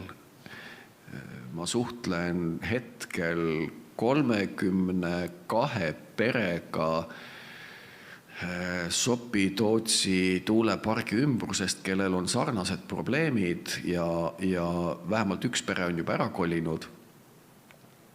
Kui ma küsisin, et mis siis on lahendus, siis Terviseamet vastas mulle, et nemad ei tegele terviseuuringutega, nemad tegelevad ainult mõõtmistega. Ja terviseprobleemide puhul tuleks algatada teaduslik uuring. Ja minul tekib küsimus, et aga kes seda siis algatama peab, kui Terviseamet seda ei tee, tuulepargi omanik ilmselgelt seda ei tee. Täna on algatatud küll terviseuuring Tartu Ülikooli poolt, kui ma ei eksi, seoses Sopi-Tootsi tuulepargi tervisemõjudega. Ja seda uudist kuuldes olin ma väga positiivselt meelestatud. Ma ootasin seda, et minu juurde koju pannakse infraheli mõõtjad, meie perele pannakse külge andurid, mis mõõdavad pulssi, unetsükleid ja nii edasi. Et see on see, mida oleks hetkel vaja. Ja siis tuli välja, et nii need asjad ei ole. Tegelikult uuritakse ja analüüsitakse lihtsalt Sopi-Tootsi tuulepargi ümbruses elavate inimeste terviseandmeid ja pöördumisi haigustega seoses perearsti poole. Inimestega intervjuusid ei tehta, inimestega ei suhelda, et tegemist on sellise Exceli tabeli uuringuga. Mida ma tahan nüüd kokkuvõtlikult ütelda on see, et elades Eesti hetkel suurimast tuulepargist Sopi-Tootsi 6 kilomeetri kaugusel, minu jaoks on siiani suur küsimus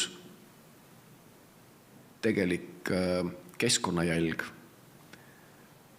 Ja kui roheline see asi kõik on, võttes arvesse kogu seda ehitust, kogu seda rasketehnikat, transporti, tuugenite detailide tootmist, hooldust, ehk siis minu jaoks suur pilt või tervikpilt näitab hetkel seda, et Sopi-Tootsi tuuleparki me ei saa nimetada kuidagi roheliseks energiaks. Mina ei näe päris ausalt, et Sopi-Tootsi tuulepark oma eluea jooksul korvaks seda keskkonna reostust ja seda keskkonna jalajälge, mis on tehtud selle ehitamiseks.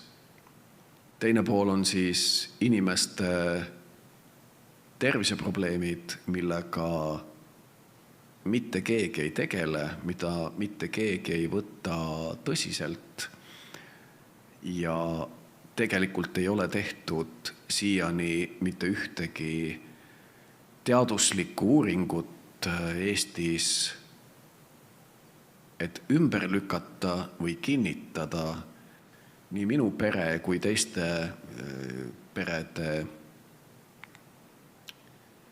väiteid ja terviseprobleeme.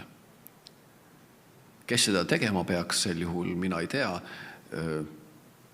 Kõik need mõõtmised, mis on tehtud minu juures, kõik need inimeste pöördumised Terviseametisse ja nii edasi, neid ei võeta arvesse, sest tegemist ei ole ametliku teadusliku uuringuga. Fakt on aga see, et meie kodus tehtud mitteametlikud mõõtmised näitavad hoopis midagi muud. Meie kodus tehtud mõõtmised ning meie pere reaalsed kogemused näitavad seda, et probleemid on siis, kui tuul on tuulepargi suunast, probleeme ei ole, kui tuul ei ole tuulepargi suunast ja probleeme ei ole, kui tuul on tuulepargi suunast, aga tuulepark ei tööta. Kuidas neid fakte nüüd siis kasutada, mina seda hetkel ei tea. Faktid on olemas. Aga nagu ma juba eelnevalt mainisin, siis need probleemid ei ole igapäevased. Need sõltuvad tuule suunast, need sõltuvad sellest, kas tuulepark sel hetkel töötab või ei tööta. Fakt on ka see, et suurema osa kevadest ja suvest tuulepark ei tööta, mis seab üldse kahtluse alla selle, mis on selle tuulepargi tegelik nagu tootlikkus.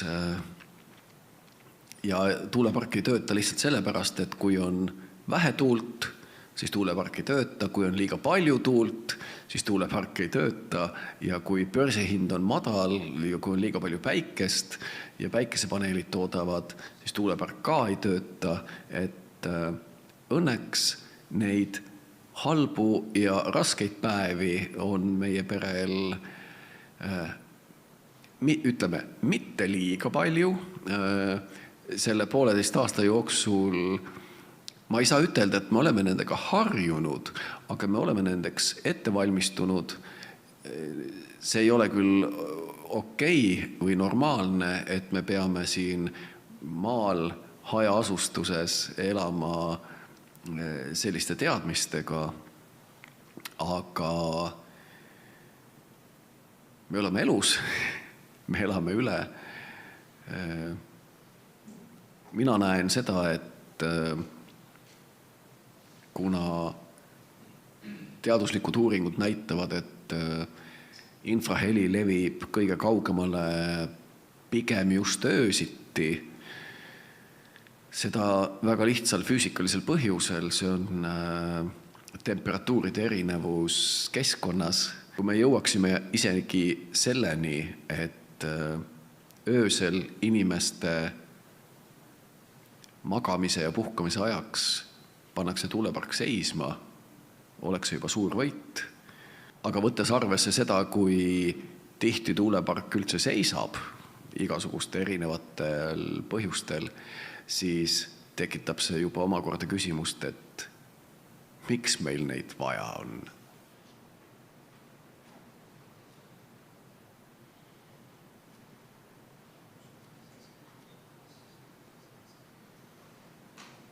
See siin on Mõju, vaikne rahulik maakoht Pärnumaal Tori vallas.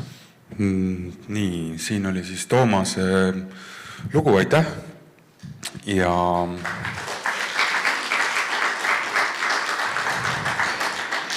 paljud meist on ühel või teisel poel kuulnud, Toomas ei räägi oma lugu esimest korda, aga see oli küll selline rahulik, esimene põhjalik, kokkuvõtlik, et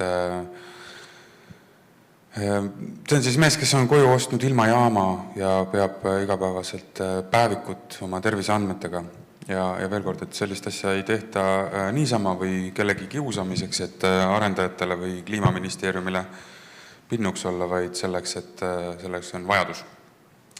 Meil on veel üks video, circa 32 minutit. Ja järgmiseks on meile ettevalmistanud videomees Saaremaalt. Kaupo Vipp räägib meile siis olukorrast. Me natuke juba Anti käest kuulsime Saaremaa planeeringust, aga Kaupo võtab siis veel oma perspektiivi ja jagab meile sellest. Tervist! Minu nimi on Kaupo Vipp ja töötan koolis füüsikaõpetajana. Väikest viisi tegelen tindi solkimisega. Olen publitsist, mõned raamatud avaldanud tööstusühiskonna saatuse kohta. Ja ühtlasi olen ma siis ka Torgu kuningriigi vard ja sellest tuleb juttu, see käib asja juurde, aga ma kõigepealt pean tänama siis, et selline üritus on korraldatud ja hästi tublid inimesed Gert Lapimaa ja perekond Maranik ja teised, et teil on energiat ja jõudu inimeste ees seista. See ei ole päris kerge töö, et ma tean seda omast käest. Aga see Torgu kuningriigi teema tulebki sellega siin sisse, et miks ma sellesse nagu olen angažeeritud, aga ma üritan nüüd siit panna teile, jagada mingeid pilte, et ma loodan, et mul see õnnestub. Üks moment.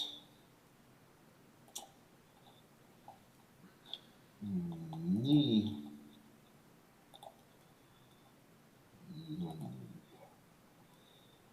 No ma loodan, et nüüd peaks näha olema, mis seal toimub.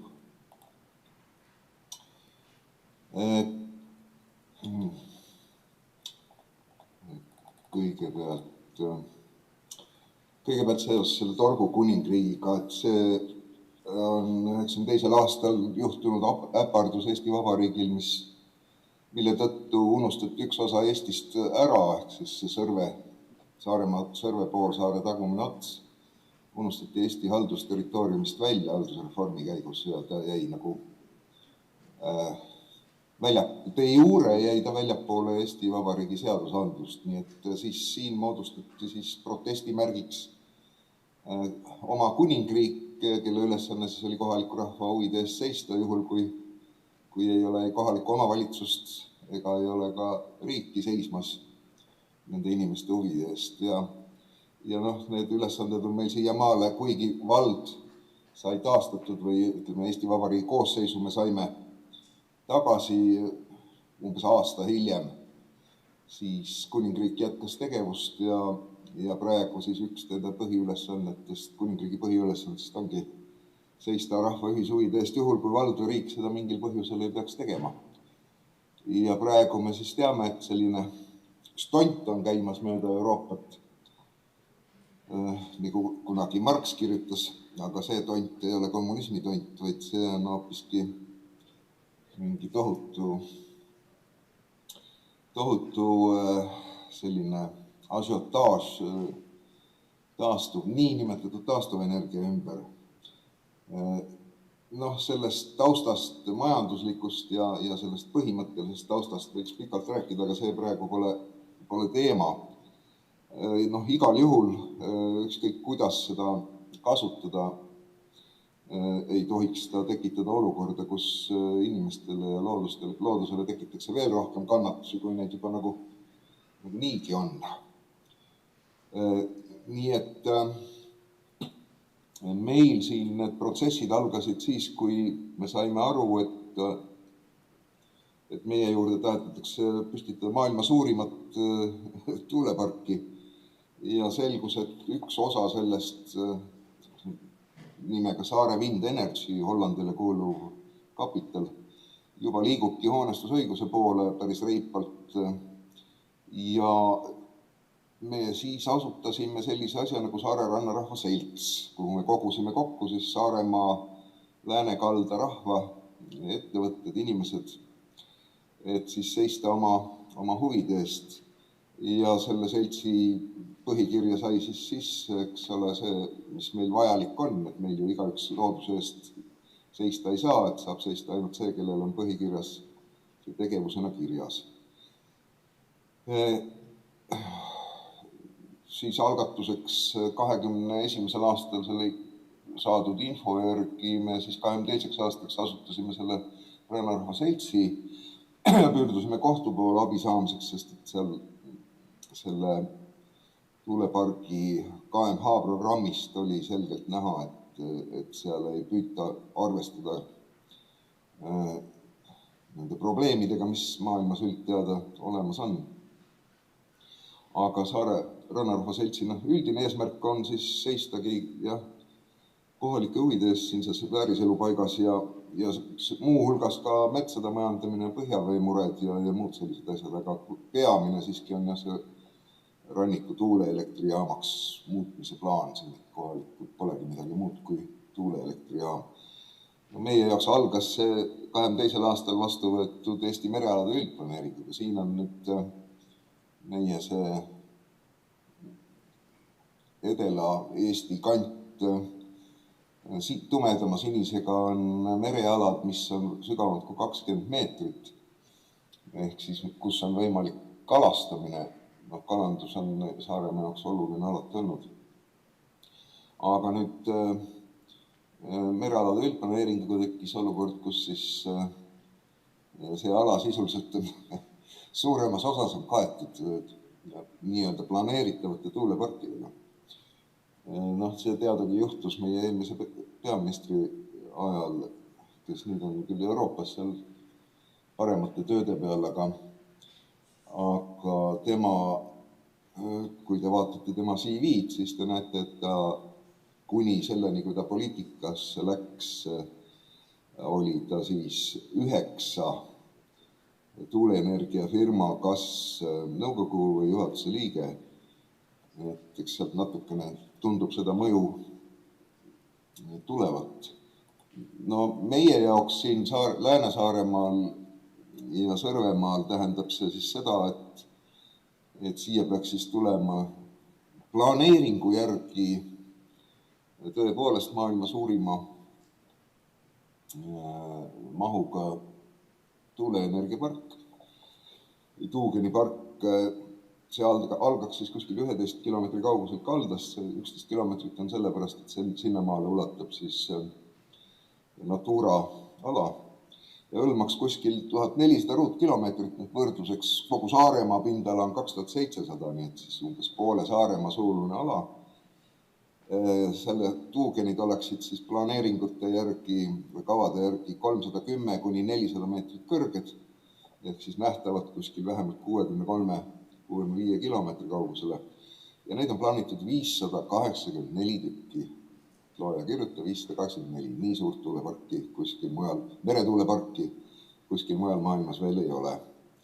Et nendest moodustaks siis meile lääne suunda või ütleme siis päikeseloojangu suunda selline 80 kilomeetri laiune katkematu müür kogu Saaremaa lääneranniku merevaates, siis Tagamõisast ja Vilsandist kuni Sõrve tipuni. Ja need tuulikud paistaks ära teisele poole sinna Kuressaare ja Abruka kanti ka. Ja muidugi tähendaks meie arusaamise järgi, selle Lääne-Saaremaa rahva arusaamise järgi siis sisuliselt ikkagi elu kustutamist siin. See on oht mitte ainult tervisele, varale ja traditsioonidele, vaid üldse elule selles piirkonnas. Aga tegelikkuses muidugi Saare rannarahva selts ei ütle seda, et meretuugenid või üldse tuugenid oleksid nagu asjad, mille vastu seista, nii nagu ütleme, ma ei tea, ludiitliku põhimõtte järgi, et lihtsalt masinapurustajatena, vaid mõte on selles, mida me tahame öelda, on see, et nad peaksid asuma sellistes kohtades, kus nad ei häiri inimesi ja elusloodust. Sest meres veel eriti, meres ju pole tegelikult ruumipuudust. Selle hiigelprojektiga muidugi kaasneb veel üks asi, mis tekitab asiotaaži ka läänepoolsel Saaremaal, see on siis hiiglaslik elektriülekandevõrk hüüdnimega Eesti-Läti 4. ühendus, mis oleks siis topelt 330 kilovolti kaabelliin. Seda muidugi on ka ausalt korduvalt öeldud välja, et kui tuuleparkisid ei oleks või ei tuleks, siis poleks seda liini vaja. Ja teistpidi, et kui seda liin ei tule, siis ei tule ka tuuleparke. Aga juba see selline Rail Balticust võimsam liin, mis kogu Saaremaa läbistaks, juba see on nagu üks probleemidest Saaremaa rahvale. Siin on näha neid osade kaupa, see ala, see on siis jaotatud kuskil 5 või 6 arendaja vahel praeguseks. Siin on näha ka need oletatavad kaablinnid, see siin allpool ei ole aktuaalne, et aktuaalne on siis see, mis tuleb siit ülevalt poolt ja läheb Läti poole ja on siis ühendatud ka tuugenipargiga. Ja praegu see, millega meie oleme kõige rohkem hädas või mis on kõige kaugemale jõudnud sellest, see on siis umbes selline 1/5 suurune kuskil 100 tuugenit sellest 580-st. See on see SVE tähistusega number 6. Saare Wind Energy, nemad on siis jõudnud sinnamaale, et neil on väljastatud hoonestusluba. Et selle me siis oleme ka sunnitud on kohtus vaidlustama, sest et need keskkonnamõjude uuringud, mis selle hoonestusloa väljastamise aluseks on, meie silmis ei kannata mitte mingit kriitikat. Siin allpool nüüd see number 7-kujuline sildiga Elvind, see on siis Eesti ja Läti selline ühisarendus, kus tegelevad arendusega hoopiski mitte eraettevõtted, vaid riiklikud ettevõtted. Ja nemad liiguvad ka oma arendusega edasi. Kuigi räägitakse jah, et on loota, et need arendused ära jäävad sellepärast, et pole loota maksumaksja toetust, siis sellele vaatamata arendus käib edasi, nii et lootust ei olda kaotanud seal. Mis on kõige olulisem muidugi on see, et juba need liinid näitavad seda, et kogu see võimsus ka näitab seda, et Eestist välja on plaanitud liikuma kogu see toodang ja kogu see kasum ja nii edasi, et praeguseks on seal enamuse nende arenduste rahastajad, siis Hollandi, Prantsuse, Norra, Inglise kapital. Ja see Elvindi ala, kuigi seda arendavad praegu Eesti ja Läti riiklikud organisatsioonid, siis selle arenduse mõte on ka siis ajada paberid nii-öelda hoonestusloa jaoks korda ja siis võõrandada ta mingisugusele väliskapitalile. Siin oli juttu, eks ole, sellest, et kõige hullemate plaanide kavad täitumisel oleks tuuleärile veel 2,65 miljardit eurot toetuse peale makstud rahva rahast. Ma siin füüsikaõpetajana olen alati hädas, et lapsed ei saa hästi aru, et mis see miljoni ja miljardi erinevus on. Et hea võrdlus minu meelest on, et näiteks, et 1 miljon sekundit on 11,5 päeva, aga miljard sekundit on 31,6 aastat. Et miljoni ja miljardi vahe on selline, et miljonikordne. Nüüd, et see Saare Wind Energy ala, siis on see põhiline ala, siin on ta sinisega märgitud. See põhiline ala, mille pärast me siin mures oleme, siin antud juhul siis on näha see, et ta katab osaliselt ka need Saaremaa elupaiga, rikkalikuma elustikuga merealad. Aga põhimõtteliselt siis, mis sinna plaanitud on kuni 310 meetri kõrgused tuugenid, 100 tükki. See on siis kuskil 18 megavatti. Selle tuugenite värgi juures, ma ei tea, võib-olla siin ilmselt on inimesed, kes teavad sellest rohkem või on ennast harinud selles osas, aga et selle suuruse ja kõrgusesse pürgimise põhimõtetest võib-olla ei ole alati aru saada ka, et siin tuleb arvestada ringi pindala kasvamist raadiuse ruudu järgi. Nii et kui teil räägitakse kuskil, et 150-meetrine tuugen on 2 korda väiksem kui 300 meetri, siis tegelikult tuleks arvestada tiiviku tööpindala ja võimsust ja siis selgub, et tegelikult vahe on 4-kordne. Nii et kui näiteks 150-meetrine tuugen, ütleme tiivikulaba pikkus seal pealt 60 meetri, võtab kuskil 12 000 ruutmeetrit tööala. 300-meetrisel tööala tuleb kuskil 53 000. Nii et 300-meetrine tuugen on 150-meetrist mitte 2 korda, vaid enam kui 4 korda võimsam ja just see on nüüd see põhjus, miks investorid on huvitatud mõõtmetelt võimalikult suurte tuulikute paigaldamiseks. Sest et näiteks kui me võtame ühe 300-meetrise tuugeni ehituskulu, siis see on enam-vähem võrdne 2 150-meetrise tuugeniga. Aga toodab energiat ehk võimsus on tal 4 150-meetrise tuugeni võrra. Nii et arusaadav on see, miks püütakse ajada võimalikult suureks neid tuugeneid. Siin on Läänemere tööstuspargid, meile räägitakse, et igal pool on tohutu suured tööstuspargid, siis te siit võite näha tuugenite arvu järgi, need on siis Baltikumi suuremad maksimum, kõige suurem on siis 70, meil on siis 500, no siin on 500-580 tükki ja kõrgused siis, kõige kõrgemad on siin 190-ga, meil siis 330 või 400 tulevastel arendustel. Ja võimsus muidugi ka hiiglaslik.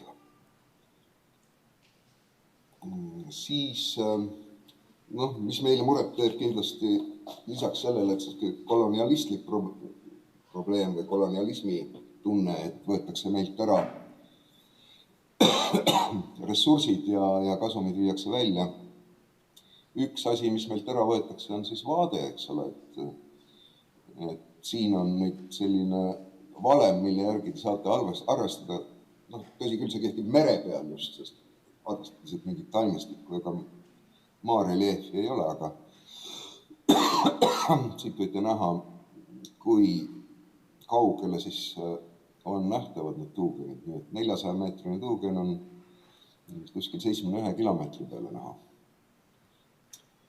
Et see tähendab seda, et meie vaade, mida meil siin need turistid käivad vaatamas, on alati käinud ja mille arvestusega on kohalikud ettevõtjad siin 30 aastat arendanud sellist nii-öelda loodusturismi, et sellele kindlasti tõmmatakse sellega kriips peale.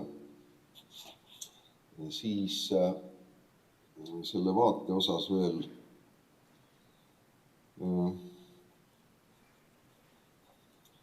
siin on näha nüüd vaade kuivastusadamast. Ma usun, et kõik, kes on Saaremaal käinud, on seda vaadet näinud sellest enne praami peale sõitu, seal natuke aega passida. Seal Virtsu pool on umbes 20 või 25 tuugenit näha. Ja see vaade nüüd võrdluses sellega, mis meil, see on umbes 10,5 või 11 kilomeetrit keskmiselt. Nii et võrreldes sellega, mis meil siis hakkaks siin olema 300-meetrised, et see vahe saab olema üsna võimas ja mitte 20, ja mitte 200, vaid ligi 600.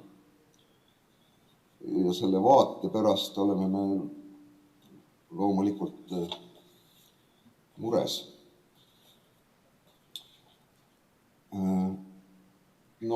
Kui sellised vaated meil siin randa tekivad, siis on karta, et siin väga huvilisi ei ole, kuigi siin need pildid pärinevad siis Saare Wind Energy visuaali hindamisest ja tundub, et nad näitavad ikka oluliselt väiksemana seda tegelikku visuaalset häiringut. Siis on meil tegelikult seondub mure kliimaga. Nagu selgi aastal näiteks meil nüüd eile tuli esimest korda vihma sel kevadel. Maa on nagu suitsutuhk kuiv.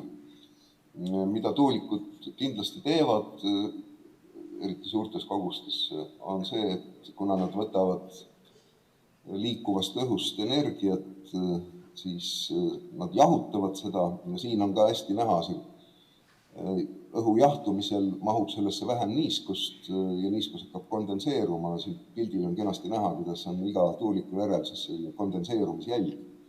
Aga mida see tuulepark siis meiega teeks, oleks see, et kuna meil on valdavad lääne tuuled kogu aeg, siis ta kuivataks meil õhu ära, sest ta kondenseerib selle õhuniiskuse ja see sajab siis kuskil seal kilomeetri paari juures maha sellise uduvihmana.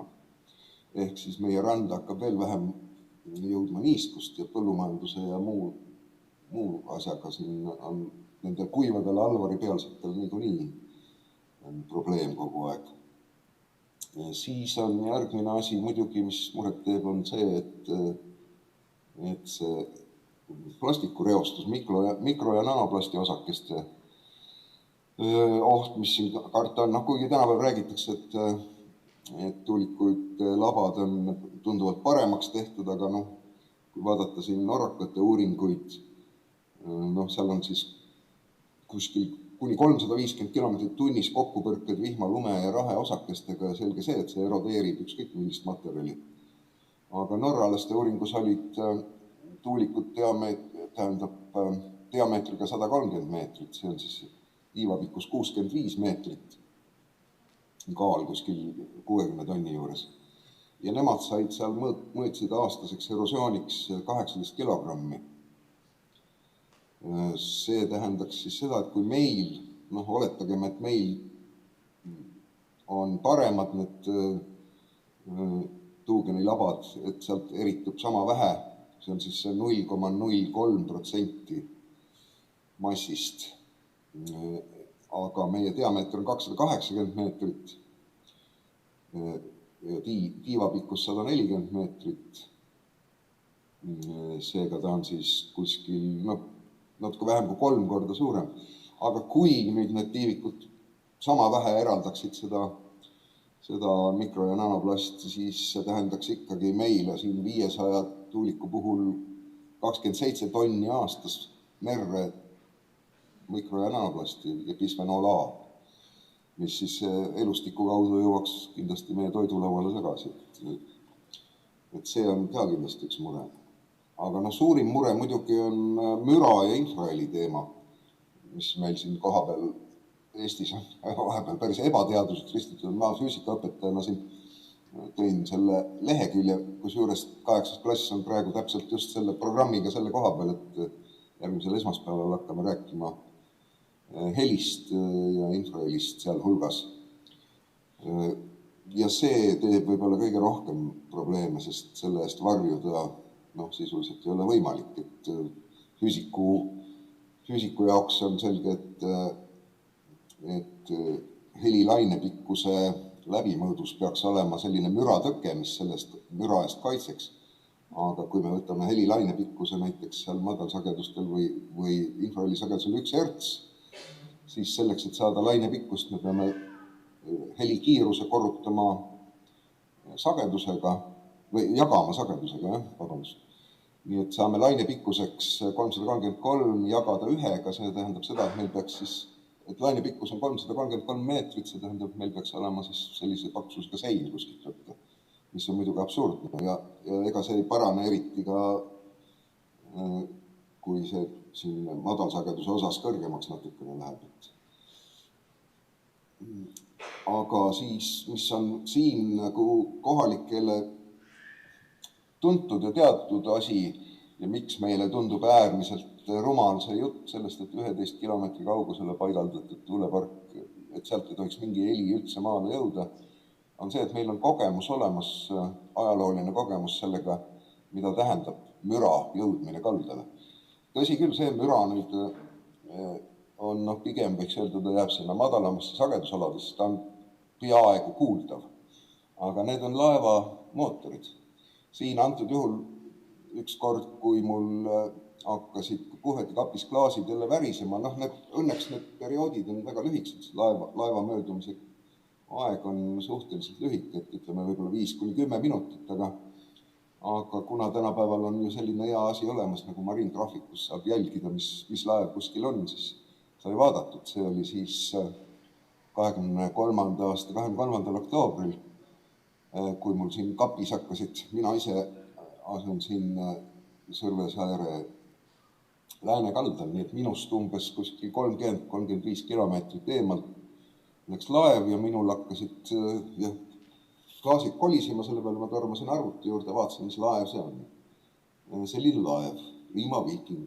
Ja nüüd neid andmed on internetis saadaval. Vaatasin edasi, mis siis toimub. Huvitav oli see, et tegelikult tuulesuund ei olnud ükski siia poole, aga ta oli selline hilisõhtu, kus atmosfääri sellised peegeldused toimivad ka. Selline iseloomulik, õues on selline iseloomulik, hästi madal, peaaegu kuulmislävel olev selline kumin või mõmin või värin. Ja toas, tuba reageeris sellele helisagedusele ilmselt mõõtude tõttu, maja reageeris niimoodi, et hakkas resoneerima. Siin ma vaatasin, et mis seal siis selle laeva peal sellist erilist on ja jõudsin sinnamaale, et asi on siis selles, et see laevamootorite töö on selline iseloomulik asi, et seal ei ole nii nagu sõiduautol või veoautol, seal mingit käiku ei vahetata, laeva mootor töötab kogu aeg samadel tuuridel. Ja see mootor ise on selline ikka jõhker, et siin on paremini näha see suurus, et ta on kuskil siin, inimesed on ka siin näha taga, nii et ta on kuskil 8-10 meetrit kõrge, et selline monstrum ja läbi laevakere siis annab seda heli, nii et meie jaoks asjaolu, et kuskilt 30-40 kilomeetri kauguselt võib meieni jõuda häiriv heli, et meie jaoks nagu uudis ei ole. Nüüd, kuna selles Saare Wind Energy või selles esimeses arendatava tuulepargi keskkonnamõjude hindamises oli see muidugi täielikult sisuliselt tähelepanu jäetud, see müra probleem, siis me pöördusime ka samamoodi Ken Matsoni poole, siin peab jälle tänama Gert Lapimaad ja kes siis jõudis tema juurde välja oma uuringute järjega. Ja tellisime tema käest siis hinnangu selle kohta, et mis siis võiks meil see kardetav või oodatav mõju olla heli poolest. Ma siin ei hakka sellest taustast rääkima, ilmselt suurem osa inimesi teavad, mis see tähendab või mismoodi see, mis need meie Eesti metodoloogia probleemid on mõõtmisel ja sagedusvahemike määramisel ja metodoloogias. Aga see metodoloogia siin siis, mida Ken Matson kasutab, mis ei ole tegelikult, põhimõtteliselt on nagu matemaatiline analüüs. Et selle metodoloogiaga siis tulemuseks tuli selline vaade, et kõigepealt lihtsalt 4-meetrise tüüpilise lääne tuulega ei ole mingit juttu sellest, nagu ei jõuaks 11 kilomeetri kauguselt heli või müra randa, et madal sagedus 1 hertsi peal siis üle 95 detsibelli jõuab randa täiesti selgelt, mis ületab siis puhjaga ka meie Eesti normatiivid seal näitavad, tõsi küll G variandis näitavad, et 85 detsibelli oleks maksimum. G-variandis tähendaks see pilt praegu seda, et siis seal peaks kõvasti üle 100 detsibelli olema sellel alal, mis siin maa peal punane on. Et see on siis see 4 meetrit, üks tüüpilisemaid ilmastiku olusid, umbes 4 meetrit tuult lääne suunast. Aga nüüd siin tegi ta siis sellise skeemi, kus on sõltumata siis suunast, kus poolt tuul puhub, kui võtta maksimum igas suunas, sõltumata tuule suunast, missugune võiks olla maksimum 8-meetrise tuulega, kuhu võiks ulatuda siis see heli. Ja nagu näete, jääb sisse ka Kuressaare ja pool Saaremaad. Nii et nendel kahtlustel vähemalt matemaatilise analüüsi valgel on sügavalt põhjuseid tõenäoliselt. Nüüd, see kaart on nüüd õine, tähendab, see on spetsiifiline selline atmosfääri seisund õine 8-meetrise tuulega, ulatus kuskil 60 kilomeetrit, ükskõik mis suunas siis tuul puhub. Aga see analüüs põhineb nüüd täiesti konkreetsetele ilmaandmetele, mis on siin selles punktis registreeritud teatud kindlal kuupäeval. See on aluseks võetud füüsikalisele modelleerimisele, nii et keegi ei saa öelda, et siin midagi lihtsalt välja mõeldud on, sest see kõik on kontrollitav matemaatiliselt. Ja lõpetuseks muidugi jah, ma kindlasti sinna kohtus me nüüd jätkame seda madinat, võttes abiks siis need saadud teadmised siin, kaasa arvatud ka siis Matsoni käest saadud teadmised ja meil siin olukord kipub olema umbes selline jah, nagu siin pildil, et räägitakse meil, et on väliskapital ja tulevad töökohad, et me tahaks ikkagi seda väliskapitali endast eemale tõrjuda. Et meie siin jätkame kindlasti oma võitlust viikingi vaimus ja soovime teistele ka jõudu oma kodu ees seismisel. Nii et, aga praegu veel julgen soojalt soovitada, et võite ikka Saaremaale tulla, sest et meil siiani on need kaunid loojangud ja puhas silmapiir säilinud ja et kosutav puhkus merel käimine, isegi värske kala saamine on siin ikka veel võimalik. Et see ei ole veel sadamad suletud tuuleparkide tõttu nii nagu mujal Euroopas. Ja aitäh teile tähelepanu eest.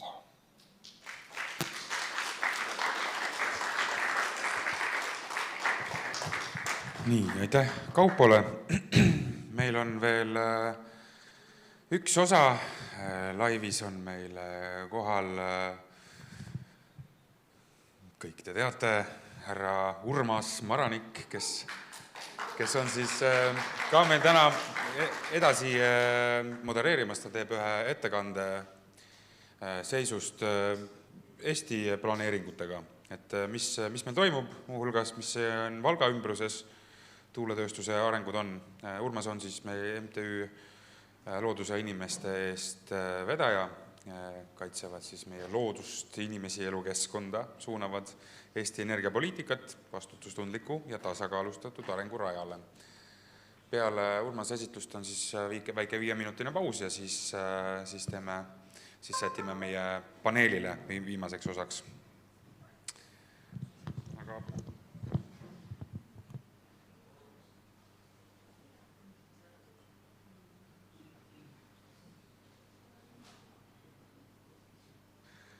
And for our friends and neighbors, next speaker will be Urmas, who is one of the, I would say, leading forces in Estonia for standing for common sense and sanity, and in this consensus. And after that, there will be a 5-minute break and the panel discussion, which will be in Estonian. So, thank you anyhow. Yes.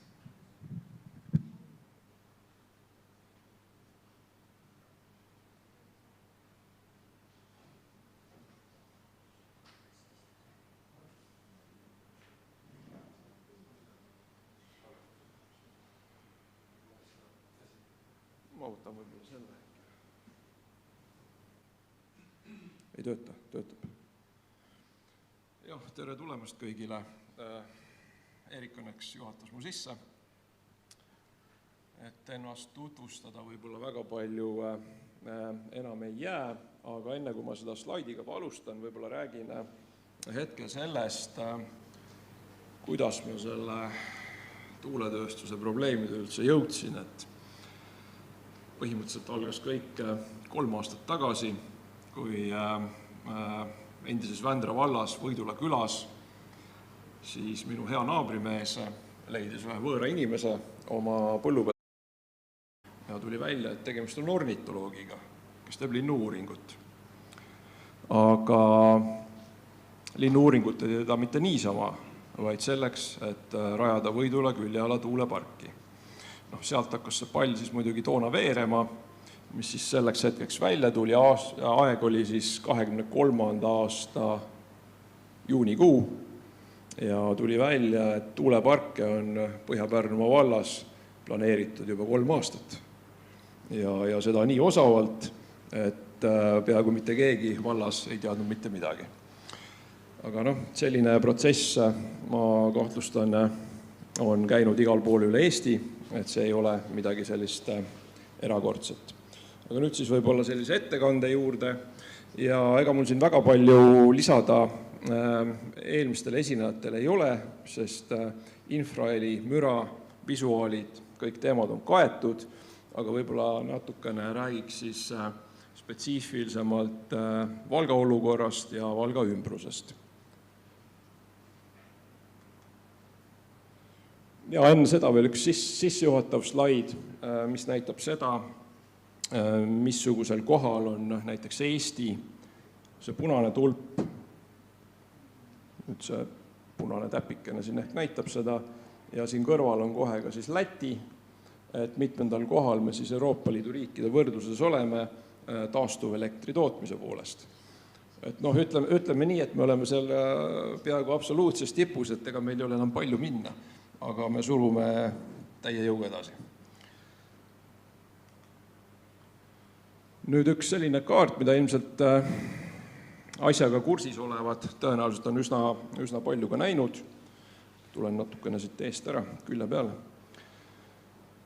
Eestis on umbes endiselt arenduses 200 tuuleala, sest kuigi mõned on välja langenud, on neid ka vaikselt tasapisi juurde tulnud, nii et see number on stabiilselt muutumatu.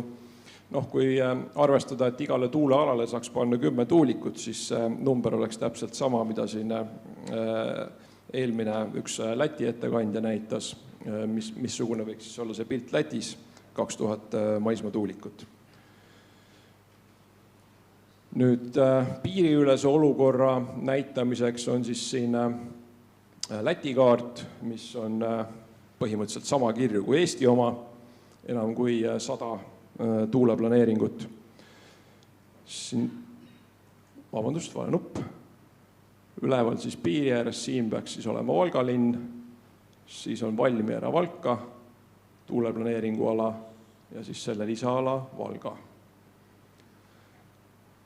Ja siin üleval sinine on siis Lode tuulepark, millega Mulgivald on teatavasti hädas. Et lätlaste olukord kindlasti ei ole parem kui Eestis.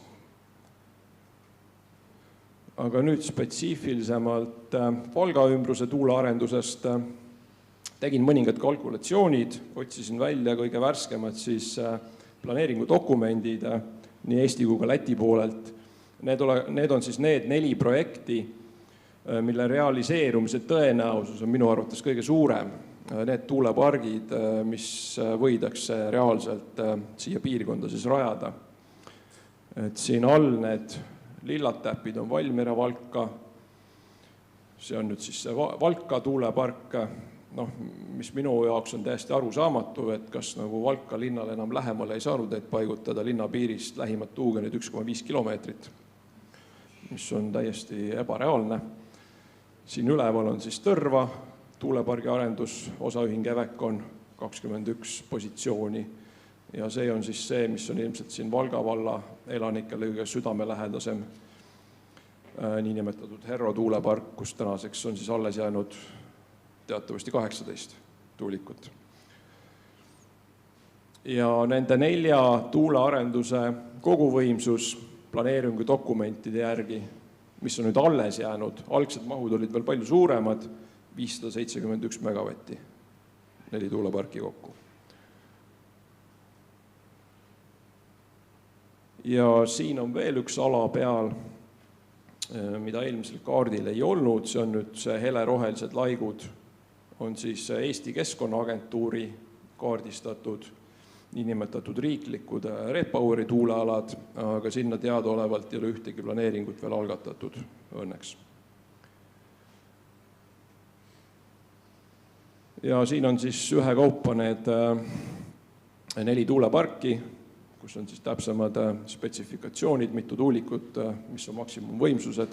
Ma ei hakanud need kõrguseid siia peale panema, sest ma arvan, et kui me läheme sinna 250 meetri peale või sealt üles, et siis pole enam väga vahet, mis see kõrgus on, et see ei mängi enam suurt rolli. Valmiera Valka, järgmisel slaidil siis see Valka tuulepark. Siin on hästi näha nüüd lilla territoorium üleval on siis Valka linna ala ja lähim tuulik peaks olema 1,5 kilomeetrit linnapiirist. Ja muidugi nagu siin piirkonnas tuulte puhul tavaks, siis puhuvad nad edelast siit kenasti läbi tuulepargi, otse siis otse linna peale.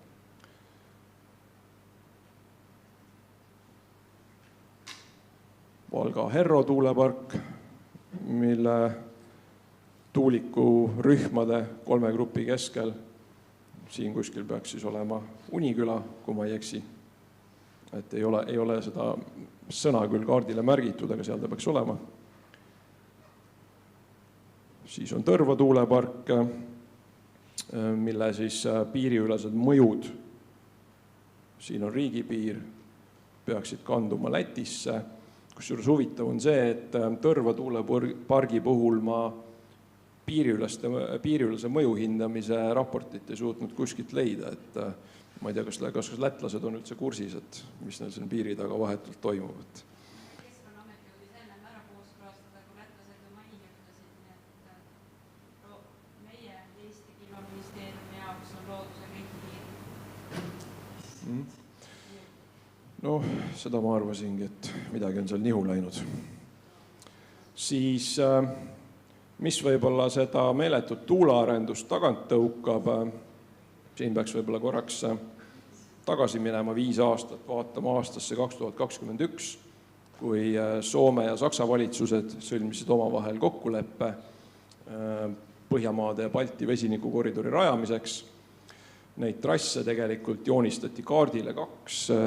Üks kulgeb siis otse Läänemere põhjast Saksamaale, teine on siis läbi Baltimaade. Selge eesmärk ei ole muidugi kindlasti mitte transiit, vaid see, et koguda kokku ka siis see vesinik, mida toodetakse Eestis, Lätis, Leedus ja Poolas, lisaks Soomele. Ja nüüd käesoleva aasta alguses on algatatud riigi eriplaneering selle maismaa trassi rajamiseks siis läbi Eesti. Need roosad siin on võimalikud siis trassi alternatiivid, võimalik, et see koridor tuleb ka nii-öelda mitmeharuline, mitu toru. Ja miks on sellised trajektoorid on see, et need on enamasti planeeritud kulgema mööda kõrgepingeliinide trasse või siis mööda gaasitorustiku trassi, maagaasitorustiku trassi. Siin võib-olla näitab järgmine pilt seda paremini. See on nüüd Läti gaasivõrk, need punased jooned. Valka on siis siin. Siit siis võiks tulla see vesinikutoru.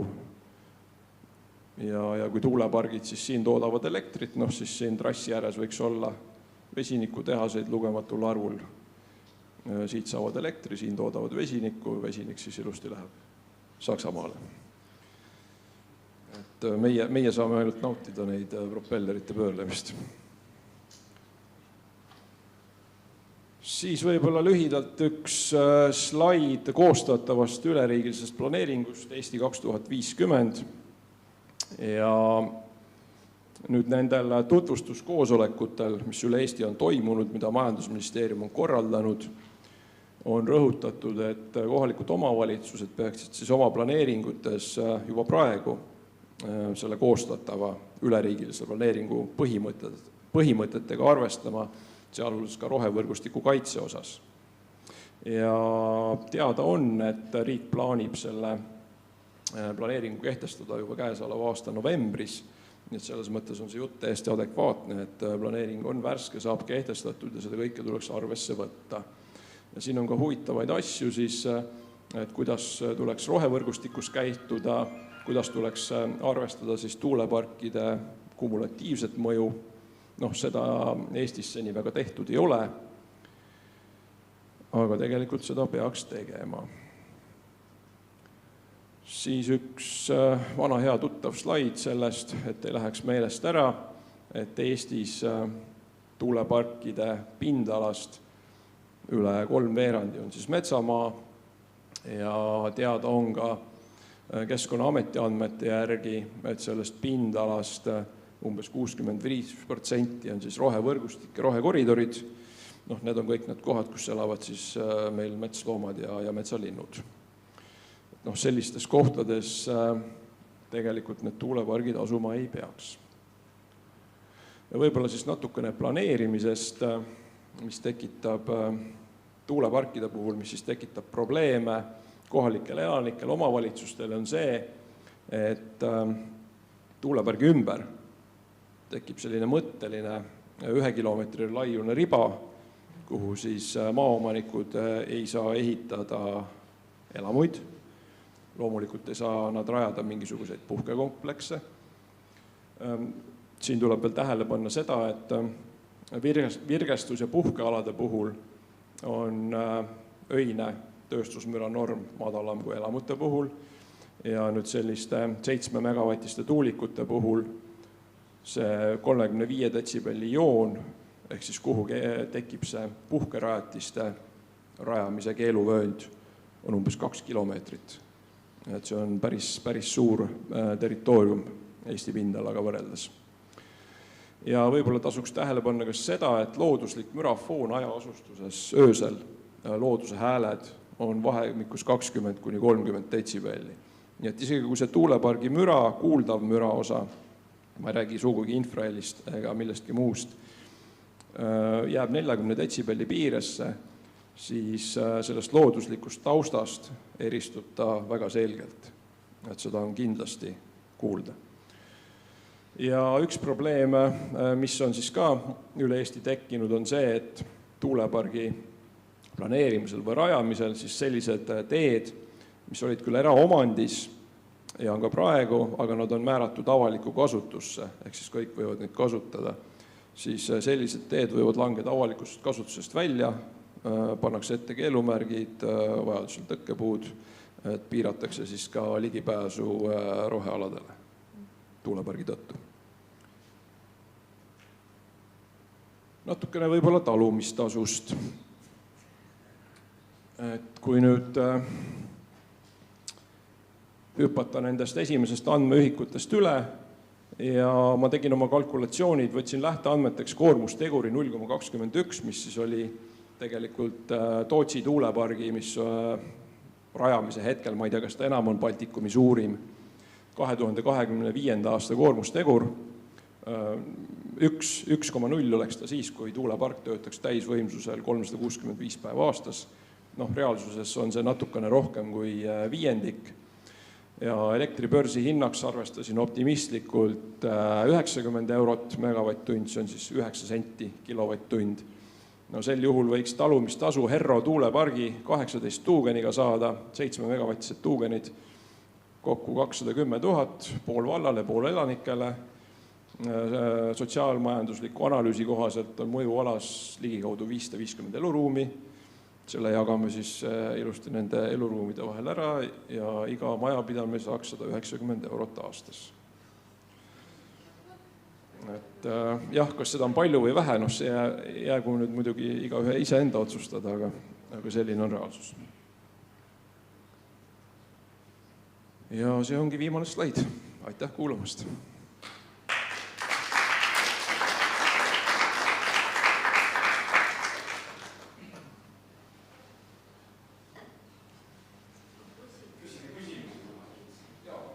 Vabandust, tahtsin kohe ära joosta.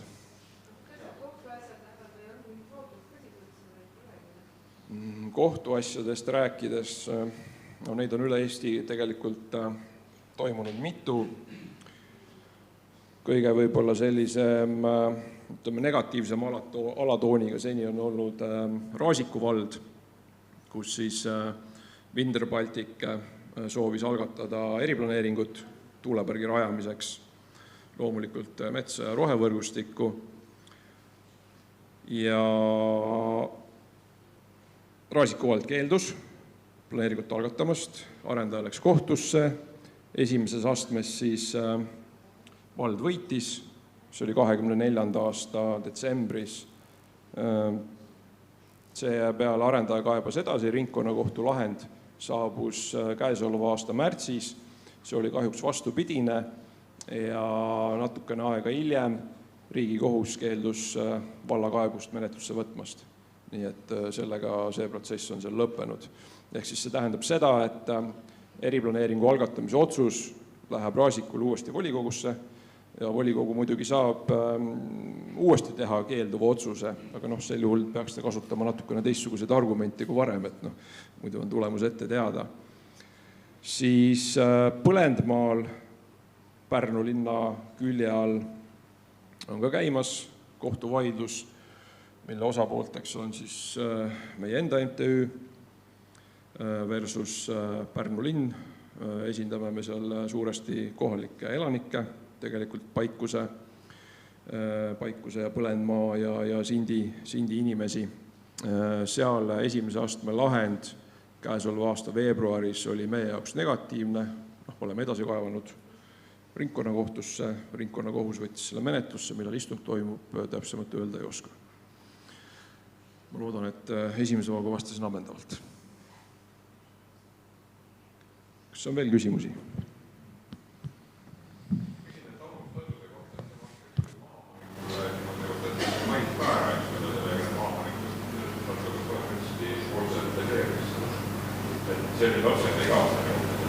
See on iga-aastane, see on keskkonnatasude seadusest tulenev kompensatsioon, aga seda ei saa nüüd mitte iga maaomanik, vaid seal on 2 tingimust. Esiteks peab sul seal kinnistul olema eluruum, see peab olema sinu oma, sa pead ise olema omanik, ja teine tingimus on see, et sa pead olema rahvastikuregistris sinna sisse kirjutatud. Kui need mõlemad tingimused on täidetud, siis on võimalik seda kompensatsiooni taotleda. Aga see tähendab ka seda, et seda ei maksta automaatselt. Iga aasta alguses tuleb siis omavalitsusele esitada vastav sooviavaldus. Kui selle tähtaeg maha magada, siis jääd kompensatsioonist ka ilma. Nii lihtne see ongi.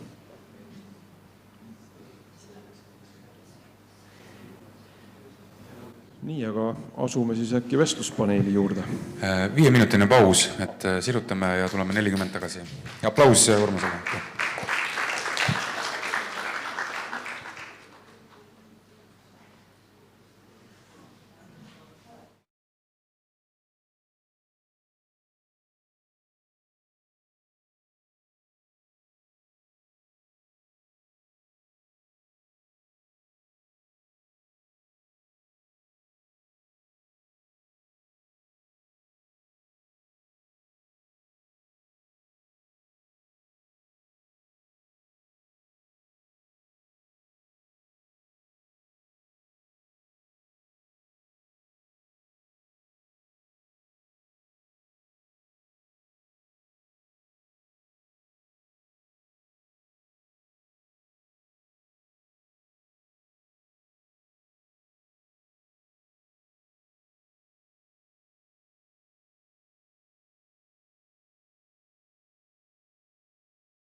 Vasakult. Järva vallavolikogu liige Erik Berlin, tere tulemast. Saaremaa vallavolikogu liige Anti Kukkala, tervist. Minu paremal käel Kristo Kiviorg, Paide volinik. Edasi Maarja Maranik Põhja-Pärnumaa volikogust. Tema paremal käel Evelin Poolamets, Vinni vallavolikogu esimees. Ja Sirje Kask, Tõrva turismiettevõtja.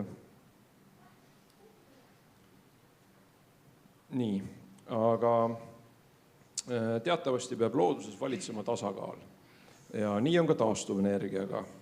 Kuid Euroopat haaranud tuuleenergia buum on ilmselgelt väljunud mõistlikkuse piiridest, vähemalt minu arvates.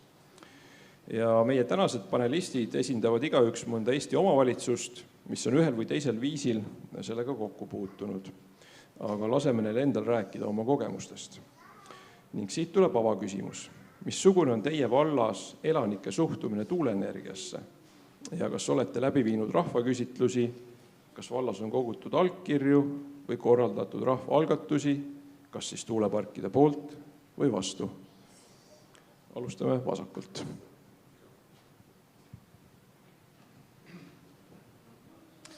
Tere kõik, mina olen siis Erik Berlin, Järva valla volikogu liige. Meie vallas on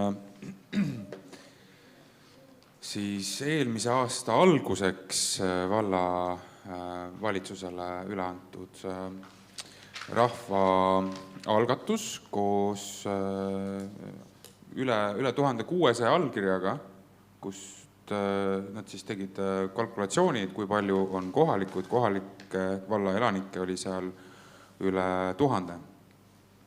Ja võrdluseks, et valimiskasti juures kohapeal valimisjaoskondades meil on liitvald, kus on üle 7 endise valla liidetud. Valimiskastide juures käis siis valimas 1900 inimest. Siis mina tihti toon seda võrdlust selle mõttega, et kui 1900 inimest läheb valimiskasti juurde valima ja üle 1000 kohaliku annab allkirja millegi vastu, siis on ilmselge vallas, kus on circa 8600 elanikku. Ja valla piiridega ei peakski me ju piirduma, eks, et kui viimane artikkel, mis mind natukene liigutas, oli eile Postimehes ilmunud tuuleenergia selline pooldav artikkel ja seal siis meie endine Põltsamaa valla majandusosakonna juht tõi siis sellise paralleeli, et jah, et inimesed võib-olla on vastu koosolekutel, aga need on tihti siis väljastpoolt tulnud, et vähe on kohalikke.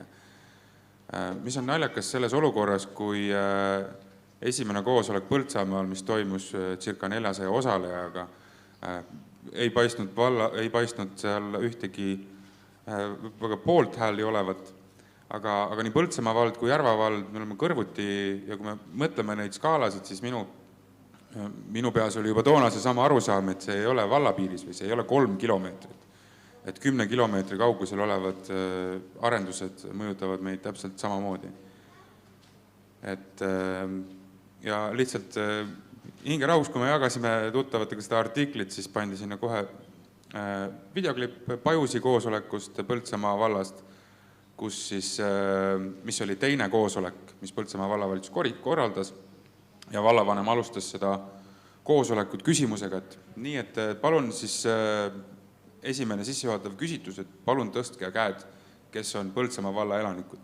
Ja praktiliselt kogu saal tõstis käe.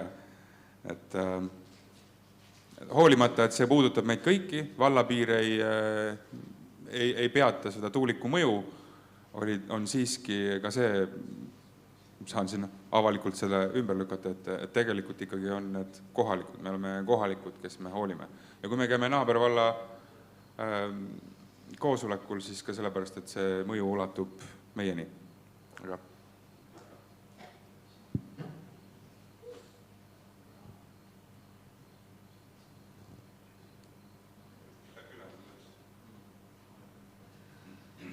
tere veel kord ka minu poolt. Ja Saaremaal on nagu siin Kaupovik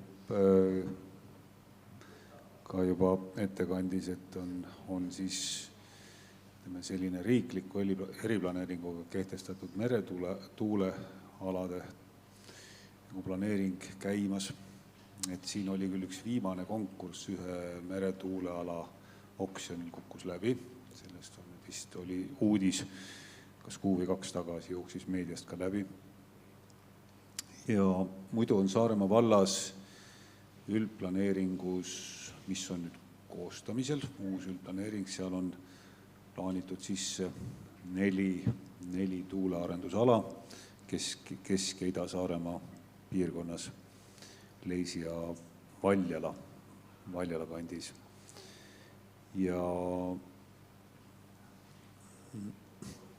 selliseid rahvaküsitlusi otseselt läbi viidud ei ole, et küll on siin vahetult nüüd nende planeeritava tuulearendusaladega, siis nende piirkondadega piirnevates osavalla kogudes peetud selleteemalisi koosolekuid, seal on siis nii Leisi kui ka Pöide osavalla kogud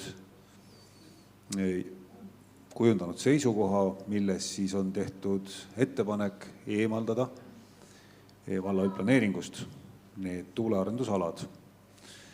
See on tehtud eelmise aasta talvel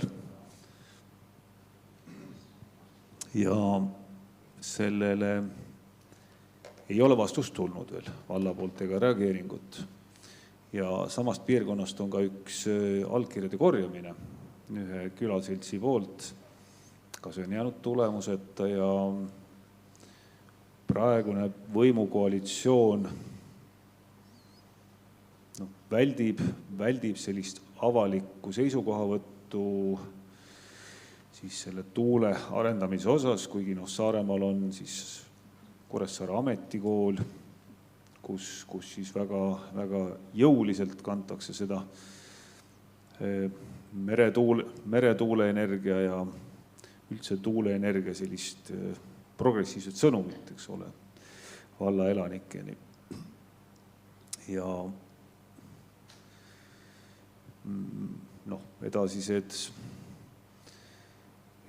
plaanid ilmselt siin selguvad lähiaja jooksul, et siin üks koalitsioon, mis vahetult peale valimisi moodustati ja oli esialgne võimuliit, oli siis koosnes Isamaa, Keskerakonna ja EKRE erakonna esindajatest. See pidas vastu 4 kuud ja selle koalitsiooni lagunemise põhjuseks saigi tegelikult erimeelsused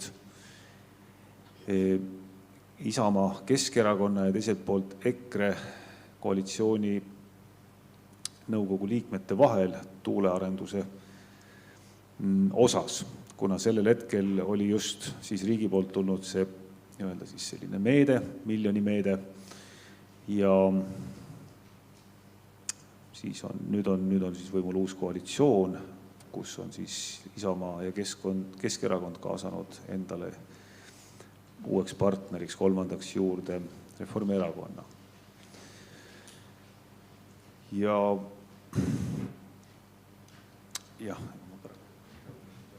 aitäh.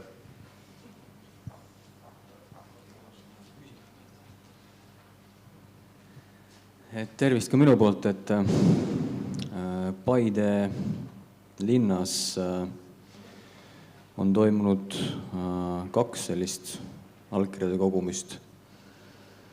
Üks toimus siis eelmisel aastal, kus me saime siis üle 1300 allkirja tuuletööstuse vastu. See käivitas siis eelmise aasta lõpus protsessi, mille tulemusel hakati veel vastu võtmata üldplaneeringut muutma. Teine allkirjade kogumine saatsin just nädal aega tagasi digitaalsed allkirjad ära, on toimunud sel aastal. Paberkandjal kogume edasi allkirju. Kui küsida seda, et kuidas on tuuletööstuse inimeste nagu meelsus üldse, siis ma ütleks, et valdavalt inimesed on tuuletööstuse vastu. See vahekord on umbes, see ei ole nüüd viimane kord, kui käisime siin küla vahel Kaarukas ja Esna vahel selle inimestega rääkimas, siis summa summarum, et 1 poolt ja 7 inimest vastu, ehk siis selline vahekord. Ehk siis need, kes on tuuletööstuse poolt, nende nagu selline põhiseisukoht on siis selles, et aga kusagilt peab see elekter ju tulema.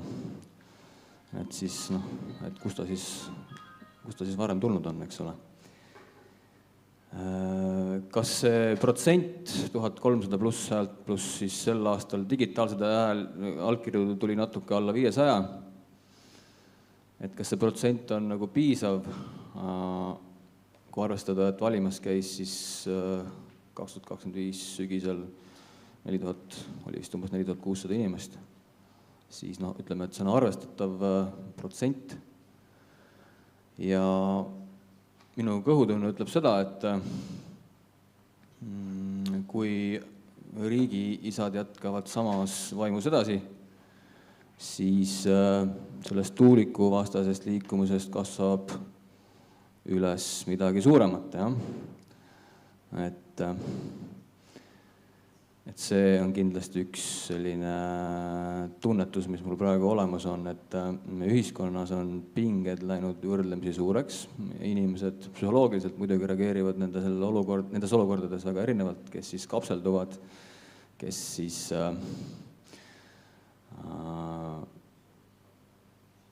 kolivad ära ja neid inimesi on ka tulnud juurde. Et selles mõttes mulle tundub, et siin on tekkinud väga suur lõhe valitsuse ja inimeste vahel, et elatakse seal elevandiluutornis ja sealt minu täiesti nagu off the beat selles mõttes, et tehakse midagi, mis läheb igas mõttes vastuollu, mida siis inimesed ootavad ja vajavad, et selles mõttes on seal nagu vahe sees.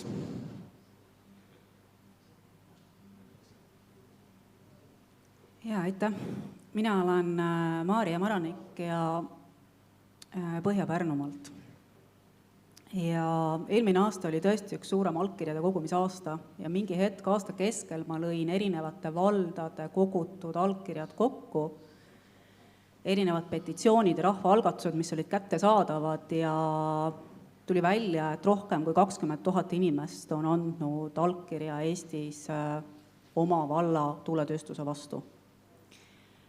Selle peale siis rahvaalgatuse portaalis tehti ka üks vastupidine algatus, et koguti allkirju tuuletööstuse poolt. Kas keegi on näinud seda? Kas te teate, palju seal allkirju oli? Ma võin nüüd eksida, aga 27 äkki oli. Et Põhja-Pärnumaal on päris mitu korda allkirju kogutud. Ka rahvaalgatuse korras, ka eelmine aasta, ja oli üle 1000 allkirja. Aga Põhja-Pärnumaal on tehtud seda kuskil 5 korral. Üks kord siis rahvaalgatuse näol, aga on olnud ka erinevate tuulealade ümber, kuna Põhja-Pärnumaal on ka väga palju alasid ja väga palju planeeringuid. Eriplaneering ja detailplaneering ja üldplaneering ja veel mõned algatatud alad, et meil on täielik kompott seal koos. Ja erinevate alade ümber on tõesti ka neid allkirju kogutud ja viimati alles mõni päev tagasi saadeti valda siis 9 tuulikuga ala ümber 200 allkirja, kus siis inimesed ei soovi jällegi selle ala realiseerumist. Mis siis veel? Ühinen Kristoga selles mõttes, et ka mina tunnen seda, et meie riik on lõhestunud ja meid valitsevad jõud praegu, meid valitsevad inimesed on kuidagi eraldunud tavainimestest ja me elame täiesti erinevates inforuumides. Et kui meie oleme siin täna rääkinud päris pikalt ja laialt tuuleenergeetika pahupoolest ja kitsaskohtadest ja murekohtadest, siis ministeeriumites tehakse samasuguseid üritusi, ainult et seal on teistsugused teemad ja teistsugused jutud. Ja meil ongi tekkinud 2 täiesti erinevat infovälja ja ma arvan, et seda infovälja tuleks kuidagi hakata lähendama teineteisele ja ühildama, et me saaksime kokku ja saaksime need teemad selgeks räägitud. Aitäh! Tere, mina olen Evelin Poolamets, olen Vinni valla volikogu esimees ja olen ka Riigikogu liige. Eriti suurt head meelt teeb mulle see, kui ma vaatan enda kõrvale ja näen kõiki volikogu liikmeid.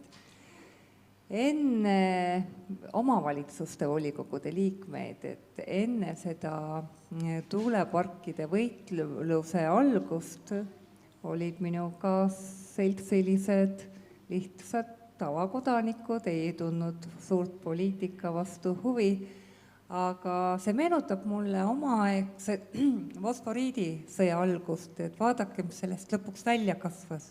Sellest kasvas välja uus Eesti taasiseseisvunud vabariik, eks ole. Ja kui me nüüd mõtleme, nagu ka Kristo ütles, et sellest võitlusest võiks välja kasvada midagi enamat, siis mina usun sellesse, usun, et see võitlus on toonud ausaid, toredaid, ägedaid noori, naisi, mehi poliitikasse, kes välja vahetavad need inimesed, kes meile on neid tuulikuid peale hakanud või kaela hakanud määrima. Ja vaatame siis ka sinna valitsuse poole peale. Viimased reitingud näitavad, et valitsuse kogutoetus on 12%. Ehk siis sealt võib ka loota, et kui Riigikogu valimistel need nii-öelda tuuliku kaelamäärijad enam ei saa võimu juurde, siis on väga lihtne tuuliku peale surumist panna kinni, sest tuuleenergia ei ela ilma toetuseta. Tuuleenergia tootmine ei ole kasumlik, kui ei makstaks dotatsioone, pannakse see raiskamine kohe pausile või kinni, sest me nägime siin ettekannetest ka, et kui harva nad töötavad ja kui väike on see kasutustegur või et enamus ajast ju seisavad või stabiliseerivad seda taastuvenergiast tekkivat ebastabiilsust võrkudes. Ja see ongi väga lihtne, et ei anna toetust, ühtegi tuuleparki ei teki ja see rohehullus hakkab juba mujal Euroopas taanduma. Meil veel on siin justkui viimane kants, et kuidas püütakse mitte ainult Eesti maksumaksja raha, vaid ka Euroopa Liidu maksumaksja raha laiaks lüüa, et ajada sellist täiesti ebamõistlikku poliitikat, panna keset loodust, looduskauneid kohtasid, rabasid, rohevõrgustikke, hiiglaslikud propellerid tööle, mis nagu statistika järgi enamus ajast ei tegele elektri tootmisega. Et mina usun sellesse, et meil tuleb peale Riigikogu valimisi muutus, sest lõpuks saab kõigil raha otsa ja need propellerid kaovad ka ajaloo prügikasti, et võib-olla vaatame kunagi ja muigame. Aga vähemalt midagi head ka, eks ole, lahedad inimesed on ju. Tere, mina olen Sirje Kask ja esindan siis just selle tuuliku poole pealt siis Tõrvavalda. Olen maaturismi ettevõtja päris pikka aega ja siis ka eelmisel aastal seoses selle tuuliku teemaga sai asutatud siis MTÜ Tõrva looduse heaks, et vahel ma kirjutan siis selle kaudu ja vahel siis ka enda isiklikult siis kontolt erinevaid arvamusi. Ja tõmban ka siin oma siis sõnavõtus selle sisse, et miks ma seda teen.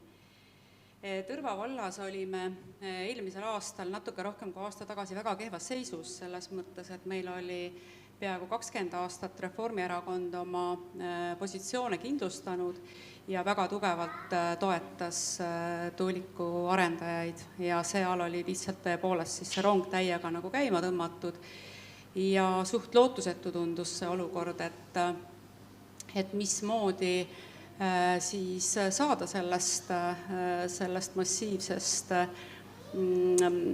sellisest poliitinstrumendist nagu jagu ja tegime siis strateegilised plaanid ja hakkasime siis seda hüdrat siis tükkhaaval arutama lahti. Esimene oluline teema oli see, et jõuda sõnumiga inimesteni, sellepärast on vaja palju kirjutada ja väga argumenteeritult vaja kirjutada. Siis, et inimesed lõpuks hakkavad kuulama, hakkavad aru saama, et see on ka nende probleem, mitte ainult siis üksikute lähedal asuvate maaomanike või koduomanike mure.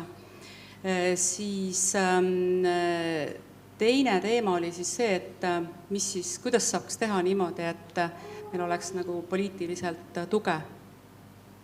Ja panustasime kõigepealt, kuna valimised olid tulemas, siis panustasime kõigepealt oluliselt ja tugevalt valimistesse ja tegime mitu infopäeva, tegime ka rahvaküsitluse, siin oli küsimus, et kas me oleme teinud, tegime rahvaküsitluse, me saime 746 allkirja. No kokku 2600 oli näiteks valimistel, eks ole, käinud inimesi, nii et see oli päris arvestatav tulemus, aga tuleb arvestada ka seda, et see foon oli meie jaoks väga ebasoodne. Sellepärast, et meil ei olnud võimalust, nii nagu mul täna on võimalus kohalikus lehes kirjutada, siis tegelikult oli täielik tsensuur, eks ole, et kohaliku ajalehe juht ütles, et tal ei ole luba minu mõtteid avaldada. Ja nüüd on mul see voli olemas, nii et võib-olla ka teieni on kuskil postitustes jõudnud, nii et olen saanud kirjutada ja jõudnud inimesteni ja see ei ole ka inimeste poolt jäänud märkamata. Nüüd on siis see olukord, kus me ületasime oma eesmärke valimistega, ehk siis mina isiklikult loobusin kandideerimast vaatamata mitmekordsele kutsele põhjusel, et mitte diskrediteerida kogu seda ettevõtmist, sest et juba Reformierakond hakkas mind süüdistama, et ma teen endale poliitkampaaniat. Ehk siis see, et ma olen tõepoolest siiralt võitlen selle eest, et neid ei tuleks. Ja õnnestus siis meil see Reformierakond istuma panna, täna on koalitsioon 15-6 Tõrva vallas. Ja õnnestus sisse pressida koalitsioonilepingusse, et tuulikuid ei tule Tõrva valda.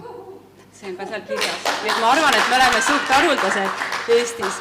Ja järgmine teema on see, et ma usun, et ka valimise aktiivsus on Eesti tipp, 70% inimestest käis valimas, mis ületas absoluutselt Tõrva varasema statistika. Ja inimesed andsid hääle selle eest, et neid tuulikuid ei tuleks meie valda. Nüüd on probleem selles, et eelmise vallavõimuga siis seesama nimetatud, Urmase poolt nimetatud siis Holdre tuulepark oli nii kaugele aetud, et tegelikult eelmise aasta 12.09 andis Keskkonnaamet selle nõusoleku. Ja nagu ma mainisin, siis tegelikult selle nõusolekuga on küsitavused üleval, päris tõsised küsitavused üleval. Nüüd on siis see, et mismoodi me siis sellega asjaga edasi manageerime. Ja ei lähe otse konfliktile, sest et meie jaoks on eesmärk, siis, et neid tuuleparke ei tuleks Tõrva valda ja siis proovime erinevate eksperthinnangute toel, täiendavate analüüside toel siis tõestada ära selle fakti, mida me kõik siin ka täna on arutatud, eks ole, mida me teame, et oleks ka mõõdetavad ja ümberlükkamatud siis tõendused selle kohta, et need KSH-d on ebapiisavad ja volikogul oleks piisavat alust siis lõpuks ka öelda ei nendele tuulearendajate otsuse tegemisel. Ehk siis ilma nendeta, ilma nende tõenduseta, ilma avaliku arvamuse, ma ei saa öelda kujundamiseta, aga et avaliku arvamuse nagu avalikkusele nagu selgitamiseta, et ei ole mõtet ka teha järgmisi küsitlusi, et selleks on vaja nagu oma inimesi siis harida neid kasvatada, neile selgeks asjad teha, et ei ole lihtsalt mõtet uut küsitlust teha. Aga järgmise küsitluse osas on meil ka plaan, et juhul, kui on vaja, siis me teeme ja vaatame siis, mis järgmine küsitlus endaga kaasa toob. Aga mul läks nüüd pikaks see jutt, aga ühe asja ma tahtsin ära rääkida ja Tuuli soovitas mul selle loo rääkida.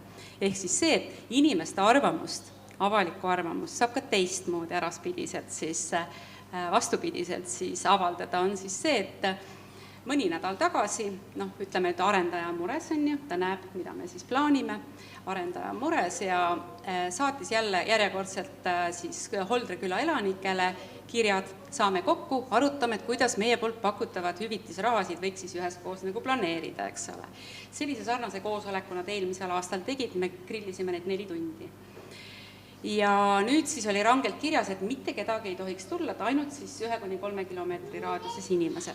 Inimesed endast väljas kirjutavad, saadavad mulle pilte sellest kirjas, et mis me nüüd teeme. Ja seekord me tegime niimoodi, ütlesime, et teate, teeme nüüd nii, et las nad panevad oma projektori üles, las nad toovad järjekordselt oma koogid ja pirukad ja katavad laua ja me ei lähe sinna. Ja teate, mis juhtus? Mitte keegi ei läinud. Ja arendaja sai oma pirukad kokku pakkida, projektori tagasi kotti panna ja ma kujutan ette seda tunnet tema sees, et nii et sellist moodi on ka võimalik avalikku arvamust avaldada. Tegelikult ma tahakski tänada oma kaasvõitlejaid, et me oleme ikka nii head tööd teinud. Esiteks me oleme ägedad inimesed volikokku saanud, teiseks ka Sutt enam ei räägi sellest, et Eestil on vaja veel vähemalt 400 tuugenit. Nüüd ta juba räägib 100 ja nüüd ma vaatasin värske uudis, Kalle Kilk ütleb, et tuuleenergiaga ei tasu liiale minna ja ja keegi kommenteerib, et lõpuks ometi on arst õiged ravimid välja kirjutanud. Nii et terve mõistus hakkab koju tulema, Ma ei tea, kui me siin mikrofoni laseme ringiratast, siis ma kommenteerin ja võtan seda Evelini vaimustust maha praegu natukene negatiivsest juurde törts. Et õnnestus hiljuti kohtuda Kliimaministeeriumi esindajatega ja esitasin selle sama küsimuse, et riik nüüd propageerib ja selgitab, et meil on vaja nüüd 100 tuugenit. Aga ometigi planeeringuid on ju kordades rohkem. Et mis te siis nagu teete, et kas panete käe ette või tõmbate joone vahele kuskil, et kui see 100 täis saab? Vastus oli, et muidugi mitte, et läheb nagu läheb, eks. Törts negatiivsust, olge lahked.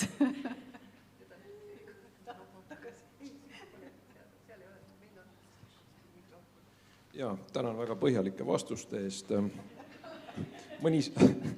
Mõni sai juba osaliselt järgmised küsimused vastatud, aga alati võib täiendada. Aga läheks siis küsimuse number 2 juurde, et kuidas on teie koduvald seni toime tulnud taastuvenergia arendamise survega ja miks oleme jõudnud tänasesse olukorda? Alustame siis taas Eerikust.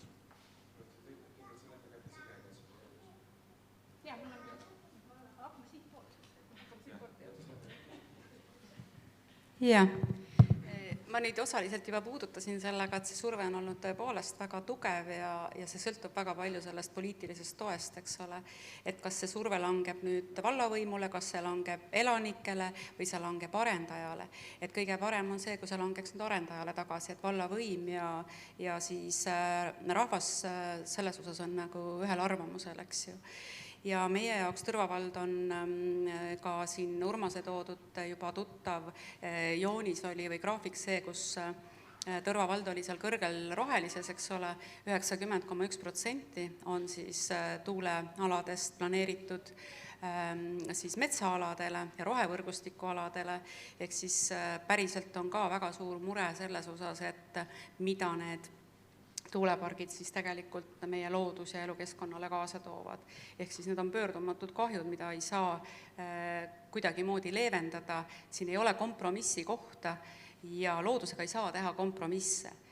Kui me paneme nüüd 21 tuuliku asemel 15, kas siis saab vähem kotkaid surma? Või mõni metsis kaotab oma elupaiga, eks ole. Et selles mõttes ei saa loodusega kompromisse teha. ja siin arendaja ei saa sellest aru.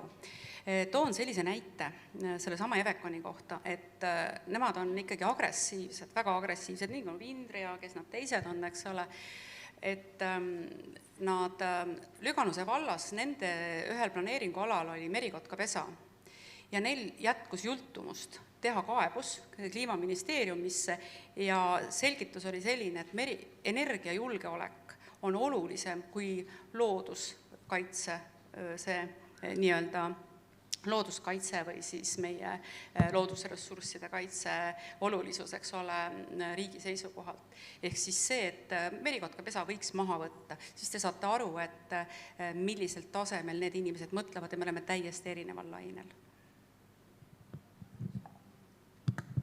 Jaa, surve on suur ja surve tuleb juba ka ju valitsuse ja ka Keskkonnaameti poolt, et te kindlasti olete näinud seda videot, kus öeldi, et kõrge keskkonnaametniku poolt, et omavalitsused tuleb murda. Ja nüüd nad siis muudkui murravad, et eelmine nädal kinnitati planeeringuseaduse muudatus, mille tulemusena saab Maa- ja Ruumiamet hakata omavalitsusi survestama sunnirahaga, et kui planeeringud ei liigu nii kiiresti, siis peab omavalitsus hakkama maksma. Aga muidu võiks öelda, et vastupanu on pidanud. Koalitsioonilepingusse Vinni vallas saime selle kirja, et uusi ei algatata, 4 tuuleala on praegust pausil, 4 tükki on algatatud ja eks me püüame siis nendega kuidagi hakkama saada, et neid surnuks menetleda, et täpset arusaamist pole ka, kas need hääled tulevad kuskilt koalitsioonist või et mis edasi saab, et kui tuleb see detailplaneeringu kooskõlastamine, Maarja teab täpselt neid igasuguseid peeneid termeid, et on 3 hääletust ja et kui tuleb see teine hääletus, et kuidas siis meie koalitsioon peab ja mida opositsioon teeb, et see on jah, praktika on tõe kriteerium, eks vaatame, kuidas läheb. No nii, kuidas me siis oleme siia jõudnud? Eks see surve on tulnud kõigepealt Euroopa Liidust ja siis on meie kenad riigijuhid seda survet allapoole suunanud muudkui ülevalt alla. Ja mingi hetk anti omavalitsustele päris tugev sisend, et olge nii kenad ja leidke nüüd mingisugune võimalus tuuleenergeetika arendamiseks. Ja kuna me oleme kuulekad kõik, siis meie omavalitsused seda ka tegid. Ja samuti andis üsna tugeva sisendi ka arendajatele, signaal siis ülevalt alla. Ja nagu siin ka varem on öeldud päris mitmel korral, et siis arendajad on nagu sellised noored vasikad, kes olid põllu peal lahti lastud ja panid näpud Eesti kaardile kohtadesse, mis neile sobisid ja hakkasidki seal tuulearendustega tegelema. Edasi on läinud meil selliselt, et hakati läbi viima keskkonnamõju hinnanguid, mille kohta me teame, et päris mitmete nende kohta, keskkonnamõju hinnangute kohta käib maksustamine selliselt, et kui sõlmitakse hankeleping, siis hankelepingusse määratakse ära ka maksmiskord. Ja päris paljude hankelepingute juurest on näha, et keskkonnamõju hindajale makstakse viimane osa siis, kui volikogus käed tõusevad. Et need summad või protsentid on natuke erinevad, et 20%, 30%, Põhja-Pärnumaa puhul on 50% tasust saab keskkonnamõju hindaja siis, kui ametid kooskõlastavad keskkonnamõju hinnangu. Ametid saavad kooskõlastada siis, kui keskkonnamõju hinnang viiakse läbi ja lõpuni. Ja sellele lisandub siis 30% siis, kui see keskkonnamõju hinnang jõuab volikogus otsustamiseni. Ehk siis väga laias laastus 80% saab keskkonnamõju hindaja siis, kui keskkonnamõju on hinnatud. ja positiivselt hinnatud, et keskkonnamõju ei ole. Et mul on siin mitu korda tekkinud küsimus selliseid lepinguid vaadates, et kui teie keegi oleksite keskkonnamõju hindaja, kes saab ühe mõju hindamise eest umbes 100 000 eurot, kuidas te hindaksite seda keskkonnamõju siis, et kas on mõju või ei ole, kui teil jääb, ma ei tea, 30% saamata rahast või 80% saamata rahast või? Et selliselt me sellisesse olukorda jõudnud olemegi. Et me oleme jõudnud sellesse situatsiooni nõnda, et eestlane on pikka aega laiselnud sisemiselt. Ta on arvanud seda, et ainus aeg, kui midagi teha saab, on iga 2 aasta tagant, ehk siis ühest valimisest teise, ja vahepeal ta midagi ei tee. Ehk siis eestlased, inimesed ei ole tegelikult jõudnud sellesse kohta, kus nad on aktiivsed kodanikud. Ehk siis on lastud ehitada üles väga kõrge võimuvertikal. Eesti riik on minu meelest nagu täiesti fenomenaalselt ära tsentraliseeritud igal tasandil. Ja üks asi muidugi volikogu liikmed, aga üks uus asi, millega mina ei ole nagu isegi enne mõelnud, on tegelikult ju need samad ametnikud, keda siis koolitatakse ju riigi rahadega. Ja küsimus ei ole ju selles, mis on tõde ja tõde õigus nii-öelda. Et kui see tõde õigus oleks nagu prevalveerinud, siis me ei istuks siin.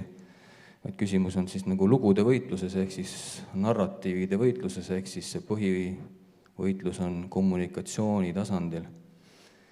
Ja paraku on niimoodi, et kui nii-öelda seda roheasja tuleb koolides, uksest ja aknast, koolitused ametnikele, siis inimesed võtavad omaks mingi loo ja pärast öelda kellelegi, et you got it all wrong, on väga keeruline.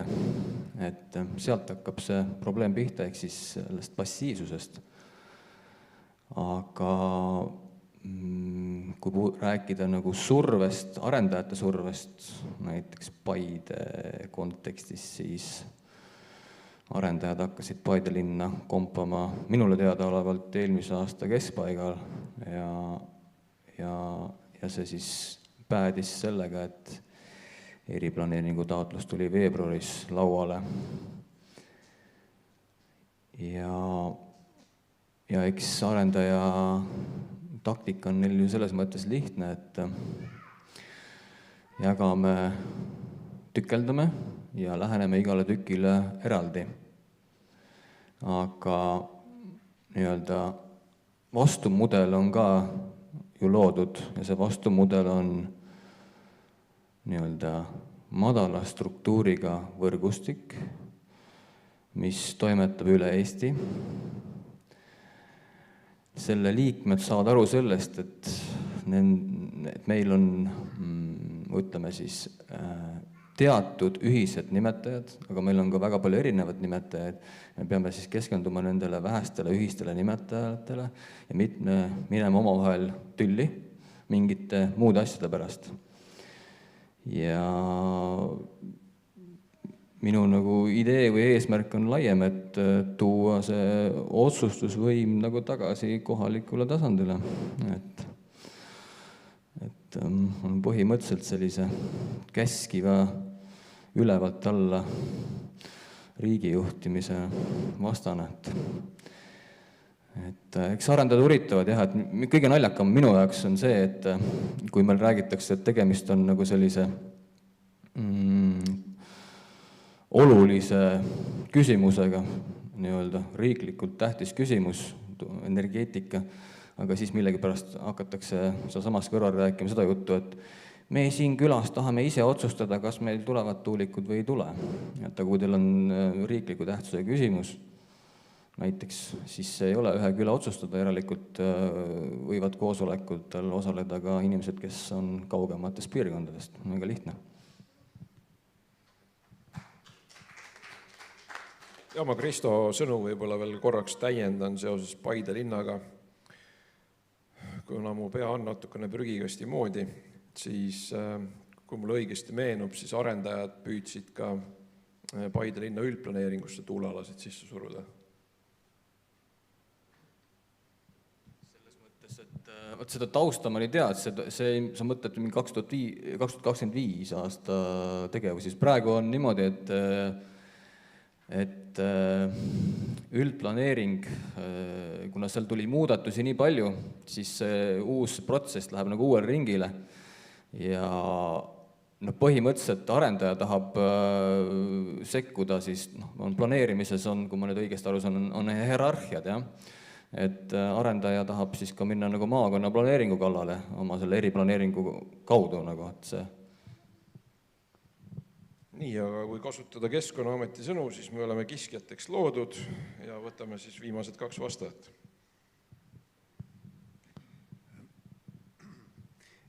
Mulle meeldis, kuidas teie Sirje tõite välja selle, mis on minu arust ka väga oluline, et kohalike elanike kaasamine, eks ole, see teavituskampaania sinna juurde ja üks väga oluline asi selle juures on see järjepidevus, järjekindlus, et seda teha, et sellised sõnumid tulevad aeglaselt ja tavaliselt viivitusega niimoodi, et aga lõpuks jõuab sõnum kohale ja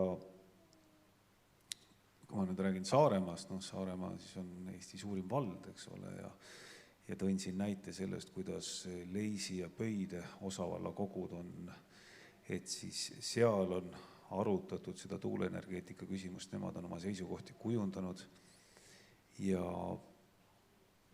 seda tegelikult võiks teha ka ülejäänud osavalla kogud Saaremaal, et me oleme siin täna mitmeid kordi näinud, millised on siis infra- ja madalsagedusliku heli levimisomadused, eks ole, et mitu korda on siin näidatud seda professor Matsoni müraanalüüsi, eks ole, et siis ka Saaremaa valla näitel kõige viimane värske analüüs, eks ole, et kus meretuulepargist infraheli levib, ütleme siis ka väga ohtlikult kõrgel tasemel 70 kilomeetri kaugusele niimoodi, et sellised teadmised on väga olulised tuua inimesteni ja see arusaamine ka see,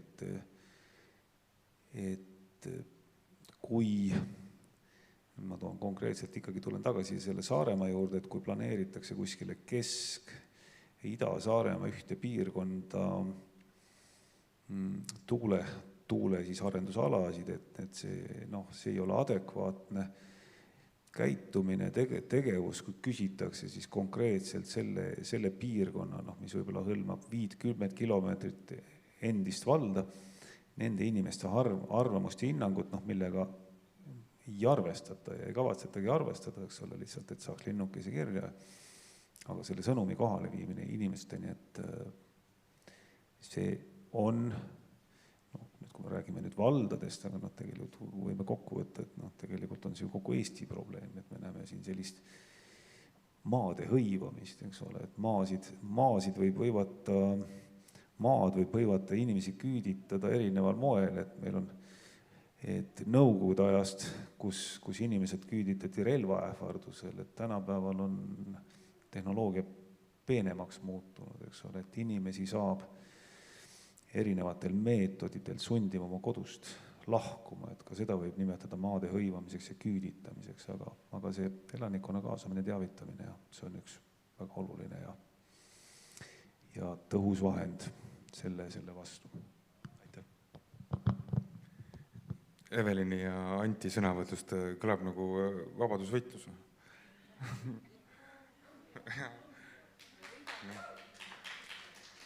Ja need kiskjad ütlesid, et küll me nüüd omavalitsused ka ükskord murrame, siis mina arvan, et ei murdu me midagi.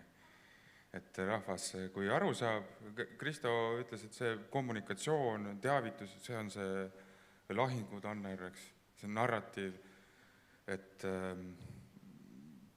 eraldi inforuumid, et me elame justkui nagu, meie teeme siin oma konverentsi, räägime, et vaadake, 10 kilomeetrit kuni 15 kilomeetrit tuulepargist, et sa võid kõhulahtisuse saada, kui tuul sinu poole puhub, eks. või peavalu või infarkti, eks, pikalt ajal. Ja et südame nende salti uurimise kord, et meil on nagu killukesi siit ja sealt, et tekib kas fibroos, tinnitus, kognitiivsed häired, et inimesed jäävad nagu lolliks, eks. Et sa ei suuda mõelda. Ja ma olen ka kõik, mis ma olen leidnud selle Mariana videod läbi vaadanud, ühest ütleski, et häda võibki olla selles, et kui sa oled selle tuuliku mõjualas juba, siis sul ei ole nagu midagi teha, sest et kui sa oled selles tundlikus 30% inimestest, et siis sul ongi raske terve päev võib-olla ühte e-maili valmis saada. Et see nagu, sul on need mikro nagu traumad üle keha, raku tasandil, ja võibki nagu väga keeruliseks minna. Ja maade hõivamine, lihtsalt uute nagu mehhanismidega, see võib olla ju võimalikkus. Ja me peame nagu seda julgema vaadata kõiki argumente ja eriti sellised, mis löövad siukest häirekella, et kuulge, et see on nagu küüditamine. Minu arust ka on, sest et kui nii palju inimesi on juba kaebusi esitanud, lähevad kodust ära, on korras, tulevad koju tagasi, kus on tuuliku mõjuala, jälle on halvasti, et siis saab järeldusi teha ilma, et sul oleks kraad, eks. Et lihtsalt talupoja mõistus ka. Ja kui me teeme oma inimestele selle lihtsalt arusaadavalt selgeks, julgeme jagada oma sõpradele ja tuttavatele, et kuule, et see on nagu tõsine asi ja kui mina usun, siis sa ei pea minu vastu olema. Et kui meil on, ütleme, enamus inimesed, mis tuuliku need avalikud väljapanekud on, siis need, kus ma olen käinud, viimati ma käisin Väike-Maarja vallas Padaküla tuuliku tuule väljapanekul. Ja ainsad inimesed, kes seal poolt olid siis vallavanem, volikogu esimees ja arendajate esindajad. Ja terve saali täis inimesi vastu. Sama Põltsamaal, Pajusis, Imaveres, Järva vallas. Ja kui ma kuulnud ja vaadanud videost olen, et meil õnneks on nii tark rahvas, et enamus on vastu, me ei ole lollid, me saame aru, et see ei ole ei tasuv majanduslikult, see ei loo meile uusi töökohti ja odavat elektrit, et vastupidi, siis lootust on. Aga kui ma vaatan, mis meie vallas toimub arendajatest, me saame neist ka aru, üks, kellele ma otsa vaatan, on minul siis hõimlane, minu laste sugulane.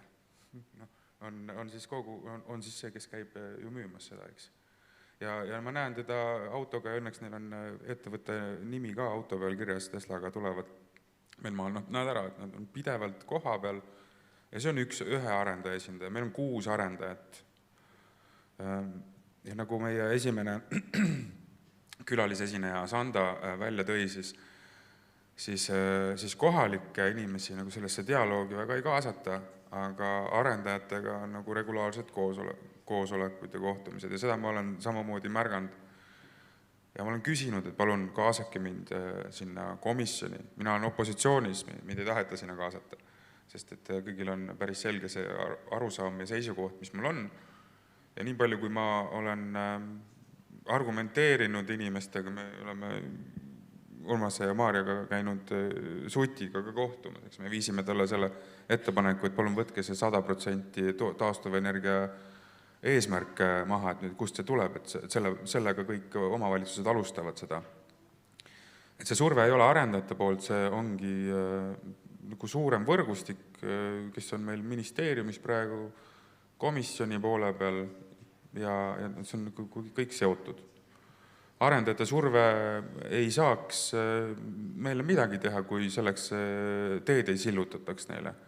Ja kui see planeerimisseadus uus aina lihtsamaks teeb, kui peaminister ütleb, et me anname 50 000 eurot igale ametnikule, kes teeb riigile sootsa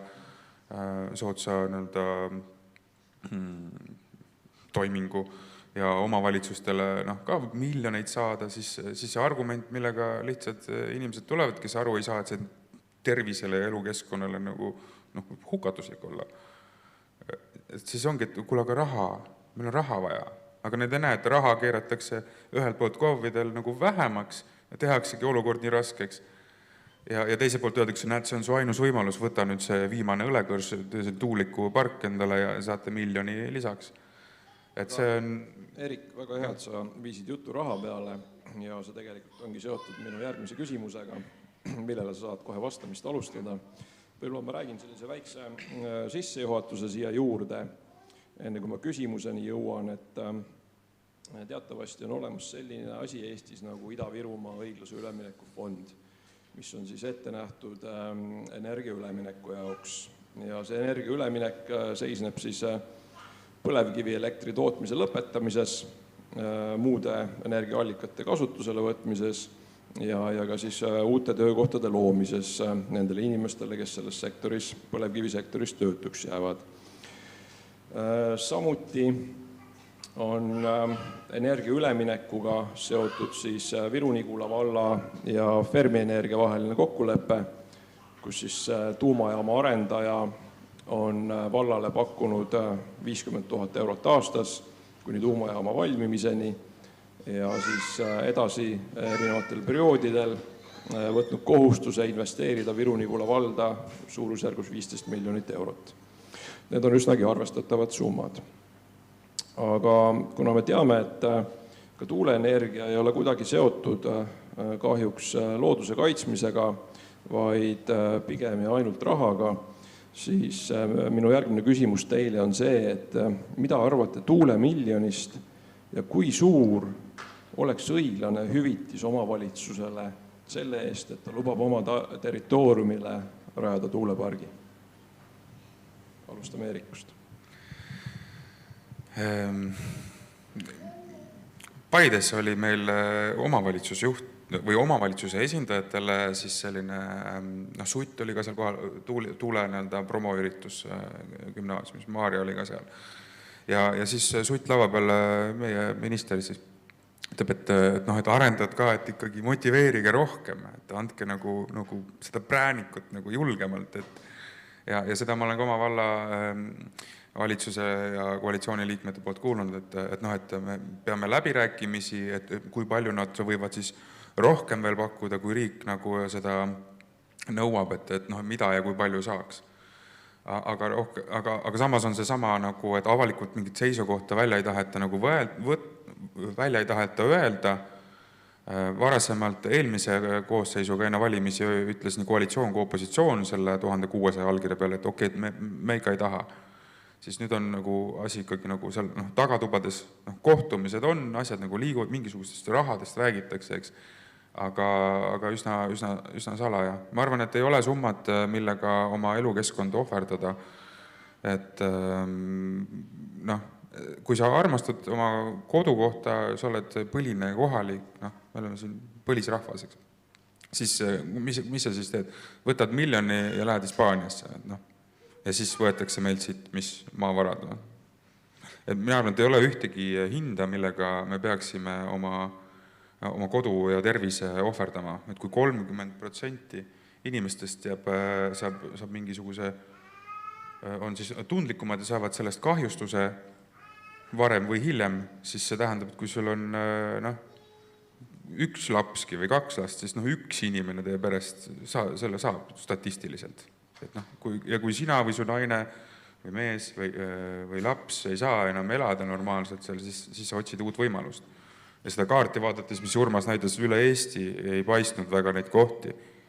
Pane need 2 kaarti kokku, need Matsoni ja Pereira ja Jaanise 60 kilomeetrit, siis tundubki Eesti tahetakse elamiskõlbmatuks teha läbi selle, kui see tõeks osutub, eks. Mina usun, et see on tõsi. Ja ma arvan, et raha ei saa pakkuda millegi selle eest nagu põhjavesi, et andke ära oma joogivesi või elukeskkond. Et ei ole võimalik seda, ma arvan, rahasse konverteerida. Aga mõelge selle peale, et korruptsioonivastases seadus paragrahv 4, et tegelikult see, mida Sutt ütles lava peal, Järgmisele rääkis seal üks Ellex-Raidla jurist, kes ütles, et tegelikult päris nii ei tohi, et natuke liiga kaugele läks selle ütlemisega, et see ei tohi positiivse menetlusotsuse eest mingisugust hüve pakkuda. Aga nüüd justkui me kõik mõtleme siin, et see on normaalne ja Eesti rahvas lihtsalt vaatab, et nii vist käibki, et kui peaminister seda pakub, eks, et siis vist on korras või kliimaminister. Et kui ametnikule või keskkonnamõjude hindamisele antakse positiivse menetlusotsuse eest rahalist preemiat 50 000 või miljon, siis sisuliselt see ongi ju korruptsiooni nagu tunnus, eks. Mis see siis on? Mis see korruptsioon siis on? Sa ostad endale mingisuguse positiivse otsuse. Et meil on vaja rohkem neid julgeid hääli, nagu mõni professor lõunanaabrite juurest, kes julges oma vaatamata sellele ähvardusele öelda, et kuulge, ma seisan pigem sellele õigel poolel oma rahva eest, kui hirmu all vannun.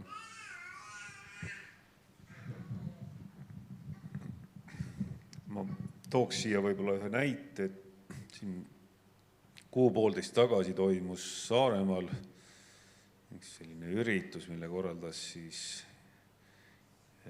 Isamaa erakond ja mille nimi oli suune energeetika debatt.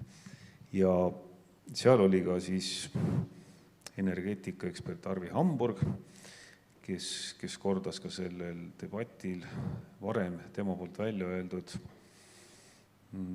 ütlust, et need arengud, mis on näha siis sellise taastuvenergia kasutusele võtmisel maailmas ja need suundumused, et tundub, et need suunad ja tehtud vead ei ole argumendiks meie otsustajatele, et ühesõnaga, et kui ei suudeta õppida teiste vigadest, siis on tõenäoliselt ka väga keeruline oma vigu märgata ja see raha pakkumine, see on ka meediast läbi jooksnud, et see on inimeste taandamine sellisteks objektideks, eks ole, ja selline ehe, ütleme siis neokolonialismi ilming, et kus tullakse nii-öelda klaashelmestega inimeste juurde ja tahetakse neilt ära võtta kõik, mis tegelikult neil eluks ja heaks eluks ja heaks terviseks on oluline asendamatu, eks ole, et seda ei korva ükski raha summa. Aitäh!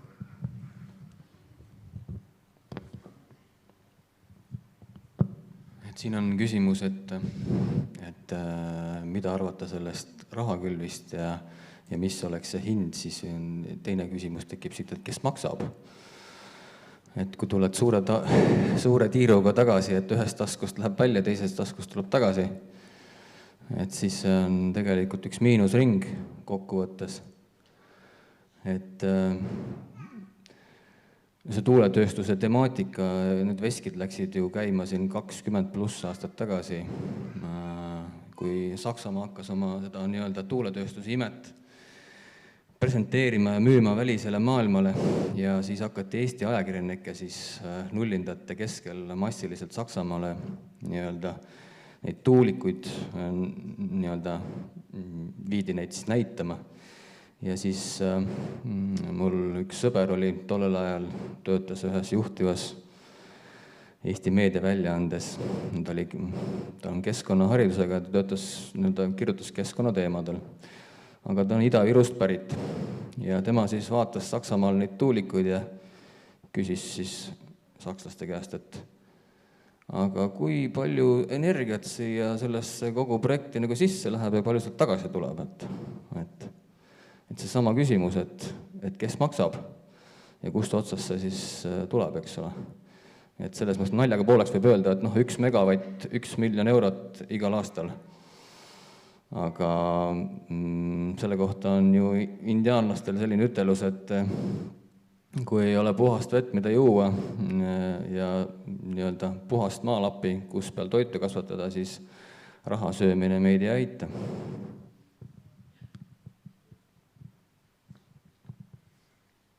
No nii, siin on nüüd väga asjalikud sõnavõtud olnud, et praktiliselt need samad mõtted, mis mul peast läbi käisid. Aga mina ei ole küll nii julge ja ei oska öelda, et mis on inimese kodu ja tervise hind. Et panused on selgelt kasvanud siin ajas, et kui alustati siin mingid aastad tagasi, siis ei olnudki hüvesid inimestele. Siis mingi hetk tekkis talumistasu, mis on piirkonditi erinev, on see vähe, on see palju, see oleneb inimesest. Nüüd me oleme siis tõesti jõudnud sinnamaani, et on riigipoolsed dotatsioonid nii arendajatele kui ka valdadele ja rõhutatakse, et vallad siis võivad ise teha riigi poolt makstava summaga, mida nad tahavad ja heaks arvavad. Kui mõelda selle peale, et kõige suuremad kannatajad on alati olnud siis selle tuulepargi lähedal elavad inimesed, nagu meil ka Toomas oli siin videoga, siis õiglane oleks, mis iganes tulud saadakse, minu arvates oleks õiglane jagada siis lähedal olevate inimeste vahel või nende hüvedeks, aga seda ma tõesti ei oska öelda, et mis on siis selle inimese koduhing või rahuhing või tervisehing, et ma arvan, et me peaksime keskenduma sellele, et mis on inimestele tõesti tähtis, et nende tervis, nende kodu, nende pere. Ja, et mulle tuleb meelde, kuidas alustati rahvaalgatusega, et teeme tuulikud sinna rikaste valdade lähedusse Viimsi poolsaarele ja sinna kanti ja öeldi, et ei, sinna ei saa, et seal on igasugused mõjud, miks sinna tuulikuid ei saa rajada. Ehk siis, kui on raha küllalt, siis ei osta keegi, ei osta mingi raha eest omale keegi neid tuulikuid külje alla. Aga mina näen jälle väikest töövõitu meie võitlejate poolt, et alles see oli, kui öeldi, et ega siis omavalitsustele rohkem raha ei anna, kui et tuleb sealt alla 1% bruto või tulust või netotulust, mida siis tuuliku arendajal õnnestub tuulikul maha müüa. Aga igal juhul mitte rohkem kui 5 kuu miinimumpalk. Aga näete, nüüd juba räägivad, et saate 1 miljoni, kui teete juba mitu miljonit. Ja kui nüüd mõeldagi, et milline siis see hind oleks, ma arvan, et see oleks igale valla inimesele selline summa, et ta saaks kuskil näiteks Viimsi poolsaarele, kuhu tuulikuid ei tule, omale maja osta. Minu meelest väga õiglane, eks ole? Selge, aitäh. Siin nõustuda eelpool kõnelejatega, aga siis tuleks korra tagasi selle mõtte juurde, et loodusega ei saa teha kompromisse, ehk siis sellel ei ole hinde tegelikult, seda ei ole võimalik osta. Inimestega on võimalik teha kompromisse ja siin, kui tõepoolest oleks ühes või teises või kolmandas omavalitsuses, see oleks tõesti Eestis ainukene koht, alternatiive ei ole ja me peame selle tegema, siis see peaks olema selline kompensatsioon selle inimese kodu ja elu eest, et tal on võimalik täpselt samaväärne omandada talle sobivas teises asukohas, kui ta soovib sealt lahkuda. Ehk siis see kompensatsioon peab olema ikkagi arvestav selle perele või inimesele kuuluva vara hüvitiseks selles vääringus, mida ta siis tegelikult nagu on, et tal oleks võimalik täpselt samasugune vara omandada siis mõnes teises kohas, kui ta otsustab ära minna sealt omavalitsust, et ta ei oleks sunnismaiseks tehtud. Ja kindlasti tuleb ka rõhutada seda, et mis on ka KSH-dest välja jäänud, et lausa häbematu on see, et umbes see talumistasu siis siin Valga tuulepargi näitel oli siis kohati 110 või 180 eurot aastas, et see peaks justkui aitama leevendada vara väärtuse langust. Ja tegelikult ei ole sellest üldse räägitud, et inimeste varade väärtus on täiesti erineva suurusjärguga, kellel on 1 000 000 eurone, kellel on 10 000 eurone, aga talumistasu külvatakse kõigile siis põhimõtteliselt ikkagi kauguse järgi tuulikutest.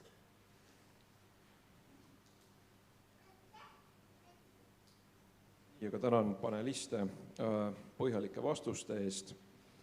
Aga võib-olla võtaksime kokku natukene tempokama küsimusega ja ma pean kahjuks tunnistama, et see küsimus ei ole minu oma looming. See on professor Ivo Palu ettekandes kõlanud küsimus paari nädala taguselt elektrikonverentsilt Tallinna Tehnikaülikoolis. Aga küsimus on lihtne, seal on ainult 3 vastuse varianti. Ja küsimus kõlab järgmiselt. Kas elektrijaam Narvas, tuulik tagaaias või generaator keldris?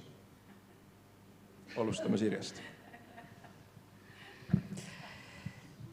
No, ma ei oska vastata, ütlen ausalt, et selles mõttes, et see ei ole minu pädevus ja ma ei püüa nendel teemadel nagu sõna võtta, sellepärast, et ma võib-olla natukene aitan sind, sest professor Ivo Palu aitas ka publikut. Ja mõte on selles, et see elektrijaam Narvas ei tähenda ilmtingimata seda, et see peaks asuma Narvas, aga see peaks olema üks suur elektrijaam Ida-Virumaal.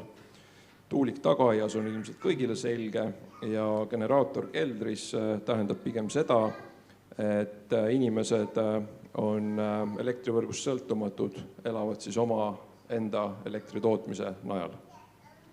Ja ma saan sellest aru ja sellest nii-öelda loo mõttest, aga ma siiski jätaksin vastamata sellepärast, et ma jätaks selle teema Arvi Hamburgi sugustele meestele vastata, et mis siis on tegelikult meie energiajulgeoleku plaan, sest et kui ma aasta tagasi alustasin selle võitlusega, siis küsis tolleaegne vallavanem, aga Sirje, mis on sinu Eesti energiajulgeoleku plaan? Ja see oli väga, see oli selline küsimus, see on nagu, esiteks ei huvita mitte kedagi, mis on minu plaan, ja teiseks see on ebaaus küsimus mulle. Samamoodi võiks küsida meditsiinivaldkonnast või kolmandatest, et ma jätaks sellele küsimusele vastamata, et muidugi me peaksime olema lokaalselt võimalikult energiasõltumatud. Tänan, aga muidugi variant 4 helistan Arvi Hamburgile oli väga hea. Ja, et vaadates, kuidas need maksud, mida lisatakse energiale juurde, et tegelikult kui te vaatate elektriarvet, siis selle energia oma hind on seal päris väike, seal mingi 1/4 kogu arvest, aga juurde tulevad need taastuvenergiatasud ja kõik tasud, pluss veel käibemaks, siis mingil hetkel on see generaator keldris võib-olla ainukene võimalus elektrit omale lubada. Ma tean, mul on üks tuttav, kes ei ole suutnud elektrienergiaga liituda, kuna see on nii kallis olnud, mingi 200 000, aga tal on üks vana maamaja ja nad elavad juba aastaid niimoodi, et neil on seal päikesepaneelid ja generaator keldris ja kuidagi saavad hakkama väike pere ka ja nähtavasti ongi see energiasõltumatus, aga me teame küll, et tuulikud on nii palju, seda elektrit on, kui tuult on, aga veel teine teema, et see elektrijaam Narvas, et jah, esialgu meil vist ei olegi muud lahendust, kui oma ressursi peal olla, oma põlevkivi energeetika peal, aga mina unistan ajast, ega me ka ju mingi 10 aastat ja 20 aastat tagasi ei kujutanud ette, et kogu maailm on siin väikses telefonis, me saame igale infole ligi, et meil võiks olla väike tuumajaam keldris. Aitäh! Jah, mina läheneks selliselt, et igaüks peaks vaatama enda ümber, et millised need ressursid meil on, mida üldse kasutada saab. Ja ilmselgelt on meil Eestis 2 asja, põlevkivi ja puit. Meie regioonis siin, Lätis ka samamoodi. Ehk siis see oleks võib-olla osa vastusest, aga teine osa on, et kui ma nüüd väga sellisele poliitkorrektse vastuse juurde läheks, siis ma vastaks võib-olla, et kõike tuleb kasutada tasakaalustatult ja kena tasakaalupunkt leida. Ja kui ma nüüd päris isiklikuks lähen, siis ma ütleks, et mina saaks suurepäraselt hakkama ka ilma välise energiata, elektrita. Ehk siis mina võin täitsa vabalt elada maamajas oma väikese päikesepaneeliga ja kasutada seda siis, kui ka päike paistab. Aitäh.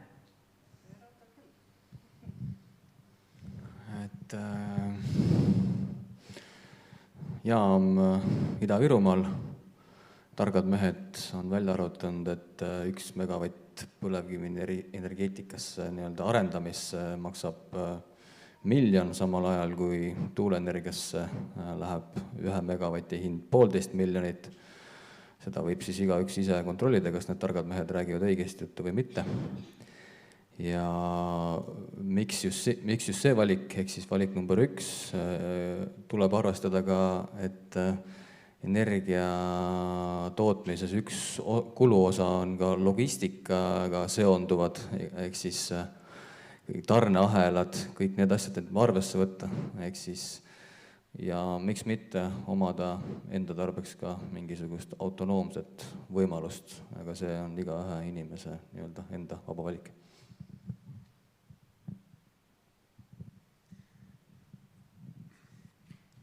No kõik lahendused, mis suurendavad inimeste enda iseseisvust ja sõltumatust, siis ütleme energiavajaduste osas ja vähendavad sõltuvust, siis riiklikust energiasüsteemist on alati tervitatavad.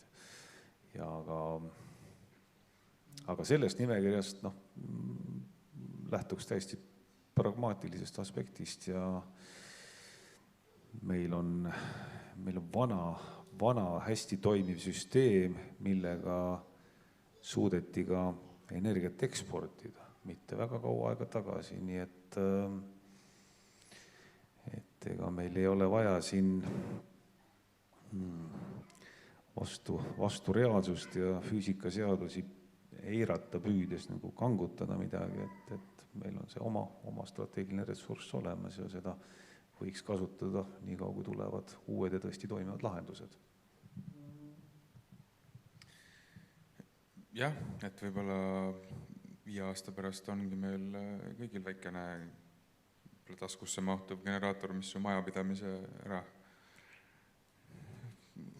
ajab, eks. Et senimaani ei tasu meie loodust ja inimeste tervist nagu lõplikult pekki keerata, sest et kui me nüüd siia rohetuumaladele kaevame sügava augu, paneme 2000 tonni betooni, raudbetooni ja 500 tonni terast ja siis seda PPA 80 tonniseid neid labasid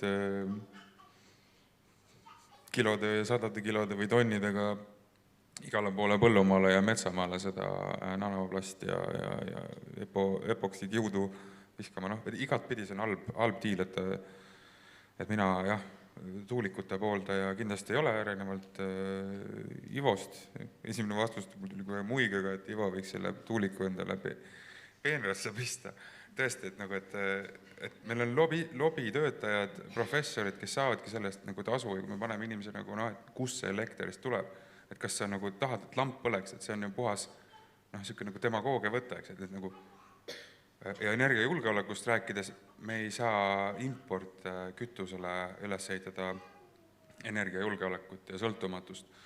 Ja kui tuul ei puhu, siis vahet ei ole, palju meil neid tuulikuid teeme, et meil on vaja akud, vesisalvestid, kõik need ei kata seda ära ja see on üüberkallis ja meie tervise hinnaga me ei saa seda müüa, me ei saa seda panustada. Et olemasolevasse kaevu ei tasu sülitada, ei oleks tohtinud neid blokke maha lammutada. Õigustühine peaks olema meie rahva virulaste põlevkivi äramüümine või 2/3 meie varudest, eks.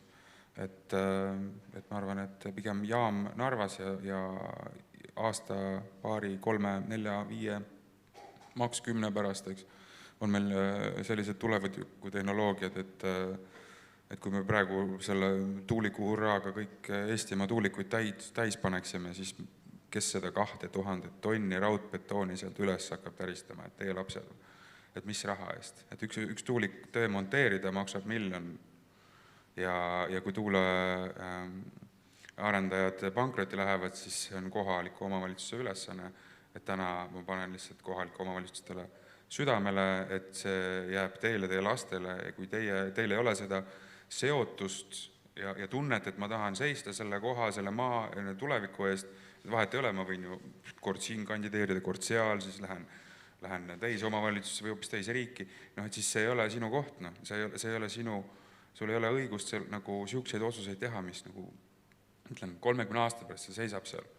Et see win-win mast, mis 2015 põlema läks, seisab siiamaani seal. Keegi ei ole seda maha võtnud, eks.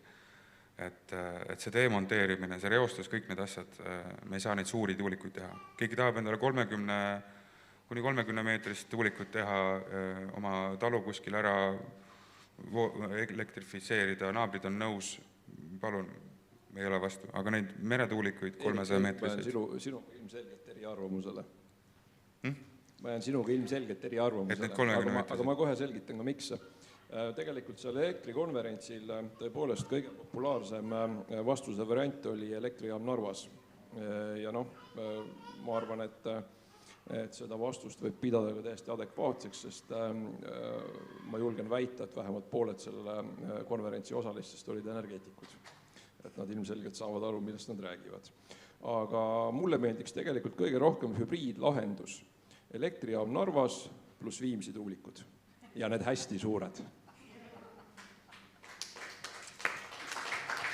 Seal on ka sõpru ja kuna see 60 kilomeetri kaugusele ikkagi mõjub, siis hoiame Harjumaa inimesi ka. Et ei taha vaenlasele ka seda päriselt. Et ei ole nii, et töö sina oma tagaaeda, kui sina tahad. Ei, see on sinu piiridest kaugemal. Et see puudutab meid kõiki, siis ei saa neid otsuseid niimoodi teha. Erik, ära nüüd seda päris tõsiselt ka võtta, eks. Aga ma tänan meie tänaseid paneliste. Suur aplaus neile, palun.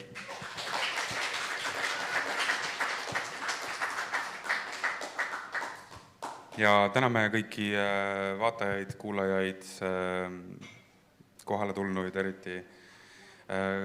Seal taga veel kord kollase laudlinaga laua peal on Uniküla seltsi toetuskast, et palun aitame Valga ja kohalikel inimestel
tere, et mina olen siis Raili Hurt ja Uniküla kogukonna seltsi esindan. Ja mina olen siis seda osa, et Valgamaal on nimeline tuuletööstus on Valgamaal ja see on praeguseks 18 tuugeniga, alguses oli rohkem ja selle mõju ulatub siis Tõrva valda ja minuga koos on... Mina olen Sirje Kask ja mina olen täna siin osalejana ja kaasarääkijana mitte nüüd Tõrva valla ametlik esindaja, vallavalitsuse ametlik esindaja, vaid vabaühenduse MTÜ Tõrva looduse heaks esindajana, kes ma siis olen natuke enam kui aasta tegelenud selle poolega, et ühelt poolt me räägime tuuletööstuse pahupoolest, aga me peaksime rääkima ka nende ettevalmistavate tööde pahupoolest ehk siis keskkonnastrateegiliste dokumentide ebapiisavusest ja nende uuringute ebapiisavusest, mis mõjutavad tulevasi tuuleplaneeringute otsuseid. Jah, ka meil on sellised teemad Valgas, et mina ka oleme siis MTÜ-st ja ka meil on sellised teemad, et meie KSA ja seal seonduvad ka sotsiaalmajanduslik osa, elanike küsitlused, teatud lisad on valmistatud ebapiisavalt ja tänaseks me oleme... Et miks nad on ebapiisavalt, ongi see, et meie lepingud on juba Valgas sõlmitud nõndaviisi, et see töö ilmselgelt ei saagi olla neutraalne, kuna lepingute taustal töövõtja siis saab 30-40% enda tasust pärast seda, kui eriplaneering on kehtestatud, just nimelt mitte töö on volikogus antud, vaid see töö on positiivselt siis heaks kiidetud volikogu liikmete poolt ja tegelikult on see, meie näeme, et see on probleem ja tänaseks me teame, et naabervald on siis tegemas ekspertiise ja ka meie soovisime seda teha, aga tänaseks me oleme saanud vallalt vastuse, et vald ei tee seda ja me oleme nüüd tellimas ise neid ekspertiise, sest et volinikel peab olema siiski piisav informatsioon. Aga räägi, Sirje, mis te täpsemalt... No Tõrva vald on läinud seda teed, et siiski läbi töötades need koostatud strateegilised dokumendid, mille põhjal peaks siis volikogu justkui otsuseid tegema, on leitud, et need ei ole ebapiisavad. Ja see... Et need on ebapiisavad? On leitud, et need on ebapiisavad. Ja selle tõttu on vald läinud seda teed, et siiski tellida täiendavad eksperthinnangud nendele tehtud töödele ja et saada nagu täielikku veendumust selles osas, et need uuringud on tõesti tehtud siis piisava põhjalikkusega, nagu KSH-d kinnitavad. Ja ma leian seda, et tõepoolest, et kui KSH koostajad on teinud seda piisava põhjalikkusega ja täiendavad eksperthinnangud seda kinnitavad, siis ei ole muud teha, kui öelda, et see on nii ja ei näe põhjust, et siin peaks tekkima mingisugune konfliktolukord. Kuid samas nüüd, mida on siis Tõrva vald tellinud? Tõrva vald tellis eksperthinnangu linnustiku-uuringule, kuna ilmselgelt meil juba eelmisel aastal oli linnustiku-uuringu osas ka Keskkonnaamet juhtis tähelepanu, et need olid ebapiisavalt tehtud ning selle siis ebapiisavuse lünga täitmiseks siis KSH koostaja tegi siis täiendavaid vaatluseid eelmise aasta suvel ja septembris Keskkonnaamet siis jäi nõusse sellega. Vaatamata sellele, et Keskkonnaamet jäi nõusse, ei jäänud selle otsusega siiski rahule meie, kes me siis esindame oma valda, sest Keskkonnaameti poolne otsus oli kooskõlastuseta Läti Vabariigi poole siis keskkonna vastava organisatsiooni või asutusega. Ehk siis see, et meie Keskkonnaamet väljastas septembris selle positiivse otsuse, Läti pool tegi oma arvamuse alles novembris ja tegemist on piiriülese alaga ja teadaolevalt siis loodusel ei ole riigipiire. Nii et ka see on ilmne näide selle kohta, kuidas ikkagi lihvitakse üle nurga selliseid KSH aruandeid ja lisaks sellele, et me tellisime linnustiku selle uuringute ekspertiisi eksperthinnangu, me tellisime ka tuuleressursi eksperthinnangu. Võib jääda mulje, et see tuuleressurss on ebaoluline siis peatükk ja tõepoolest KSH-s on sellest vaevalt 1/4 K4, eks ole, võib-olla 300 või 200-300 tähemärki selle kohta kirjutatud, aga tegelikult on tuuleressursil oluline tähtsus selle tõttu, et tuuleressursi põhjal prognoositakse tuleviku siis toodangu mahu pealt prognoositakse tulevikus talumistasusid.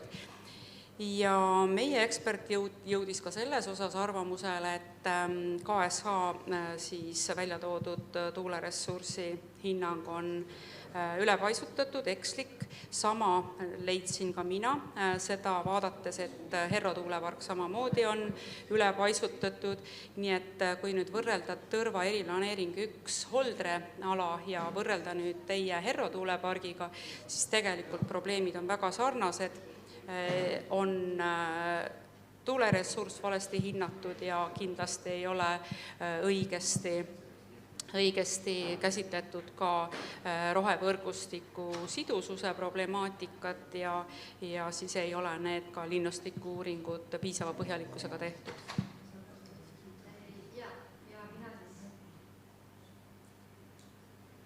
Ja tahaksin siis ka täiendada, et meie KSH ja võib-olla siis planeeringuala, et meie siin Valgamaal oleme siis selliselt, on see planeeringuala välja joonistanud, et siis läänepoolne külg on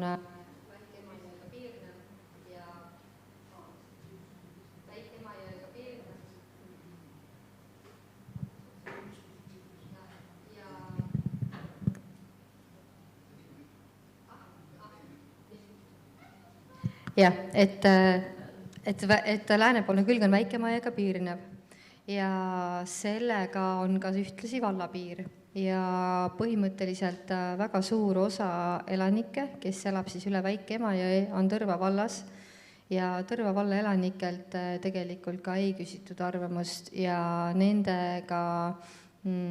elamutega küll arvestati, ehk siis arvestati seda 1 kilomeetri teemat, aga ülejäänud selliste põhimõtteliste arvamustega tegelikult mitte. Küll aga ka elanike küsitluses Valgas, see oli selline küsitlus, kus väga paljusid küsimusi, mis tegelikult olid sisulised ja teadlikkust tõstvad ja põhimõtteliselt seda elanikkonda puudutavad, neid ei võetud arvesse, kuigi ma tean, et opositsioon esitas koalitsioonile need küsimuste ettepanekud. Ja see küsimustik viidi Valgas üldsegi läbi nõnda, et tehti vastavalt siis eelmisel aastal vastu võetud otsuse baasil see minimaalse aeg ehk siis 2 nädalaga elektrooniliselt, see tähendab seda, et reaalselt mitte uksest uksele küsitlust, mida meie vajame, sest meil on väga palju vanamealisi ja digikaugeid inimesi. Ja veelgi ei puudutatud maaomanikke, vaid küsitleti ainult elanikke, küll aga on nendel aladel, kuhu planeeritakse tuugeneid, nende lähinaabrustes ehk siis jäävad 1 kilomeetri raadiusesse paljud talukohad, mida inimesed soovivad ehitada, sinna lihtsalt paraku, kuna praegu hetkel ei ole hooned peal, siis sinna ei saa sisse kirjutada, kuid nad soovivad seda. Ehk siis need kõik sellised sellised aspektid on olulised ja nagu piiravad ja kitsendavad seda inimesi, kellega vald justkui, kelle arvamusega vald justkui arvestaks. Seal oli ka see aspekt, et seda tehti peale avaliku väljapaneku arutelu. Peale avalikku väljapanekut, tegelikult see oli avaliku väljapaneku materjalide osa ja sellel järgnevalt oleks pidanud siis tegema kas siis uus avalik väljapanek või siis olema juba tehtud avalikuks väljapanekuks selle tulemused valmis. Aga see oli teadlikult otsustatud, et niimoodi ei tehtud. Kahjuks oli nii siin Valgas. Ja see on ka siis üks osa sotsiaalmajandusliku analüüsist, millega siis kindlasti ei saa rahul olla. Vastajaid oli, kas oli äkki 107 või ütleme väga väike osa.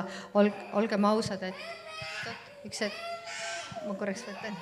Vabandust.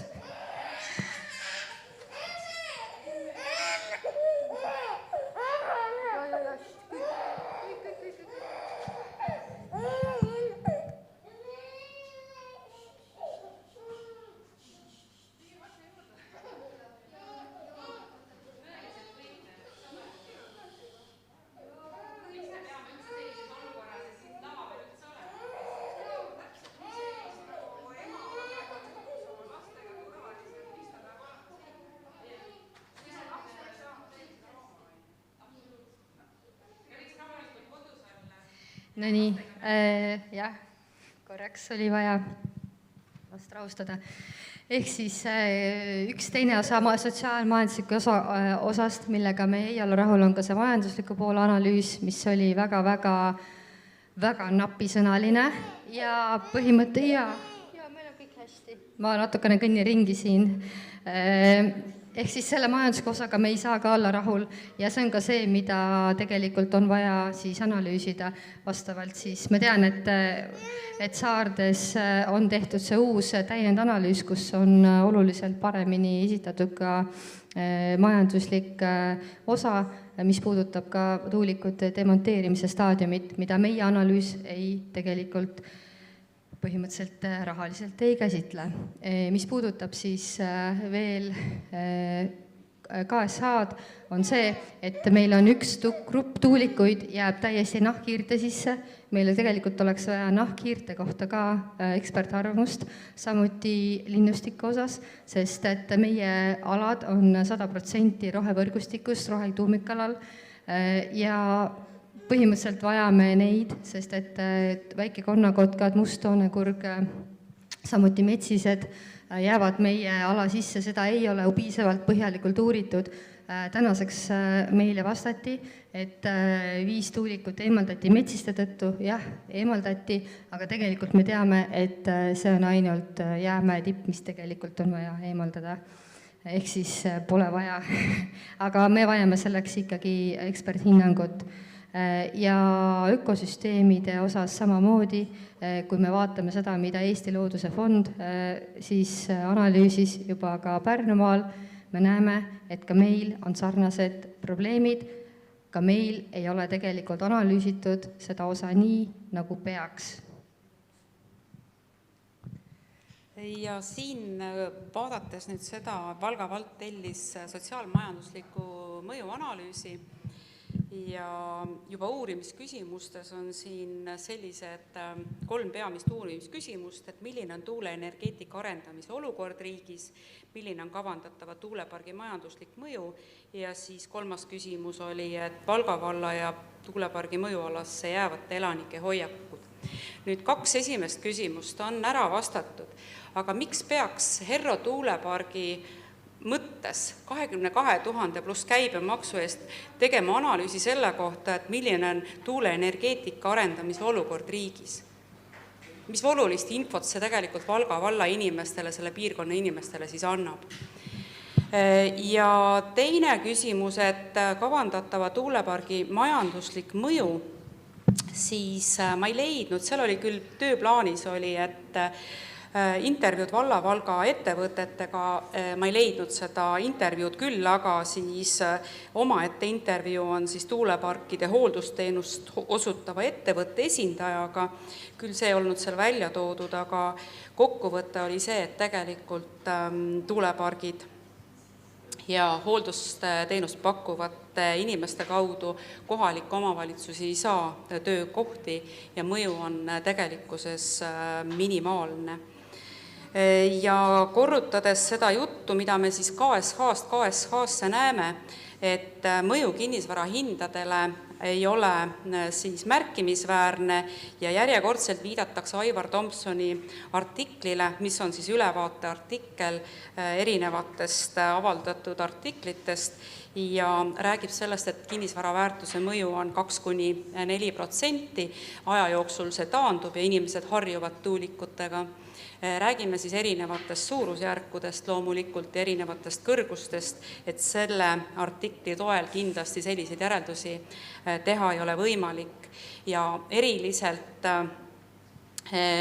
Herro selle KSH puhul, mis välja tuli, et tuulikutasud justkui aitaksid leevendada siis varaväärtuse langust, siis tänasel päeval me nägime ja ka see Herro KSH kinnitab, et kuni 3 kilomeetri raadiuses inimesed saavad 110 eurot aastas tuulikutasu. Ehk siis see, et minule ütles selle kohta tuntud kinnisvarabüroo juht, et see ei ole ka ravimite raha selleks, et unerohtu osta, kui elad tuulepargi kõrval. Nii et selline on siis minu nagu vaade sellele sotsiaalmajandusliku mõju analüüsile Herro tuulepargi mõttes, et see on tõepoolest ebapiisav, see on väga pealiskaudne ja see on lihtsalt andmebaasides kahlamine ja selliseid rahasid küsida, et selle eest on vald valmis olnud maksma ja samas rohevõrgustiku sidususe eksperthinnangu eest tuleb siis vabaühendustel isiklikest rahadest ja lastetoetustest siis leida see panus, et seda teha. Tänan. Ja aitäh, Sirje. Ma lisaksin võib-olla siia veel selle tõesti, et ka see piiriülene mõju, mis on siis Tõrva valda ja loomulikult ka meie inimestele, seisneb ka selles, et lisaks sellele, et see piirab ehitus, nii-öelda elamuehitust ka Tõrva valda, sellepärast, et ütleme üle Emajõe, seepärast, et siis ma justkui ei saaks ehitada sinna enda elamut teisele vallale, see on justkui tingimusi. Ja see ei ole ainult siin Valgas ja Tõrvas, see on üle Eesti ja puudutab ka Läti ja Eestimaa piire. Me oleme silmitsi sellega, et ka paljudele küladele seatakse piire, näiteks rekreatsioonialade, vabaõhu veetmistega, sellepärast, et lihtsalt seonduvalt müraga sa justkui ei saa enam enda külale vaba ala, eks ole, kus kohas puhata. Et see on ka igal pool kaartidel näha, see ei ole see, mida meie arvame või mõtleme, mis tänases siis ju välja tuli ka, et vahepeal Eestis professor Matsoni tööle nõndaviisi suhtutakse. See on tegelikult see, mida Eesti inimene ise kirjutab planeeringusse, et jah, siia ei saagi rajada virgestusalasid. Ja see on kahjuks see, mida tuulikute grupid piiravad. Holdre puhul on see tuulikute grupp, üks grupp moodustub siis üks selline ühtlane äärepiir ala, kus on siis piiratud need tegevused.